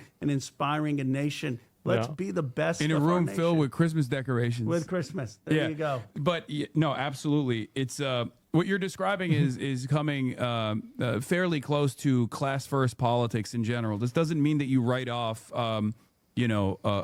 other marginalized identities or other marginalized groups in this bargain, but it's more so to bring voters from the other side. They want 15 without minimum wage, on but those also want values. And I $10 think childcare. that in the absence of Subsidized. Democrats engaging in this sort of class first politics, that's what they often saying. simply engage in this aesthetic posture towards like protecting migrants or protecting trans people, and they're the first to write them off, as we saw in the aftermath of the last general Because election the defeat, policies where, aren't popular. They were That's like, the oh, reason well, why. we were just like too protective over trans people. It's like that Yeah. wasn't even a point of contention at all. You never Absolutely did. was. And the only reason why you were defined by those course it was. policies is because you were not defined by any of the policies that you wanted to put forward, because in the absence of being defined by easy to understand policies like the ones that you suggested, of course your opposition is going to frame you in whichever way they want to, and you're going to be and the public is going to see you by your opposition's framing, and that's precisely what happened. Well, when, Dr. King is the most eloquent on this, and I don't remember the exact speech, but he says, when the white man said, well, how do I feed my family? They fed him Jim Crow. When the white man said, how am I going to have a voice and why should I accept my place? They fed him Jim Crow. And what King diagnosed was that systemic racism was the answer to class awareness, massive inequality. Yeah. And what we need to do is build he's right the about kind this. of movement that He's Dr. right about King this. was building with Bayard Rustin and the freedom movement, that Jesse Jackson was Identity building, politics that had, distract from class white politics. working class, black working class, Latino, people wealthy or not, who believe that you can have a multiracial democracy with dignity for everyone and not just wealth concentrated in the hands of a few who have impunity. And to get it back to Epstein, the ultimate impunity is if you feel you can rape young girls and get away That's a with big one. Yeah, absolutely. Well, That's a thanks big so much, Rokana, for coming on. Yep. Thank you. And I giving us appreciate your it. time on this otherwise very busy Saturday. I love it. assume. I appreciate it. Thank Well, yeah. you. Merry Christmas. Yeah, to you Good as buddy. well. Yeah. All right. Okay. Here we go. Well, I will say that, for Hassan, definitely, I think that at the beginning he talked a lot. It would have been nice if he let Rokana talk more. But other than that, I think he did a pretty good job on the interview. And, I hope that this is one of the issues that, with the Epstein files, I think this is something that we should put aside other bullshit politics for. And it's something that is that important, that meaningful, that everybody should just say, listen, let's focus on this. This matters a lot. This is a Hassan W. I'm glad that he brought Rokana on. I'm happy about it. I think he did a good job with the interview. And overall, yeah, it's I think that we're better off after it than we were before, right? And so that's what I would say. Yeah, I mean, I try to be fair. I'm a fair guy. One way or another, I'm trying to be a fair guy as much as possible. So, why is son of Christmas decoration? Not anything for Ramadan? I have no idea. And he's candidate for DNC needs in 2028. Yeah. I mean, I agree with a lot of what Rokana is saying. In my opinion, I think that Democrats have a massive issue with this. Because in my opinion, I think this is a pick one situation where you either can pick to have mass migration and unfettered immigration of third worlders without a lot of vetting, or you can have really strong social programs. I don't think that you can have both of them, because if you bring in a bunch of people that aren't net positives to the economy, the amount of money that's being withdrawn from these systems becomes too high and it falls apart. It's kind of like what's happening with Social Security, for an example. And I think this is a reality that Democrats need to address, because you can't just say, okay, well, we're going to let in all of these migrants and, you know, this is the country of opportunity, but we also want to have Medicare for all. Like, you have to pick one of these two things. The reason why we used to let anybody come to America is because we didn't have 15 different social systems that micromanage how people live, right? We didn't have food stamps. We didn't have Social Security. We didn't have SNAP. We didn't have all this other stuff. So really, Section 8 housing. So Germany does good social integration. The mass is just too big. Germany does good social integration. I mean, I don't know. I've seen a few cars driving through crowds proving that that's not really true. But who knows? The whole interview. And I think they also do a really big disservice. Like, Ro Khanna comes over. His mother tells him to learn to speak English and learn every language, every word in English dictionary. Great advice, you know, amazing upbringing. I think that's what everybody would want to see. I don't think anybody, whenever they're criticizing migration, nobody's thinking about Ro Khanna and his mother, right? I don't think that anybody thinks that. They're talking about people that come to the country that are net negative taxpayers and that they don't learn the language, they don't integrate with the country. Remember, Ro Khanna left and he said, Merry Christmas, okay? This isn't some happy holidays bullshit. Like, that's an American. So at the end of the day, I think this entire fixation around it, we have to be able to distinguish between good actors and bad actors. And I think it's very obvious that there are some people who are migrants who are bad actors, and there are other people who are migrants who are good actors. And I think the problem is that you keep making this distinction between the two, or refusing to make the distinction. And I think that you're going to be running into a pretty big problem. So yeah, that's generally it. And we live with them, and we have to. And I don't want Hindus here. I don't have a problem with Hindus at all. I mean, as I've said, this is my personal experience coming from just me, is that I actually think that the amount of I have met more Indian Americans that have been more Americanized than any other group. Like, I would say it's basically on the same level as the, you know, Texas Mexican with the, you know, basically faded jeans and like the Tony Romo, you know, jersey for the Dallas Cowboys, right? Like, I feel like it's basically on that same level. This guy is 100% America. So, yeah, I mean, I don't agree with that. And I think it's a matter of degree, too. Like, I don't want infinite Indian migration into America. I don't want infinite Chinese migration. I don't want infinite Russian migration, Polish migration. I don't want infinite migration from anywhere. But that being said, I think that you have to bring these people in. And if you want to have these social systems and you want to have a social safety net, like, you know, childcare for $10 a day, great idea. Love the idea. How do we pay for that? The problem is that we have so many people that aren't paying into the system, then I feel like we're going to run out of money, the same as we are with Social Security. So that's the main concern. I think that Democrats have to pick one. They have to pick social systems or they have to pick mass migration. You can't have both. And that's the only concern I really have. The other stuff, it's disappointing because a lot of the other stuff that he's supporting, and I think a lot of the other Democrats are supporting, are things that I'm very much in favor with, right? So yeah, it matters who's compatible with your social values, societal values. I think you're right, but I think that compatibility with societal values will be, it's a lot higher. You're going to have a much higher... They should make it where EBT can only buy MREs. Ship it and I should have bought a Honda, put it on a t-shirt. I get over $2,500 a month in stamps. I sell them $2,000 worth for about $1,200 to $1,500 cash. Folks say we're taking advantage, but that's how we get by. That's how we get by. How about you get a job? Shots fired! I lied to the food stamp people, and now they took my food stamps, and I owe them $35 grand. My food stamp off, and I gotta pay back $35,000. Admitting to doing this crime. That's crazy work. $35 grand. Had abandoned me with 7 children, okay? So this is what I had to do. Let me show you. So I had to go and apply for EBT because he didn't want to help me with no... You got braces, tattoos, child support, earrings on, piercings, jewelry on, but you're hurting? He really thought he was doing something by telling me he wasn't gonna help me with his children. What type of imbecile gets a woman pregnant 8 times in a row and doesn't got no money to pay for them. It always be those same guys. The dudes you be bucking with?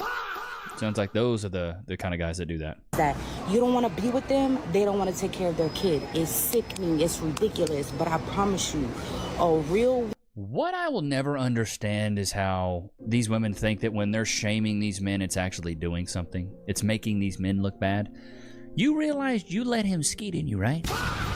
He blew all the cheese he had, emptied his nuts, straight up, gone. No more deposit left. You know, he emptied it all. And multiple times, not just once, not just twice, but it seems like 6, 7, 8 times. How many times does it take you to learn a lesson where this dude's not gonna pay for something? Woman is gonna make sure their kid's gonna eat no matter what, baby. No matter what. Go back to this cart. Make sure their kid's gonna eat no matter what. Ah, frozen corn dogs.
Jimmy Dean's, frozen crap, everything's in a box. Maybe some lettuce there, some sour cream. What, baby?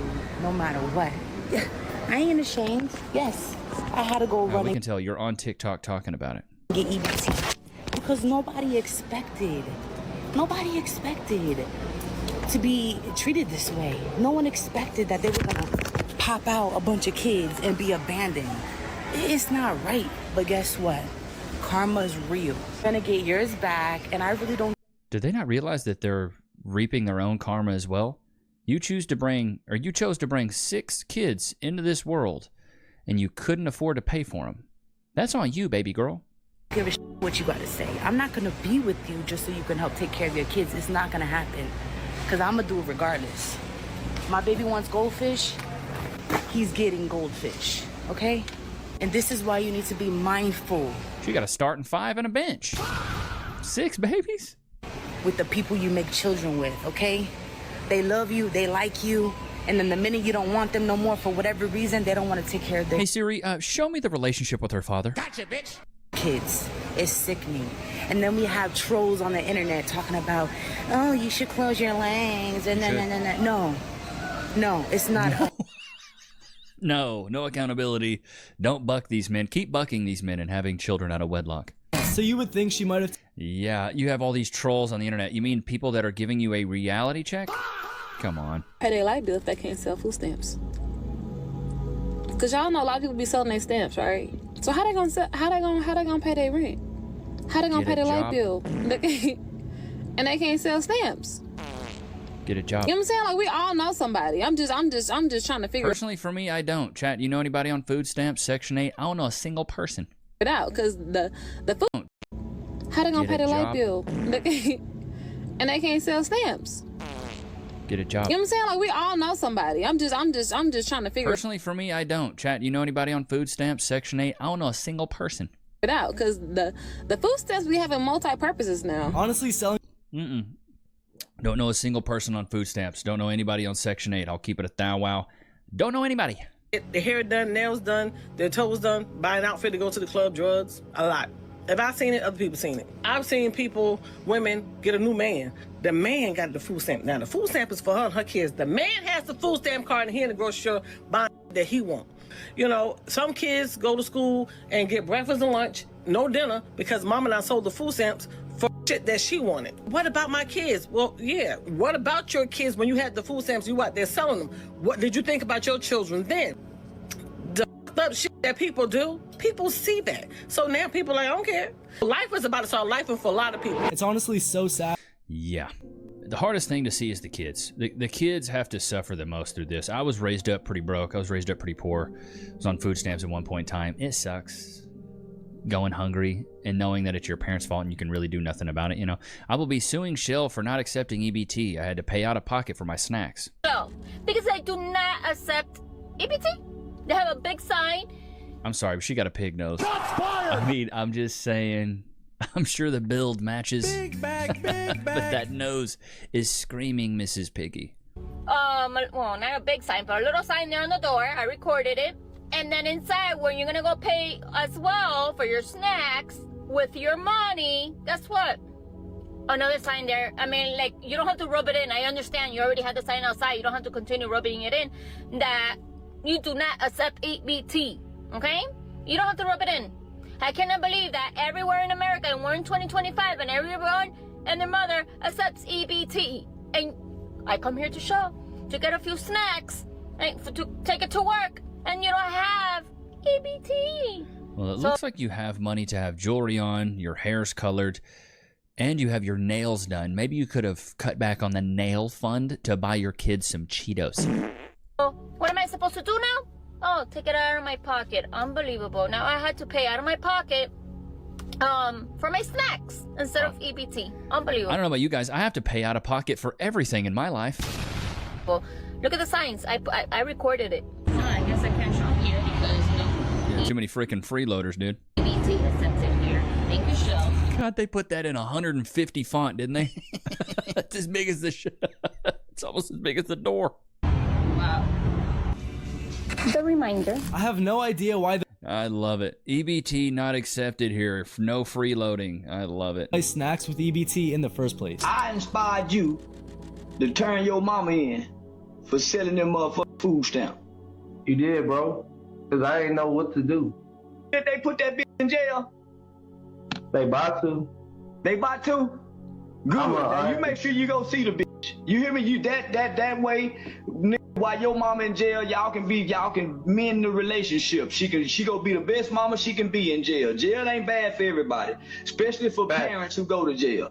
So yeah, now you make sure you go see her and try to keep some money on her motherfucking books. But yeah, I'm proud of you turning that bitch in. She know God, I'm proud of you, my nigga. You just next motherfucker in your family, if you catch your auntie selling something, that boy, whoever that is y'all got and they know they claiming, you get them motherfuckers too. Learn how to lay on your back in order to get on your motherfucking feet. I'm proud of you, young man. Appreciate it, proud of you. You have a good day. This man really just... I mean, that's good. Hey, Charleston White, he says some stuff that's out of straight left field sometimes, but sometimes there's a lot of validity in what he's saying, bro. I sell them 2,000 worth for about 12 to 1,500 cash. That's why everybody's upset. Folks say we're taking advantage, but that's how we get by. And that's the frustration we're hearing out here in downtown Atlanta. And you know what? I see a businesswoman. I see the hustle. You like flipping things. So go flip a thrift store sofa. Yeah, go get on Facebook Marketplace. I knew people in college that was going to Facebook Marketplace, buying some dusty, crusty furniture or a dresser, flipping it, making it nice, and making some profit off of it. The problem is nobody wants to work. We have a no working epidemic. People don't want to work. They want everything for free. The 5-finger discount. Y'all took my EBT off my card, $1,000. So we got some unfortunate news as well. I was looking like maybe all this... I'm sorry. I can never take anyone serious that's laying in their bed midday. Why are you in bed midday? The only time I lay my nice little head in bed is when it's nighttime and I'm ready to go to sleepy pie. Like, for the EBT is fake. Girl, somebody took all my EBT off my card. Good. I'm talking about every food stamp, girl. Good. The whole 1,000. And I'm just wondering, is it a worker that's working in one of them? Like, what could I do? Because, baby, what? Now I gotta What use could you do? You could get a job. all my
money.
To buy my kids food, which is fine. It is what it is.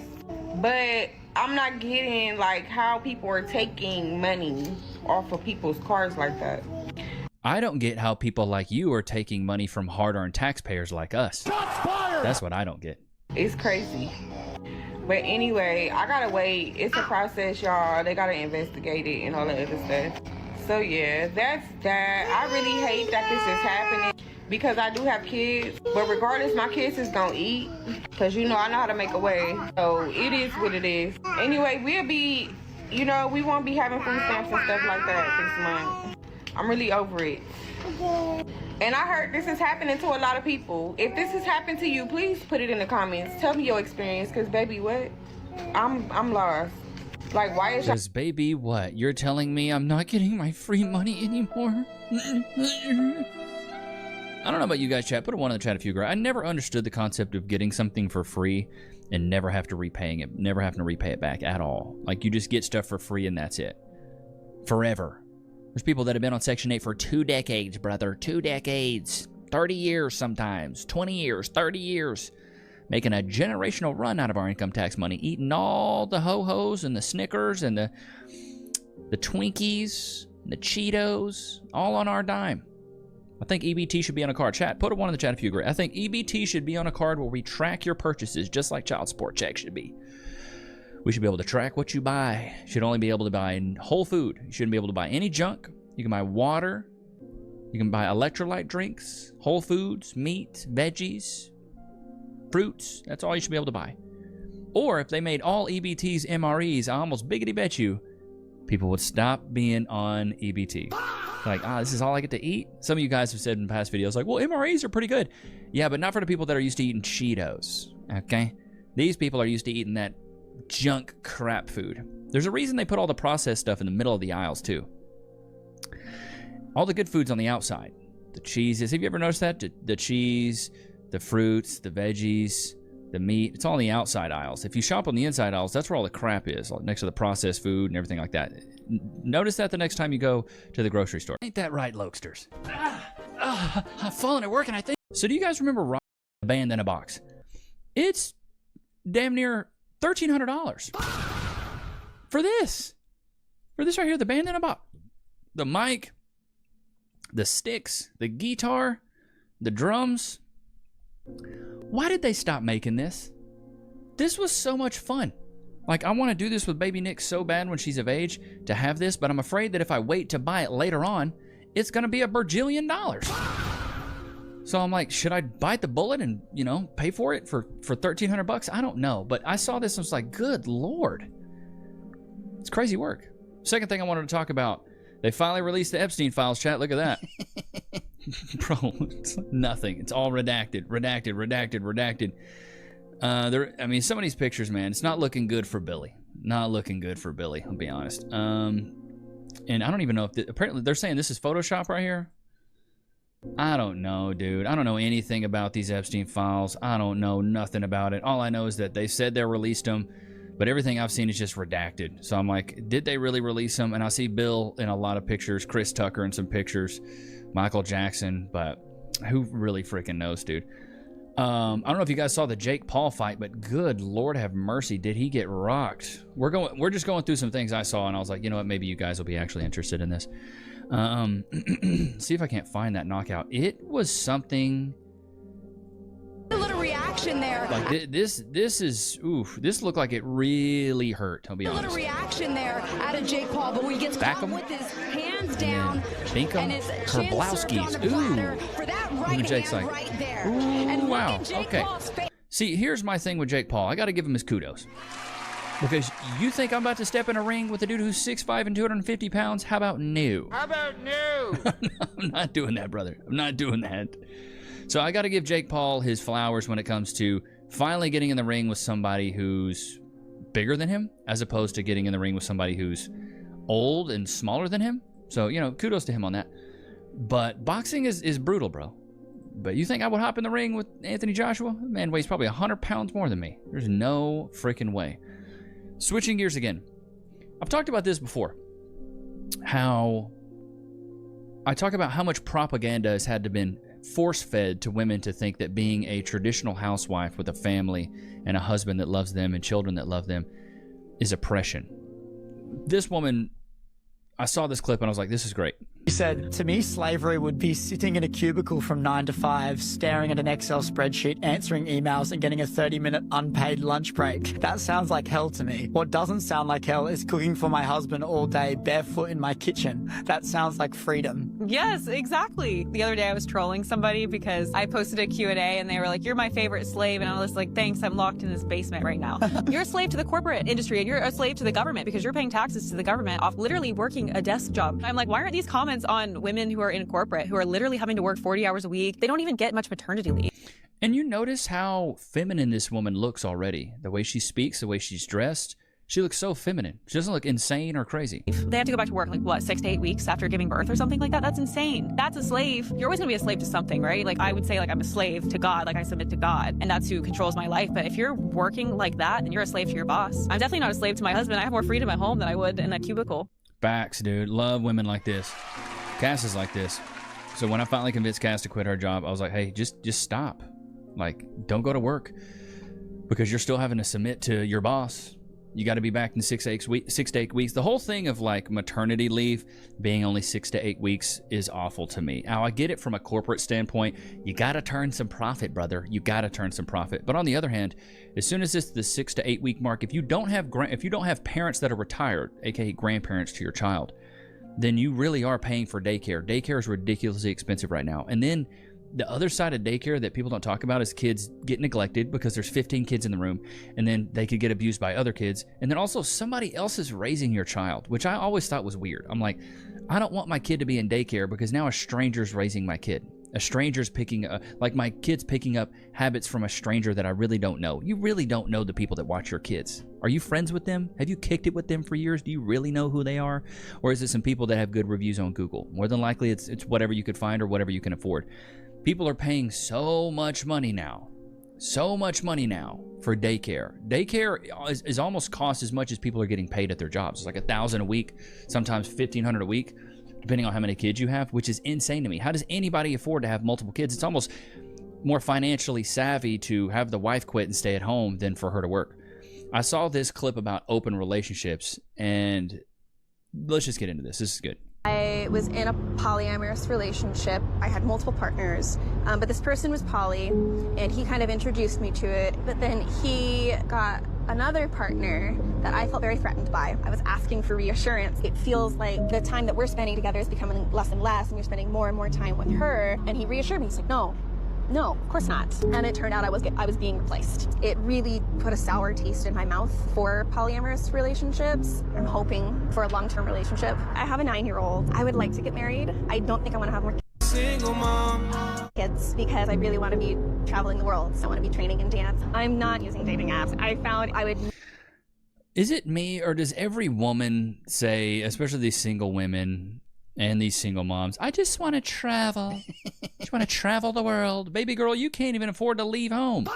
meet the person face to face, and I was like, oh yeah. It's like, I really want to see evidence of who you are as a person, and not just while we're having a drink and you're trying to convince me of how interesting of a person you are and why I should be interested in you. Historically, I've only dated people that I've gone to school with, I've gone to church with, I've worked with. It's more comforting than getting to know a complete stranger who potentially has an agenda, and that agenda is just to impress you and get you to come home with them. Do you feel like you're good at like picking that out? I'm not as good at it as I would like to be. Do you have any anxiety around finding a partner? Oh, I'm anxious like all the time. I'm constantly anxious. Is that right? Were you anxious when you had your first child? Damn. I don't know. This is the whole phenomenon we see, Chad, of these single women especially, and then also these single moms, dude. Single mom. I want a guy that wants me for me, you know. I want him to want more than just my body. Well, you gave the first guy your body, so there's your value now.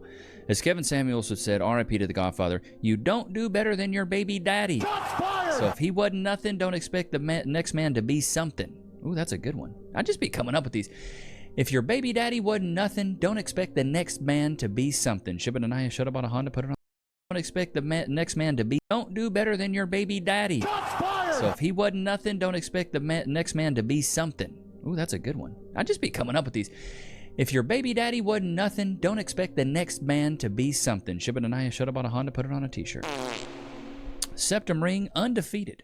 Or Septum Theory, undefeated. I get a Septum Ring Theory comment at least once a day, and oh, don't let a video be getting popular, because then I'm getting dozens a day.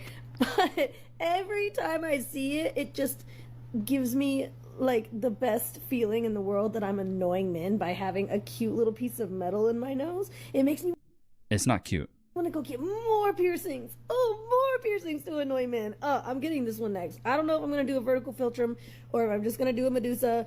I don't know. We'll see. But what else can I do to annoy men? I don't really... I like the blonde. I really No, shave your head, shave your head, shave your head. Do it, do it, do it. More piercings on the face and shave your head. don't want to dye my hair blue. It's just not my thing. But if it annoyed enough men, I might fucking do that. Oh, we're all annoyed. Please, shave your head. Get a skull tattoo. You know, go full method. Go full, complete method.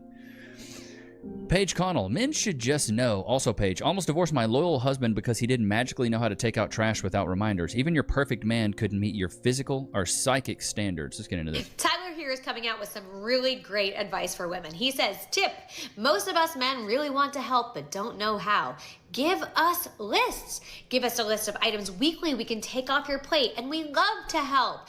Guys, ask her, what can I take off your plate today? The key is solid communication around this. We can't read minds. I have to imagine that every woman who saw that tweet had a collective eye roll, because there is nothing we hate more than being asked for a list. Because I have to assume, Tyler,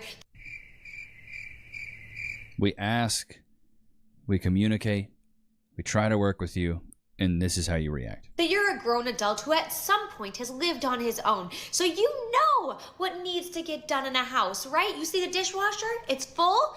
You need to empty it. The laundry is dirty. You need to wash it. The fridge is empty. We need to buy some food, right? My plate is empty. I need some food on it. How about that? Shots fired! What are you doing right now is my question, besides complaining on TikTok. Right? All you have to do is look around and the list will fill itself out for you. You should not be looking at your partner to give you a list weekly so you know what needs to get done in the house. You are a grown-up. It's not just about communication. It is about men having accountability to the things that take place in their house.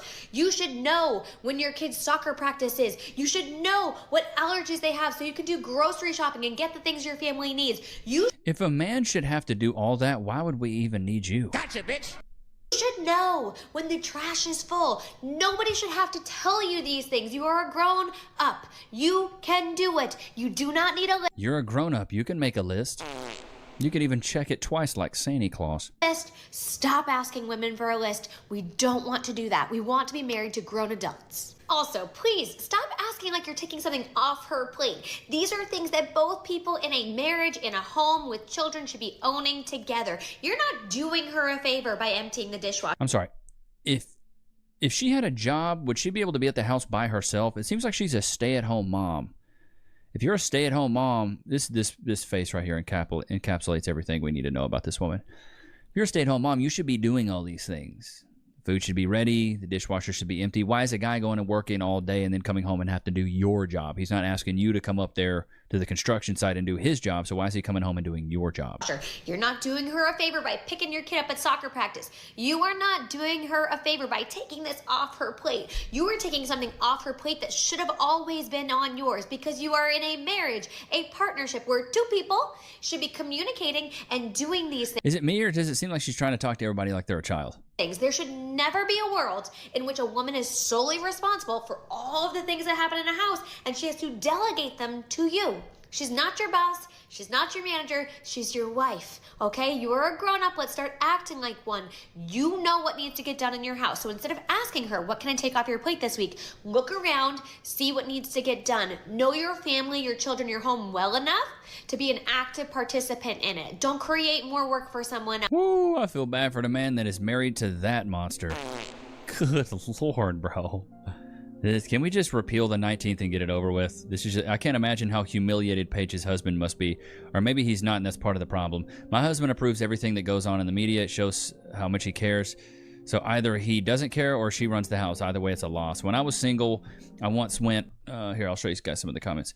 When I was single, I once went 2 days without food because there was no food, and I just wanted to see how long it would take me for me to get hungry. Are you saying you can't do that when you're married?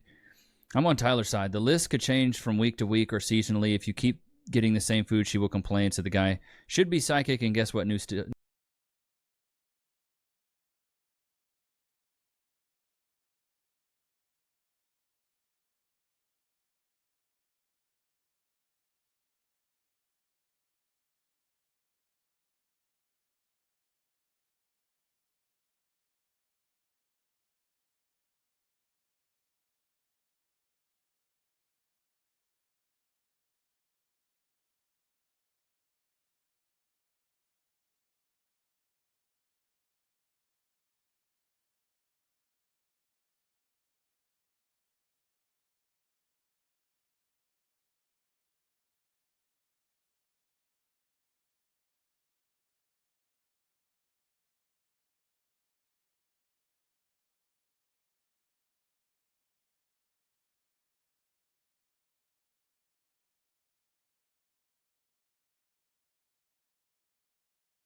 new stuff to get.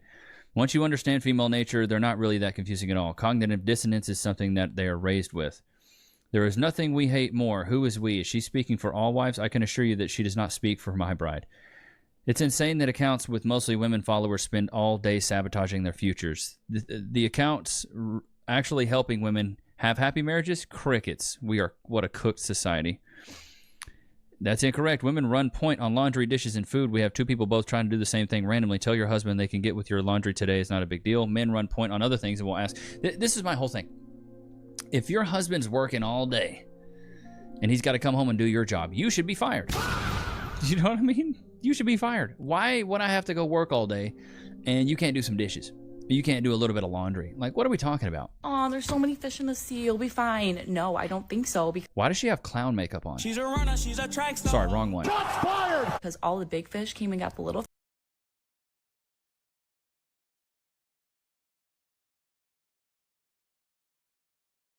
fish, and now there's like just the leftovers. You look like a clownfish. Shots fired! And I don't really know what to do here. I'm not meant for fishing.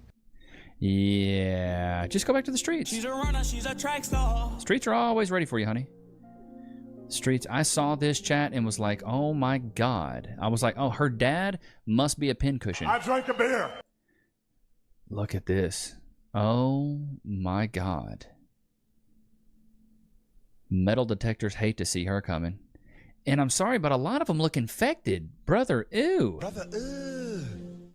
Like the one on your hand definitely looks infected. Ew. Like the one on your hand definitely looks infected. Ugh. Jesus. Why? There's crust and stuff hanging out of them. Is that a flex? To me, that's just bad.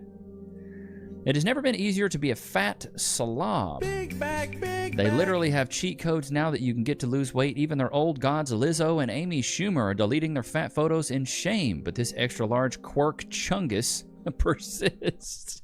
You can bring 90s back all you want. I'm not showing rib bone, baby. Oh, we know. Big back, big back. It would just be skin bone. I'm not doing it. You're not doing it because you can't do it. That's like me saying I'm not going to fly because I can't fly. Staying fat. I'm staying chub. You know, I'm staying resplendent, bitch. Yeah, that's a lie. You're a liar. Resplendent. What does that even mean? Resplendent. Fat, attractive, and impressive? No. You're a liar. You're staying abundant. Shots fired. In calories and weight. That's what you're staying. You're not staying. Okay, I love to do these with you guys, chat. What I ate for dinner. What I ate for dinner. All right, here we go. What do we got here? What she ate for dinner. Coke. Okay, that's 60-something calories. Chips and ranch. Good Lord, your boobies are already on the table. This is going to be a good one, chat. You know you're big when you even got to lean in on the table and you're already touching it. Caesar salad dumped in that. Okay, good Lord. Not too bad. Stale bread, a.k.a. crouton, but I bet you're going to eat them, though. How you going to call them stale and still eat them? Soon you know that back is big. It's screaming, give it to me, give it to me. Fries and ranch. Good Lord, half her diet is ranch. Mashed taters. Okay, is this Chili's? You're eating mashed potatoes from Chili's? Chicken tender ranch. She's going to have ranch in her blood by the end of this. Okay, dancing. God, this looks so bad on her. I don't think she realizes it. She's leaned back and still touching the table. Street corn. But you got it in a Chili's restaurant. Nails done, eyelashes done. And your knees about to be done as well. Good Lord have mercy. Oh, God. What is that? What is that? What is that? It's raw. What is that? I'm watching way too much Gordon Ramsay. Why I'm celibate? You better sell a bit of that to somebody who cares. I got attached to my one-night stand. So 5 months Jesus Christ. She's a runner. She's a track star. ago, I hooked up with this guy, and for whatever reason, I just got attached to him. And he became really distant after we hooked up, and I was like, wow, okay, I got played. I just kind of felt emotional. This is hoflation at work. I'll tell you what this is right here. Women sleep with who they want, men sleep with who they can. So this dude was probably shooting down for sure. Shots fired! This woman is maybe a 4 at best. He was beating her cheeks because he's like, man, whatever. It's cheek beating season. This is easy work. This is light work. I don't have to work really hard for this. Personally, for me, if that was me in college, it wouldn't work very hard for that. She fell in love with Chad. Women think the men that they sleep with are the ones that they can actually date, when in reality, that's not true. Put a 1 in the chat if you agree. A woman can sleep with a man. Doesn't mean she's actually eligible to date him. That's the problem in the dating market, though. These girls are bucking these guys thinking, oh, he's in my realm of dating. No, he's not. He's in your realm of beating cheeks. Really wrecked afterwards. And I kept thinking to myself, why am I not good enough for him? And what can I do to be good enough for him? What can I change about myself so that he'll be reincarnated? Like me back. And this was the second time I noticed myself getting attached over a hookup. I think this was the third time I kind of let myself be convinced by a guy that if I just slept with them first, they would give me something more. And then after this third time, I just kind of realized I think I'm better off avoiding. Man, I love it when a woman tells her bop lore. Can we get some bop lores in the chat? She's the village bicycle. Everyone's had a ride. Everybody's getting a ride now. Ticket, please. Can I get one? Right now, because I can't tell what their true intentions are. So I became celibate. You better sell a bit of that to somebody who cares, baby girl. How you gonna take it off the table when you've been handing it out for free? It's like giving out free burgers and then the 10th person that comes in lies back, actually, it's going to be about $5 for these burgers. Yeah, but the first 9 guys got it for free. Gotcha, bitch. I'm not paying for this burger. Like, why do women think that they need to raise their value as they've been ran? It's the opposite. That's your value now. You've been ran. Keep giving it out for free. You're a free sample at the mall. Keep doing that. In just the hopes that one of these guys that you let buck you might wife you up. I highly doubt it. But good Lord. Like, does that make any sense, chat? That's like a guy saying, well, I used to be in really good shape, but now that I'm a fat slob, I'm going to raise my standards. I want a baddie now. I didn't want a baddie when I was in really good shape, but I want a baddie now that I'm a fat slob. Bro, that makes no sense. Ain't that right, Lokes? But I hope you guys enjoyed today's episode. Don't forget to like, comment, subscribe. It was good to have you guys out, man. Until next time. Peace.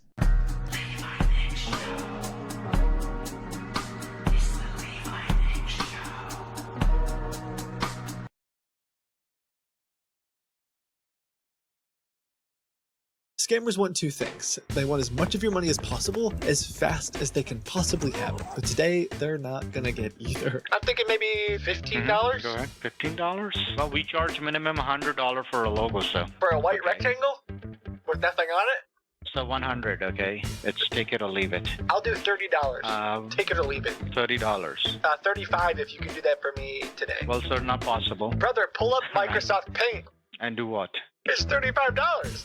I am offering them the lowest price possible, and I'm making them work really hard to sell me their non-existent products. Do the brown cows produce chocolate milk? Yeah, they do produce chocolate milk.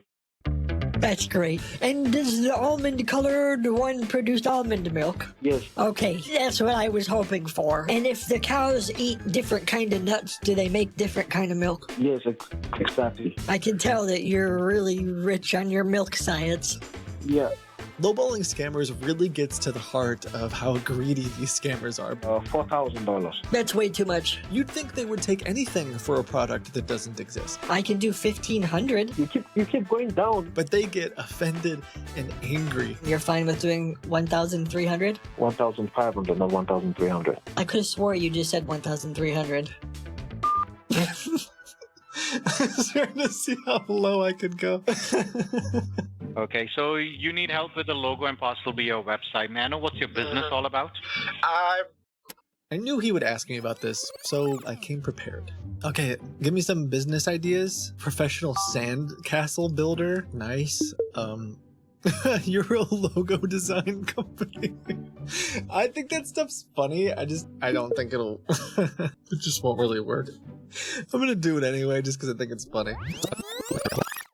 Yeah, so I'm I have a business that I've been working on where essentially, how do I explain it? So I do branding. I'm really into branding, and graphic design is my passion. And so I actually am a logo designer myself, but I'm just so busy designing logos that I need someone to help me design my logo. Plus I figure, hey, worst case scenario, like if I have too much work, I can have you design some logos for my clients as well. Okay. definitely we can have that kind of relationship as well, sir. Okay. How many cows does it take to make a full glass of milk? Because I always heard that, you know, with cranberry juice and different kinds of juices, it would take a whole field just to make one little juice. How many cows does it take to make a glass of milk? Like 3? 4? Yeah, like 100? I think 3 is gonna be okay. Okay, so if I buy 3 cows, I'll be able to do a glass of milk a day. Yes, exactly. If you buy 3 cows, yes. And are these whole milk or 2%? Yes. Which one? You specifically want 2% milk? Yeah. Oh, then that's great. That's exactly what you're gonna get. It's 2% milk. Yes, that's great. Oh, that's amazing. One thing I'm concerned about is my sister is lactose intolerant. I need all these cows to have their toes. If they lactose, my sister won't be able to handle it. Do these cows have their toes? Or do they lactose? Yes, of course they have them. Okay, that was a good one. I stole that from chat, though. I didn't think that one up myself, okay? I don't want to take credit for it. Okay, man. Yeah, I just wanted to come clean. So, do you have any inspirations or ideas in mind for your logo, or are you totally open to new ideas? So many. So let me rattle a couple ideas off the head. Sandcastles, raccoons, looks maxing. I also like the idea of an eyeball, maybe with like a spear in it. Eyeball with spear in it. Okay. Maybe a sponge in it. Eyeball with spear in it. Okay. Maybe a sponge. Sponge. Anything with a crow, I think, would go really well too. Tanning beds. Okay. All right. I also have been thinking about this. Let me give you an idea. What if the logo is actually white? It's just a white rectangle with off-white text that says my company name, and the only way you can really read it is if you have like special sunglasses or some kind of like a light, like a black light or something. What do you think about that? That could be really cool. And so then that people would be really cool. People would know me by the white rectangle guy. They're like, oh, that's the guy who designed the white rectangle. That's new. That's innovative. That's crazy. Yes, that's right. Okay, that's a nice idea, but not everybody would, have those glasses to view the logo. Well, we could give them out. So if I'm when I meet somebody, if I'm giving them my business card, it would just be a white rectangle and there'd be nothing on it. And then I'd say, hey, if you want to look at my business contact information, I would hand them the glasses. It's very exclusive. Yeah, that is very exclusive, no doubt. And they could buy it. Maybe they buy the glasses for $1 or something. So that's a way that I would support my business. Okay. Yeah. All right. You gotta make a profit. You gotta make a profit somehow. That's true. These cows, what do I feed them? Anything? They can feed on grass, grain, hay, and even milk. Well, do they drink their own milk? That's really handy. No, you have to serve them. Wait, they drink from each other's udders? That's not... No, they can't drink from each other. You will need to serve them. I have to serve them? Yes, if it's milk, you have to serve them. If it's water, because they drink water. Like a glass? I have to give. They drink from a glass with a straw? The care they get after birth, the breastfeeding and all that. Breastfeeding. Cows. I have to. You're telling me that I have to breastfeed these cows? No, that's not what I'm saying. I'm trying to explain. I'm sorry, I'm not going to be able to do that. I'm not. No, I'm just trying to explain to you from the beginning. I'm not saying you have to breastfeed them. They have already completed their weaning. So I have to get somebody else to I have to get somebody else to breastfeed them. No, you don't breastfeed the Do you animals. offer that as a service? That right now. Would you mind breastfeeding them for me? Because that's not something I'm really interested in. Hello? How much does that cost? Can you get me? Hello? Yeah, hello? Are you there? Can you get me? Yeah, I can hear you. Yeah, they are done with the breastfeeding. You can't breastfeed them right now. Oh, what they feed on is grass. They did that already. Grass, grain, and hay. Oh, okay. That's our job, to breastfeed the animals. That's your job. Mature enough to have them. Yes. Yeah, but how much do you think it would cost to make a white rectangle logo? I'm thinking maybe the white rectangle. $15. Go ahead. $15? Well, we charge minimum $100 for a logo, sir. For a white Okay. rectangle with nothing on it? Like, if you just want the white rectangle with nothing on it, say $50. $50. Okay. I'll give you all the vector files. That's JPEG, PDF, PNG, EPS, AI files. Whatever happened to BMP? Yeah. What happened to the bitmap? I always thought that was pretty good. Well, it's no longer, used nowadays. That's so sad. Okay. Cancel culture. It's gotten too far out of hand. Do you think that they're from New Zealand? I also took that one from chat. Sorry? Do you think cows come from New Zealand? Yeah, I think they originated from New Zealand. Yes, I think that's their No, origination. New Zealand. New Zealand? Brother. Hello? Have you ever sold one of these cows? I sell cows all the time. What do you mean by having... Oh, you sell thousands at a time.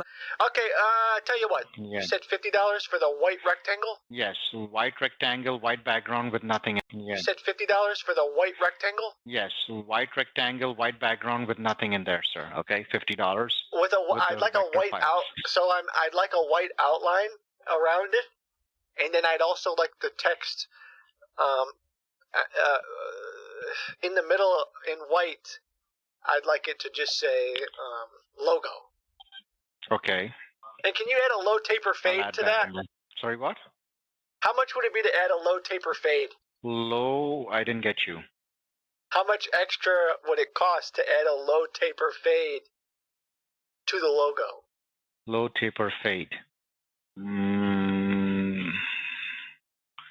Now, could you explain what is a low taper fade? That's not. Yeah, I in can my dictionary. imagine. Sorry for Sorry, that. I guess I thought I was speaking. I thought I was working with someone who's had a lot of experience in logo design. So imagine you got a taper and you're fading it, right? You're familiar with these terms. We're tapering our logo, and as we start fading it, we do it on the lower side.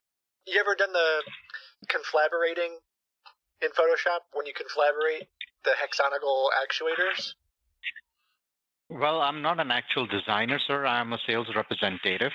My that bad. basically Okay, my gets from bad. the My bad. customer. My bad. That's fine. fine. My bad. All right. No worries. Well, just put it down. Well, if The you need- designers will know exactly what I mean. So white rectangle If the designer with a would white know. outline with white text that says logo with a low taper fade. Okay. I'll do $30. $30.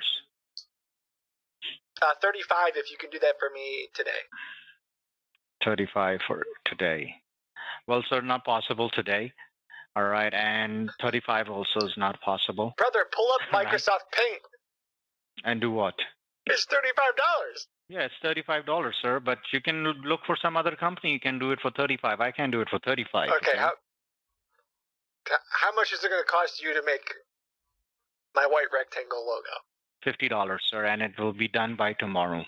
Okay, yeah, I would like to buy 3 cows, please. How many males and how many females? How about 2 females and 1 male because I need to have more cows. That's okay. And I want the male to be almond milk and the females to be chocolate milk. Oh, that's great. I already took note of that. Excuse me. The females to be... Excuse me. I have really bad allergies. Chocolate milk. You for the don't females milk the and, male cows, right? Of course I do.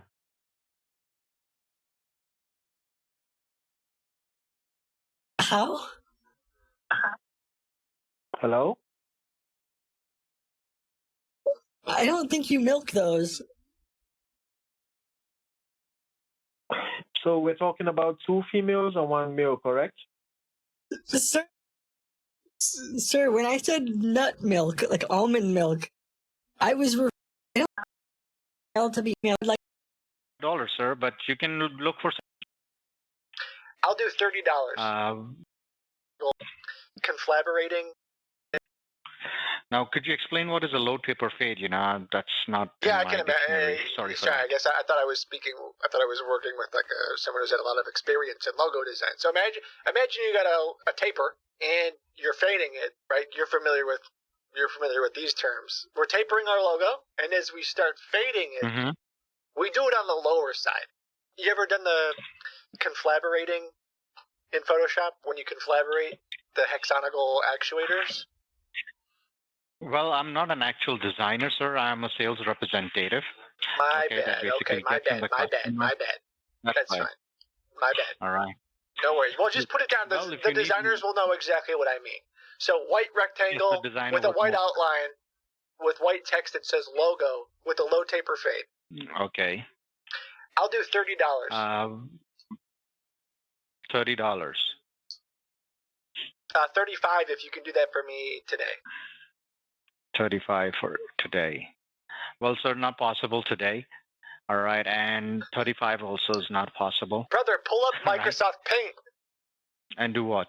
It's $35. Yeah, it's $35, sir. But you can look for some other company. You can do it for 35. I can do it for 35. Okay, how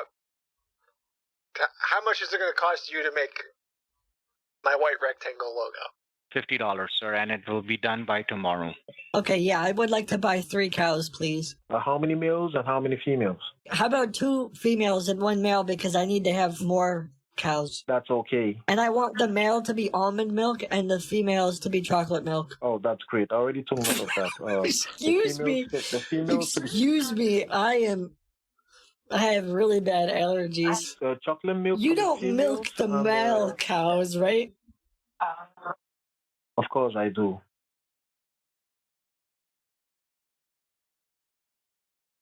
How? Hello? I don't think you milk those. So we're talking about 2 females and 1 male, correct? Sir, when I said nut milk, like almond milk, I was referring to milk that comes from like an almond nut. Exactly. I got you correctly. So you're talking about 2 females and 1 male, correct? This can't be real life. You can really get me a deal on 3 cows? I can give you a discount because you're buying 3 cows. Okay. I was still about to talk about the price yet. How much would it cost? I mean, sorry, how much would it cost? All right, so since as you're buying 3 cows, that's 2 females. Yeah, and I 1 want to male. buy 3 of them. Okay, that's great. So I'm gonna let you have the 3 for $4,000. That's way too much. I'll do. How about 2,500? 2,500. Then what are we gonna do with the shipping and delivery charge? Well, that would be free. All right, I'm gonna do this because. Actually, come to think of it, $2,000. Since I'm buying 3 cows. No, sorry. We can't sell you 3 cows for $2,000. We can sell you 3 cows for $2,500, including the shipping and delivery. I can do 2,100. No, sorry. 2,500 is good. That's the last price. I can't do that. Unfortunately, it's just out of my price range for the 3 cows. Okay, I'll need to talk to my wife. $4,000. To talk about the price yet. How much would it cost? Okay. I was still about to talk about the price yet. How much would it cost? I mean, sorry, how much would it cost? All right, so since as you're buying 3 cows, that's 2 females. Yeah, I want to male. buy 3 of them. Okay, that's great. So I'm gonna let you have the 3 for $4,000. That's way too much. I'll do. How about 2,500? 2,500. Then what are we gonna do with the shipping and delivery charge? Well, that would be free. All right, I'm gonna do this because. Actually, come to think of it, $2,000. Since I'm buying 3 cows. No, sorry. We can't sell you 3 cows for $2,000. We can sell you 3 cows for $2,500, including the shipping and delivery. I can do 2,100. No, sorry. 2,500 is good. That's the last price. I can't do that. Unfortunately, it's just out of my price range for the 3 cows. Okay, I'll need to talk to my wife and I'll get back to you. Okay. Okay, is your wife available? Can I talk to her? Can I please speak with your wife? No, sorry. I'll talk to her and I'll get back to you. Can you give me 5 minutes? Just put her on the phone. I think I'll be able to win her over. She'll really like me if I talk to her. She's not right here. I have to give her a call right Besides, now. I want to understand a little bit more about the milking process. Wait. Yep. Yeah, please, let me just talk to her. If she can accept your charge for $2,100, including shipping and delivery, then I'll let you know. Can I call you back in 5 minutes?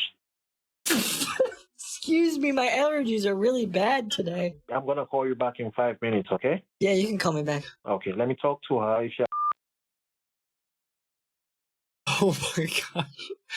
Okay. Okay, what just happened? I don't know. Do you think it's a good idea, or will people not understand it? People not understand what, sir? The logo. I'm worried Logo? that people might not understand the logo. That's what I told you in the beginning of the call, so people would not understand it, sir. Okay. I don't know. Would you have a better idea? Well, the ideas that you given before, those are better ideas. All right. Which one? So any one of them, sir. The tanning bed? Or the eyeball with an arrow in it? Yeah, the eyeball with the arrow in there. You gave me several different ideas. We can work according to any one of those ideas. In your expert opinion, which one do you think is best? Sir, anyone, sir. It's all the clients who, wish what they want, okay? Okay, so get this. White rectangle with a off-white tanning bed. So maybe it's like a cream color tanning bed. And then on top of the tanning bed is like an off-white eyeball with an arrow in it. And then the text just says logo design in old man yellow. That's a good idea, sir. How much extra money is it if you rotate the rectangle, like, I don't know, 90 degrees? $100. To rotate it 90 degrees? $100. It's $100? Yes. Yes, sir. And is it extra money to make it transparent? You know that transparency texture in Photoshop where it's like the checkerboard? What about that for a logo? Mm-hmm. Sir, that's also a good idea. All right. Now, you got to make up your mind, what do you want, sir? Because you're coming up with different ideas. So just make up your mind what I know, logo it's you want to difficult go for me. with. That's why I'm trying to reach out to an expert, because like I'm a designer. I'm an idea guy. You know, I can come up with ideas all day. Mm-hmm. But the actual, like, coming up with the decision is really difficult for me. I got more ideas oozing out of me right now. You want another idea? If I got a logo company, what if it would get this black rectangle flipped 90 degrees with the word L, and then on the back OGO logo. Yeah, these are nice creative ideas, that you have out there, sir. Okay. Has anybody ever done that before? You gotta choose one. No, sir. Okay, people don't do these kind of logos here, okay? I know, people it's very up with original. Different logos. It's very original. Yes. What about this? What about a square business card instead of the normal rectangle business card? Very nice. Of course, it has the low taper fade on it. Flip that 90 degrees, write logo on it. Mm-hmm. Good idea, sir. All right. Now, which one do you want to go ahead with, and would you like to go ahead and get started? Yeah, I gotta be honest with you. Part of why I called is because I was treating this like an interview, and I'm wondering if you're hiring designers, because I knew. These are like, okay. I have a lot of good ideas. So are you hiring? Because I could definitely, like, I could design this logo in like 3 minutes, and I'm an ideas guy. I'll forward your information. I'll forward your name and number. Okay. What's your name? I'm kidding, man. I'm kidding. Brother, I want to buy the logo. I want to buy the logo. Mm-hmm. Okay, so you want to buy a logo? Yes. Let's go white rectangle with an off-white outline. Old man yellow. It just says logo design, and there's an eyeball with a spear through it. Okay. I'll charge you $100, sir, and I'll get that done by tomorrow. I can do 50. Okay. Can you? That's the 100. Okay. It's take it or leave it. Can you do $80? No, sir, $100. I got a kid down the street who will do it for $15. Can you do 85? You give him the. You could do the honors and give it to him, sir. At least he'll make some $15. Okay. Okay. What if we don't have a spear through the eyeball? Is that easier? Sir, I'll charge you $100, no less. Whatever you want, tell me. If you want to do it, let's go ahead and get the ball rolling, or else, you can go down the corner and give it to 15. Give that 15. I just don't understand why it costs so much money. $95 or I walk. Take it or leave it. $95. All right, $95. You got a deal. Okay. Can you provide me your full name and email address? Sure. Could you check your email, please? Oh shoot! You already attached the logo too. No, I didn't attach the logo. I sent you my Zelle ID. I literally see it. It's perfect. There's a white rectangle right there in the email. Sir, thank you for your time. I guess you're having a good time trying to call people up and screw around. Sir, what are you talking? I'm gonna pay. Free logo. I see the logo in the email. I gotta call him back. Before I show you that, I want to take a minute to thank Kraken for supporting me. I partnered with them 2 years ago to fight back against scammers. Their fraud team is excellent, and they have amazing resources about how to stay safe and truly understand. Today. Yeah, this is Ryan. Check out kraken.com/Kiboga. Yeah, this is Ryan. I just have one question to ask you. How soon would you like us to deliver you the cows? Today.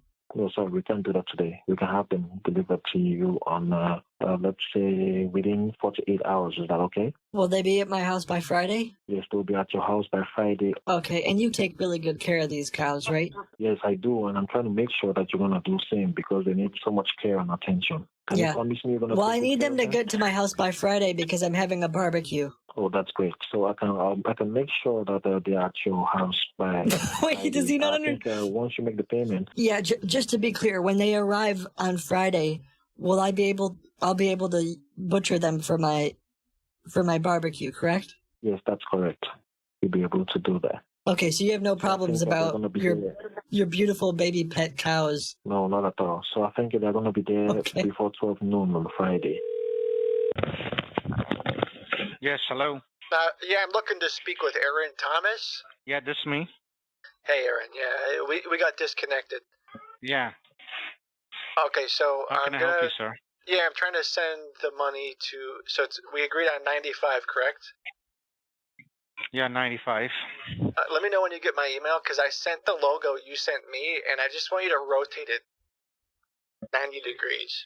Let me know when you get the email. I attached Yeah, I got the email, but there's no screenshot of the payment.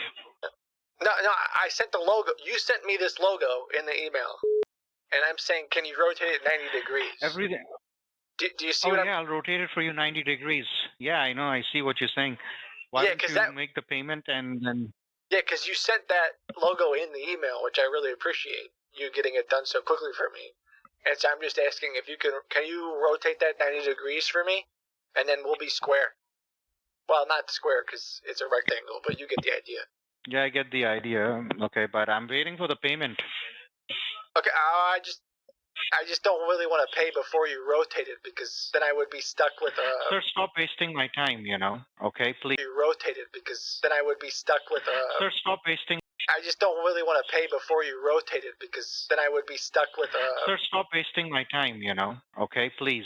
I'm not waiting. I got other work to do. Sir, the logo's almost done. You sent me the white rectangle. I just want it rotated 90 degrees. I didn't send you any freaking logo. Yes, you did. Hey, buddy, I didn't send you any logo. No, I didn't. It's right there Are in the you email. Daydreaming?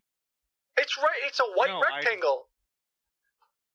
So stop daydreaming, okay? I can see it. I didn't send you any logo. I attached it to you in the email. It's that exact white rectangle was in the email you sent me. Let me just block your number, sir. You're wasting my time for no reason. I'm not wasting your time. Block number. Block. Thank you, sir. Sir, why would you do this to me? I don't understand. Sir, please go somewhere else, I don't understand. Okay. You're a legitimate company. You just literally... You're a legitimate company in the United States.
legitimate businesses with logo design needs. And I am requesting that you rotate the logo that you already made for me by 90 degrees. That's it. Then I'll pay the $95. A legitimate company would do that. Please. That's it. That's all I need. Hello? Hello? Yes, who's this? This is Richard. How can I help you? I'm looking for a website. You're looking for a website. Yeah. Okay, right now we are not taking any orders for websites, sir. It's a Sorry for really that. simple website. I You just can- want a white background with white text that says website on it. How much would No, that cost? sir, we are not taking any orders. How much would We're that done cost? for the month, sir. Like $100? Call us next month, please. No, next month, please. How do you intend to make the payment, the $2,000 for the 3 cars you're buying? 2,000. I thought we agreed on $1,800, 1,800. I thought we agreed on that. I remember very specifically you said to me $1,800 for the 3 cows. That includes shipping and delivery. I thought that's what you said. No, I said $2,500. You said $1,700. You had to ask your wife, and I said no. 1,800. 1,700 is too cheap. No, it's $2,000, not $1,800. Sorry, it's $2,000. I don't know if I can pay 2,000. I can do 1,500. You keep going down. You're talking about 3 cows for 1,500. You originally said that's what you originally said was 1,500. No, I originally said $3,000, and you No, you did not. $2,000, and I said I was going to talk to my wife. No, I did. If I have 3 cows, have shipped to your home address for $1,500. Yes, that's what I'm willing to pay. I can pay $1,500 in Bitcoin today, right now. Yeah, if it's in Bitcoin, then the rate can be high. So no problem. What kind of Bitcoin do you use? The normal kind of Bitcoin. So if we're paying with Bitcoin, you're fine with doing 1,300? 1,500, not 1,300. I could have swore you just said 1,300. I'm trying to see how low I could go. Okay, 1 second. Hello? Yeah, I'm sorry. I'll pay 7,000. You pay what? 7,000, right? Yes, correct. In Bitcoin? Yeah, 7,000 Bitcoin for the 3 cows. Take it or leave it. This is huge. This is huge. This is the biggest deal. This is the biggest deal anyone's ever had, frankly. People are going to be singing hymns in our name, the 2 of us. This is amazing. Thank you for your attention in this matter. I'll go ahead and make the transfer. All right, thank you very much. Looking forward to that. Me too. Okay, bye. Just so you know, I didn't actually send him money. I pretended to send him Bitcoin that led to our trap. If you haven't seen this video, highly recommend it. These scammers spend hours and hours trapped, hoping that they'll get the Bitcoin, but they never get it. Yes, $199 for a 3-page basic website.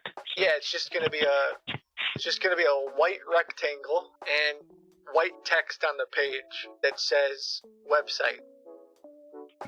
No. And then my logo. No.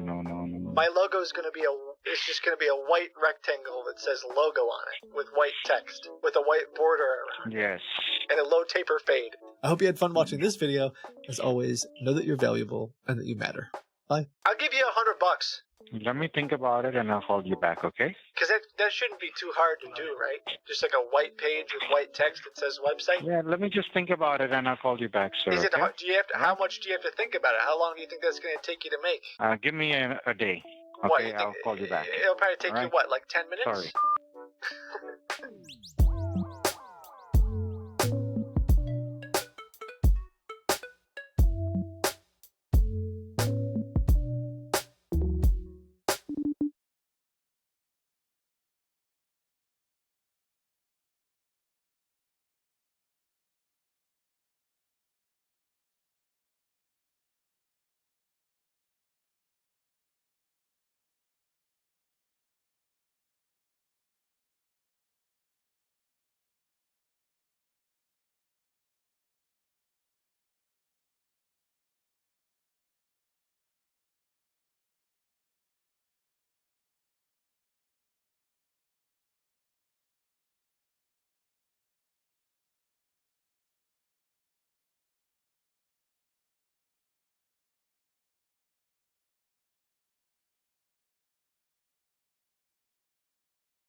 What's up, y'all? Got a banger from HL.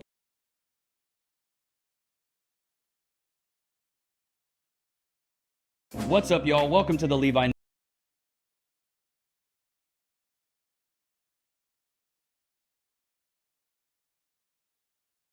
More and more teachers are quitting their jobs due to bad pay, bad students, and an overall unhealthy environment to work in. Personally, for me, I was a teacher at one point in time, and I have to say I absolutely hated it. The disrespect from students, the bad pay, and then the overworking that the schools require you to do is absolutely ridiculous. Let's get straight off into this. I'm a high school teacher. It is 4 weeks into the school year with... Let's get straight off into this. I'm a high school teacher. It is 4 weeks into the school year with students, and I am at my limit already. I am at my limit with being talked to and demanded at so disrespectfully, interrupted constantly, repeating myself countless times. This year feels worse. This year feels worse than the last 5 years I've taught. I don't know if anyone else feels that way, but I feel like I've seen so many teachers make videos where we are all ringing the alarm saying, this is bad. This year is not good. It's not good. We are struggling, and not a lot of us are going to last if this continues, because I think there's a reckoning of teachers realizing like, I actually don't deserve to be treated like shit. And then every day wipe that slate clean and start on over as if it didn't happen. I teach high schoolers. I see it from videos of elementary school teachers and middle school teachers. I don't know when, as a society, we're going to wake up and say, our system is failing. Our students don't have basic respect or human decency. Teachers are done. Yeah, it's because they're not taught that stuff. In Japan, they teach kids etiquette. They teach you manners. Cass and I, our goal for when our daughter is born is that the first 5 years, we're going to teach her manners and etiquette, so that way when she goes out into the world, she knows how to operate. So many teachers get talked down to by these kids because these kids have no respect for authority. They go home, they have no respect for their parents. Therefore, when they go to school, they definitely ain't got no respect for you. You're just some random person. What are you going to do about it? They told me, what you going to do about it? Really. So I was ignoring them because we were out at tennis and he was banging his racket. And so I told him he had to sit down. He lost 5 minutes of tennis. And he was like, I don't care. I don't have to listen to you. I'm not going to do it. What you going to do about it? So then he was in my space. So I said, I need you to back up. What you going to do? What am I going to do? What are you going to do? I don't know how to handle it. They say ignore negative behavior. So I was ignoring negative behavior, but he wanted a reaction. Well, they want reactions because that's what they get at home. That's what they get in their regular life. But now they get hit with that belt or smacked or something. My anxiety is a little high and my nerves are a little fried, but he wanted a reaction. I was trying not to give him one. Well, guys, I made it a week. Well, and what really irks me is these people are getting paid $45,000 a year. $50,000 a year, and you're dealing with this stuff, and then you mix in the pronouns, and you mix in the trans activism, and then you mix in the boys in the girls' locker rooms, and you mix in, the boys competing in girls' sports, and you mix in all this stuff, and it's like, this is a toxic environment, and the American school system is broken. That's why we are going to homeschool here. I'm not sending my kid to public school so they can be brainwashed. And I asked to put my resignation in. I've been dealing with so many health problems due to stress, at least the last 2 years, and I was hoping that being at a new school would change that. And day 3, I was in urgent care because I thought, doesn't matter what I thought, but it all came down to chronic stress. And I walked in the next day and said, I cannot do this anymore. And it's a real thing, dude. Chronic stress will eat you alive, man. One of the questions people ask me is why are teachers quitting so much? I'm going to tell you my experience, and this might not be everybody's experience, but for me, I am in fight or flight mode all day long.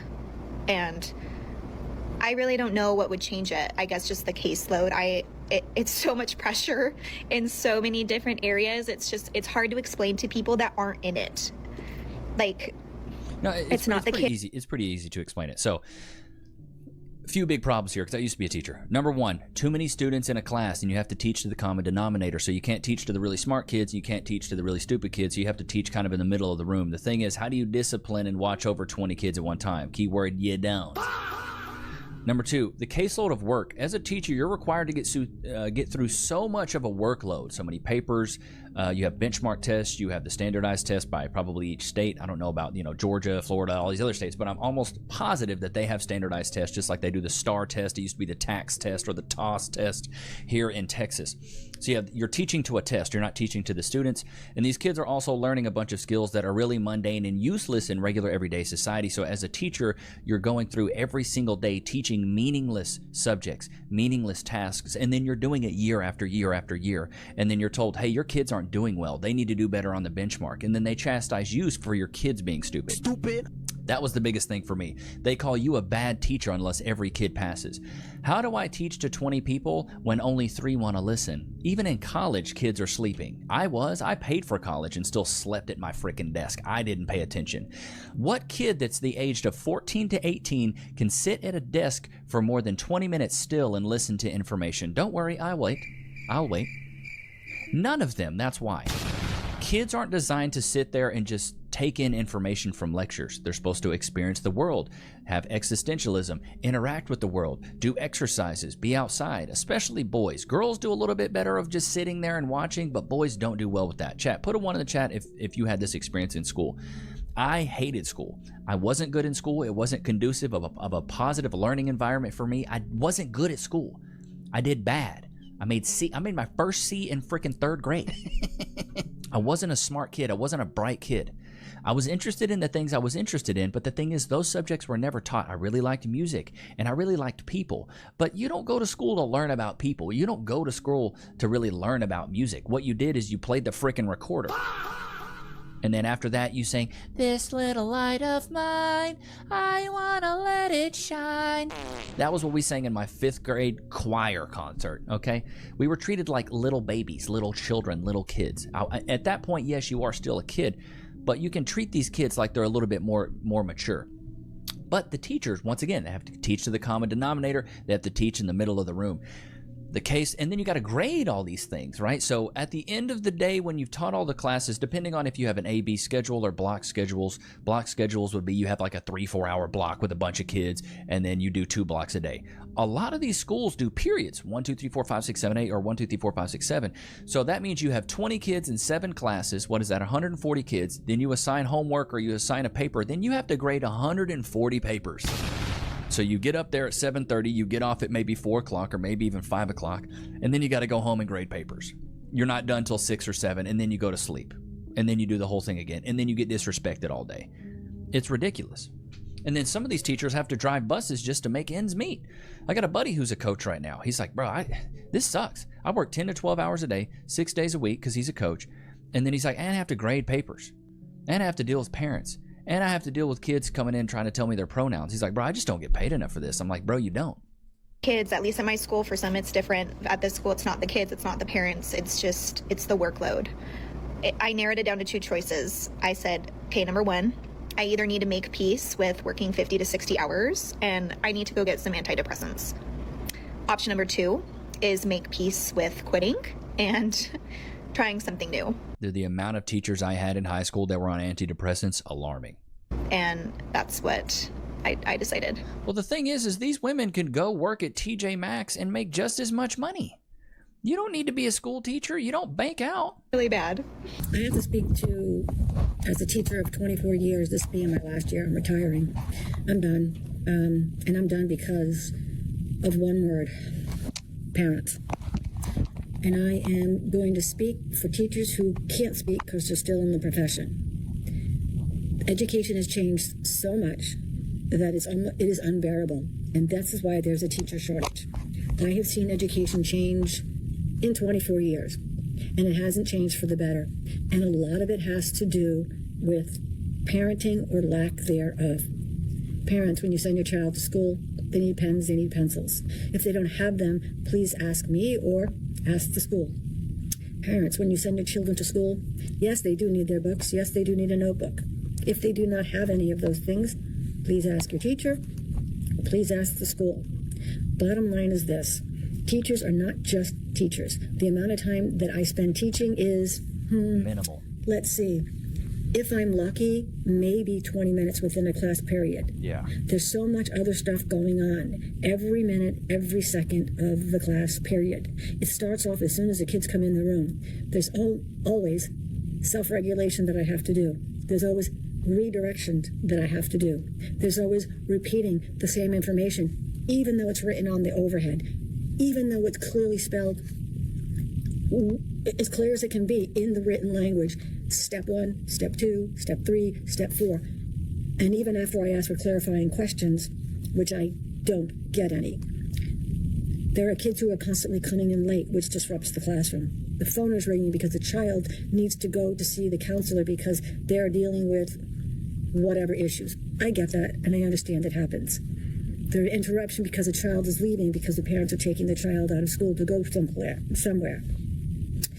There are interruptions in the day because I have to fill out an independent contract for a child who's going away for a month to Italy or to India. So that means I have to make special lesson plans for that child, which they don't do, by the way. There are interruptions when you have the counselors coming into the classroom and asking to take out a certain student. There are interruptions in the classroom because there are so many students with special needs, and again, I am not faulting. Every single kid now has.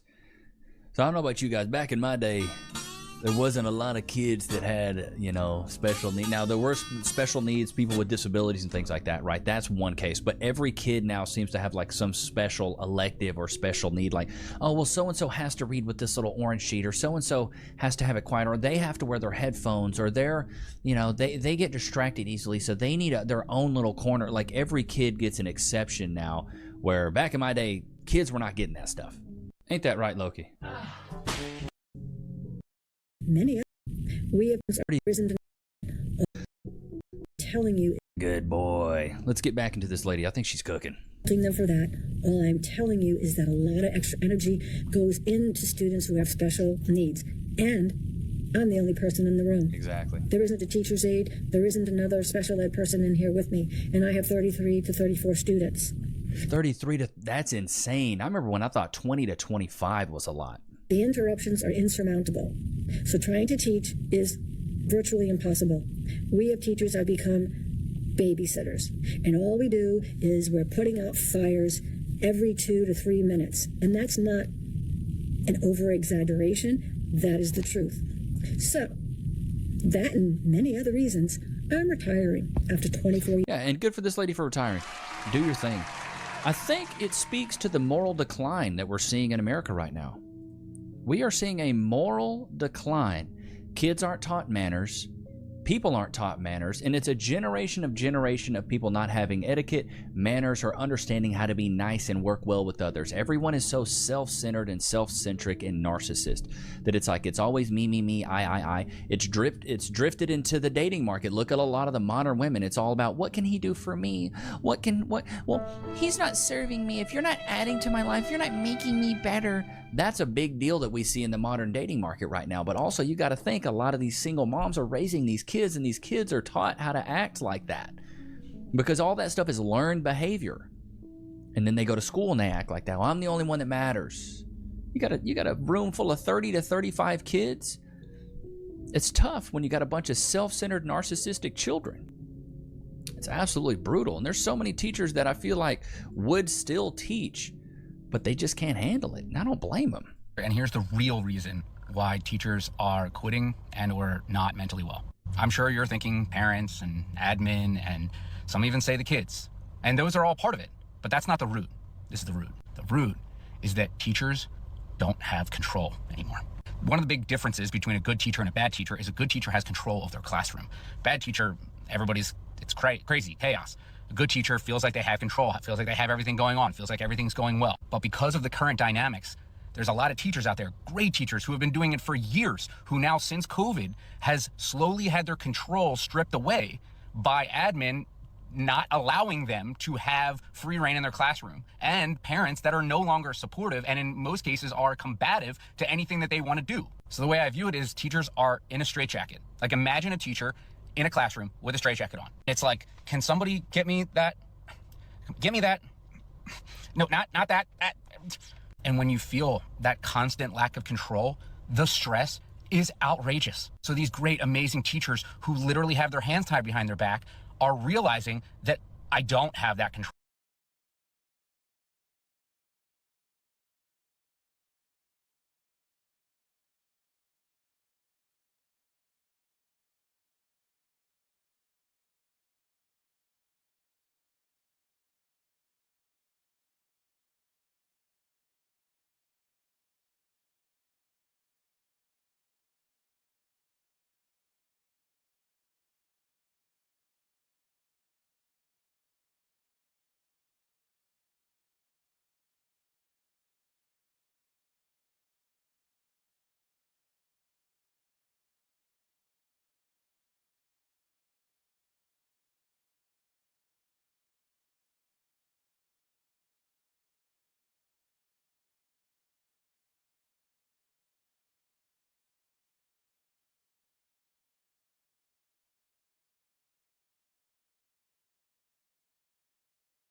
control anymore like I used to. So these teachers are stressed out of their mind.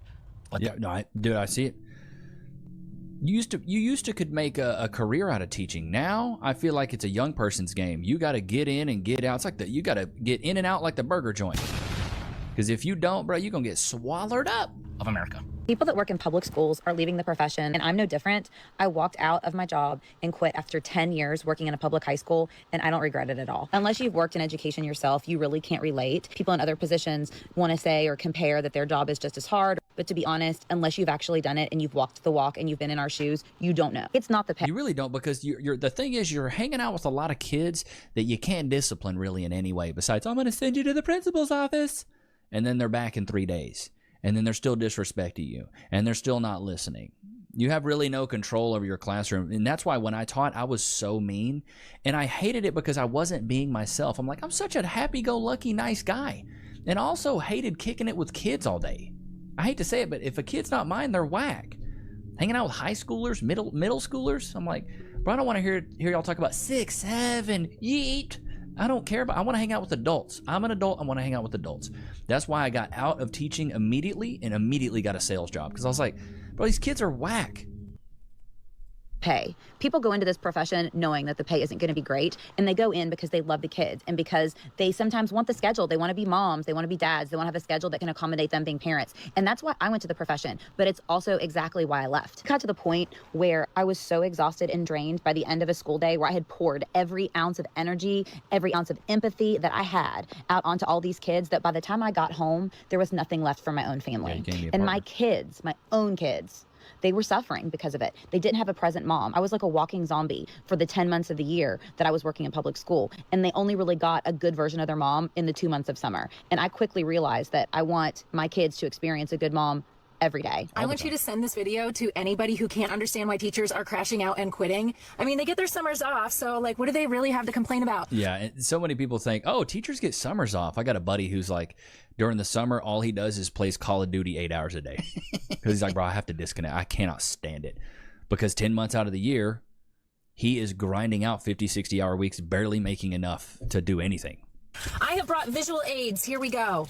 So everything I show you on this green clipboard is going to represent when I started teaching in 2005, and everything on this red clipboard is 2025. I did not teach the full 20 years. I took 7 years off because I had children and my husband's in the military. We moved a lot. Here we go. These are actual seating charts that I found as I was cleaning out my desk today. So this represents the year 2005, and this is how many of my students are reading on grade level. Everything in blue, so 1.5 students out of like a group are struggling readers, but pretty much everybody's reading at least on level, some even higher, okay?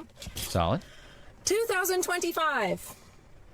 How many of my students are reading on grade level? Wow. That is a huge, wow, I was not expecting that. Okay, this next is an average 5. How many of my students are reading on grade level? Wow. That is a huge, wow, I was not expecting that. Okay, this next is an average of how many of my It was like basically half. students failed my class. Like they are going to have to repeat this. There's no recovering. They failed. This is 2005. So like 1 out of 20? 0.5 student out of all of my students. Oh, 0.5 students. Wow, okay. This is this year. 6? This is this year. Or no, 7? God, I'm stupid. Average, I teach about 100 students on average. This is how many students in each class are not passing. They're going to have to take this class again. Okay, next, the orange represents... So it was 7 out of 10. For the people that don't watch and just listen, shout out to my truck drivers out there, man. Or shout out to anybody that does security. I remember I talked to some of you guys. So that was like her first, or in 2005, it was like half students, or half of 1 student out of 20, and then it was 7 out of 20. In 2005, parent involvement. I always had parents either in my inbox asking about lessons, volunteering for field trips, or anything that we needed for our classroom, volunteering supplies. 2005. 2 out of 20. 2025. Where are the parents that are supposed to be involved in their school? They don't care. Behavior issues. Students in 2005 that I had to like write up on referrals, call home, maybe have parent-teacher conferences for poor behavior. 1 out of 20. Out of a whole classroom, there was always like at least one bad apple, okay? 2025. Put 9 out of 20. your cell phone away. Why are you showing up to my class 15 minutes late? Don't talk to me like that. Don't call them the N-word. You know, if there's anything that being a teacher has taught me, it's analyzing data and trends. And I just don't like the current trends. So that is why you are seeing teachers leaving like in a mass exodus, just in droves, exiting the classroom this year. And everybody wants to blame COVID. That's a small part of it. Most of it has to do with parenting, screen time. You put a cell phone in the hands of a small child and just give them unfettered access to the internet. Do you think they care about what's going on in my class? Do you honestly believe that these... Well, and then also kids, I don't know about you guys have noticed this, but I have nephews, you know, that they're young, and they have the attention span of a cricket. 3 seconds. 3 seconds. You know, we took our nephews out to like a Mr. Gaddy's Pizza or a little like prime time thingy, and it has all the games and stuff like that. And like they'll go up to the game, literally play it for 3 to 5 seconds, be like, what's next? Like, they just can't focus on anything. Their focus is just gone. When I was a kid, I would get hyper focused on things. I would stare, get hyper focused on things, get fixated on it, you know, with like Legos, bro. Chat, put a 1 in the chat if you ever did Legos, man. I was a Legos maniac. I would sit there and play with Legos until my back hurt as an 8-year-old. And if any of you guys know how hard it is for your back to hurt as an 8-year-old, you got to be sitting there for hours. I would sit there for hours and no screens. I wasn't watching TV. I was on Legos, just making Legos, figuring out new shapes, making these things. Kids these days don't. They watch TV and then they have a tablet. They'll watch the tablet, play a game on the tablet, watch the TV. Like, they need constant dopamine hits. It's so sad. It really is sad. These teachers are quitting their job 2 weeks into the school year because they're not getting paid enough, or because the politics that they're dealing with from outside of the classroom is too much to handle. No, that's not the reason. The reason why they're quitting is because these kids are mean, and they're making the classroom a war zone, and they're getting zero support from parents at home and from admin on their campus. This 100% stems from the stuff that they have to deal with day in and day out from 8 a.m. to 3 p.m. inside their classroom. It's the stuff that you have to deal with inside your classroom that makes you burn out and makes you never want to come back. I understand that so many of our kids are dealing with rough lives at home and are dealing with trauma, dealing with mental illness, dealing with learning disabilities. All of those They've been dealing with that forever, though. things make it difficult to thrive in school, and I understand that. But the problem is that all of those things are no reason to treat other human beings like a piece of garbage. Regardless of your opinion of teachers, most teachers that I know wake up every single day excited to teach whatever lesson that they've spent hours planning and creating, and they want to have a meaningful experience with the students in their classroom. They want to have a good day. And I know, speaking for myself, I woke up every day praying that it was going to be a good day, praying that the kids that I had that day were going to be as excited about the content that I was ready to present as much as I was. And most days, that is not what I got met with. On the daily, teachers are getting cussed out, spit on, hit, flipped off. Their equipment is getting broken and stolen.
There are bullies in class that are relentless, not just to their own fellow students, but to the adult in the room. Imagine if you had to deal with that at your job. I'm speaking to non-teachers right now, right? You would not put up with that. You would stay somewhere where you were treated with respect and you knew that you were safe in your work environment. If someone came every single day to your job, bullied you, hit you, cussed you out, rolled their eyes at you, treated you like you were nothing, like you were garbage, you wouldn't want to come back either. You would put in your 2 weeks notice. But for some reason, so many people believe that we signed up for that. Because that's a part of teaching, and that's just how kids are. I made the decision not to return to the classroom this year, and I haven't been in a classroom for months now, and I still have nightmares, trauma nightmares on a weekly. Bro, I have nightmares of missing finals in college. I have nightmares of doing drum corps again. I don't know if any of you guys know about Drum Corps International, but I have nightmares of being in college. Bro, chat, put a 1 in the chat if you've had nightmares of a traumatic experience when you were a kid or a teenager. Bro, it's happened to me. International, but I have nightmares of being in college. Bro, chat, put a 1 in the chat if you've had nightmares of a traumatic experience when you were a kid or a teenager. Bro, it's happened to me. Basis about my former classroom and my former students. And yes, it is a parent and an admin problem just as much as it is a kid problem, because the difference between now and 20 years ago even is that 20 years ago, when you would have a kid cuss you out, hit you, smack other kids, ruin your property, steal things off of your desk, there was going to be somebody on campus that was going to back you up and find a solution. But now that's not the case. Suspensions are down because they want those numbers down. They want to look good. They're not suspending kids for getting in fights and being violent in the classroom anymore. It's just not happening. I remember, dude, back in my day, kids getting in fights, you out of there. In the early 2000s and 2010s, when I started my career, I was assured that if I called a parent to tell them about what was going on in my classroom with their child, they were most definitely going to say, I am so sorry, do what you need to do, I'll talk to them when they get home. Right? That doesn't happen anymore either. It is a parent problem because we're getting met with the same attitudes that we see in the classroom that we're seeing at home from parents. Your doctor or nurse, somebody comes up to your nurse's station and starts yelling and screaming, throwing things, cussing you out, calling you names. What do? You get to call security and call a code violet. As teachers, we can't do that anymore. We try, but then the kid gets sent out of the class, they are given a snack, and then 5 minutes later, they're back in the classroom ready to terrorize somebody else. There's always going to be only one adult in the room and 30 kids. And 30 kids is crazy. Yeah, because back in my day, it was like 20, 25, but 30? And as soon as we put our attention on the one kid who's causing the disturbance and the violence in the class, then everyone is going to turn to us and say, well, why aren't you looking after the other kids? Why aren't you doing your job in teaching these kids? What happens when somebody else starts doing something they're not supposed to do? Unreal. It's a lose-lose situation. So who wants to deal with that at work? Of course, these young teachers who are just now stepping into the profession are done with it after 2 or 3 weeks. They realize that they don't have to deal with that behavior. They don't have to deal with that disrespect. And there's another way that they can make their money. Let me just speak about Houston ISD for a second, because that's where I came from and that's what I advocate for. I know Houston about to be bad. Because I still care very deeply about that school district. Teachers at Houston ISD are not quitting their jobs right now because of the crap they're having to deal with from their superintendent and the fact that libraries are being stripped away from campuses that desperately need them. Again, I would say that most of the teachers that are dealing with those issues are strongly strongly urged from within to stay in those positions, to advocate for change in that situation. Those are not the reasons that they're quitting. It's the kids and the behavior that they are dealing with, because they are not scared of consequences anymore. In fact, if something happens in the classroom, a group of kids is more likely to pull out their phone and start recording it and laughing instead of helping the situation. I know the last thing most people want to hear is a teacher saying that kids are the problem, but what else are we supposed to do? How else are we supposed to tackle this situation? Behavior issues are at an all-time high right now, and nobody wants to admit it, because then that's saying that, oh, those poor little darlings, you know, they're suffering out there in a world that's chaos. What are they supposed to do? You know, you're supposed to love them through it. We are asked to deal with so much abuse on a daily basis, and because they are children, somehow it's okay. And for those Unreal, bro. I feel bad for these teachers. Speaking of teachers, we did a react the other day of the protest, the No Kings protests, which are absolutely hilarious. So this woman right here is shown doing some vile things. Hey! You ever heard of Ozempic, you fat ass? Like, okay, all right. Well, she fafoed in hilarious fashion. So now she has been found out, and I do believe she has been fired. Nathan Hale Elementary School, Lucy Martinez, Big back, big back. an elementary school teacher from Chicago who thought it was funny to mock Charlie Kirk's death, has been fired immediately, and then she immediately deleted her X account. So there is some swift justice in there. And yeah. And so teachers, when I was a kid, I hope everyone had a good recess. It's time for math. Teachers now, whiteness is privilege. Now who's ready to hear about my sexuality? Like, bro, it is crazy. It is crazy how things have changed with what happens in the freaking classroom. Like, look at this. What happened? Old school teachers, new school teachers. Old school teachers, new school teachers. Like the trans flags and all this weird ideology being pumped down these kids. It's awful to me. It's absolutely awful to me that this is what we're seeing now. Teachers are supposed to be where you go and learn. Now it's where you go and get brainwashed. It's really sad. If any of you guys are teachers, man, I feel for you. I really do. Hopefully you teach at a private school, but the one thing I would say is it's never too late to start over at a new career. If you're not happy with something, you're not happy where you're at, you don't feel respected, you don't feel compensated, go try something new. To give you some context to what I did, I was 26 years old when I got out of college because I was stupid and it took me that long, okay? Okay? Gotcha, bitch! I didn't mean to push that one. But it took me a while, okay? I started teaching. About 6 months in, hated it. Said, you know what, I'm gonna get into sales. Got into sales, did it for a decade, and now here we are at YouTube. I changed careers after I was in sales for a decade. I thought I was gonna be a VP of sales, CRO, and I said, you know what, let me try this YouTube stuff. And I started it 2 years ago, and here we are, almost 300,000 subscribers, and I love you guys. I love you guys, man. You changed my life for the better. Now I get to spend time with Loki every single day. I don't give a fuck, Keisha. He's like, just where's the treats, dude? But I hope you guys enjoyed today's episode. Let me know what you guys think about this whole teacher thing. You know, who was your favorite teacher? Let me know in the comments. Mine was my second grade teacher, Miss Walker. Loved her. She was great. But I hope you guys enjoyed today's episode. Don't forget to like, comment, subscribe. It was good to have you guys out, man. Until next time. Peace.